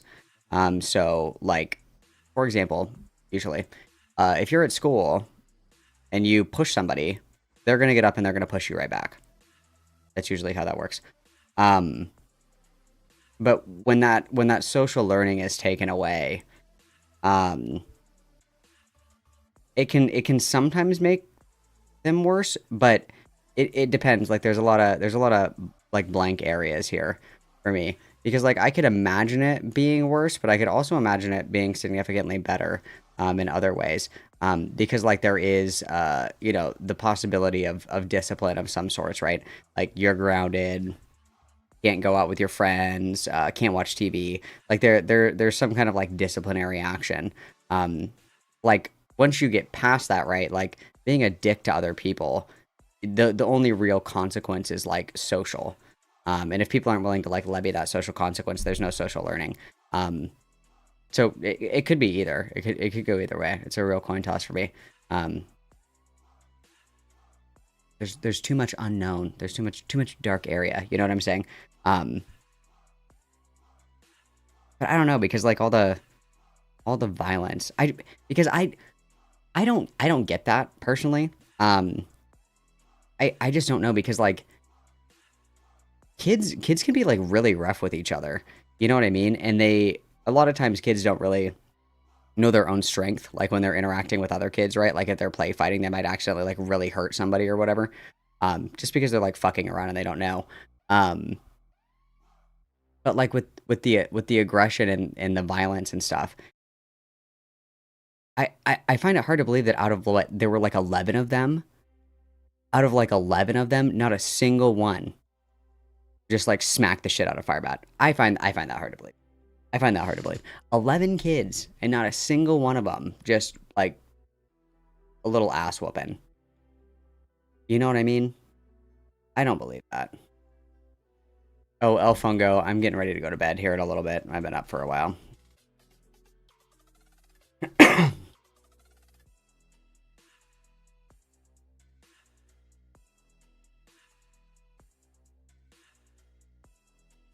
Yeah, well, I mean, I think that, I don't know, like even when I was little, I know that I didn't know my own strength as well.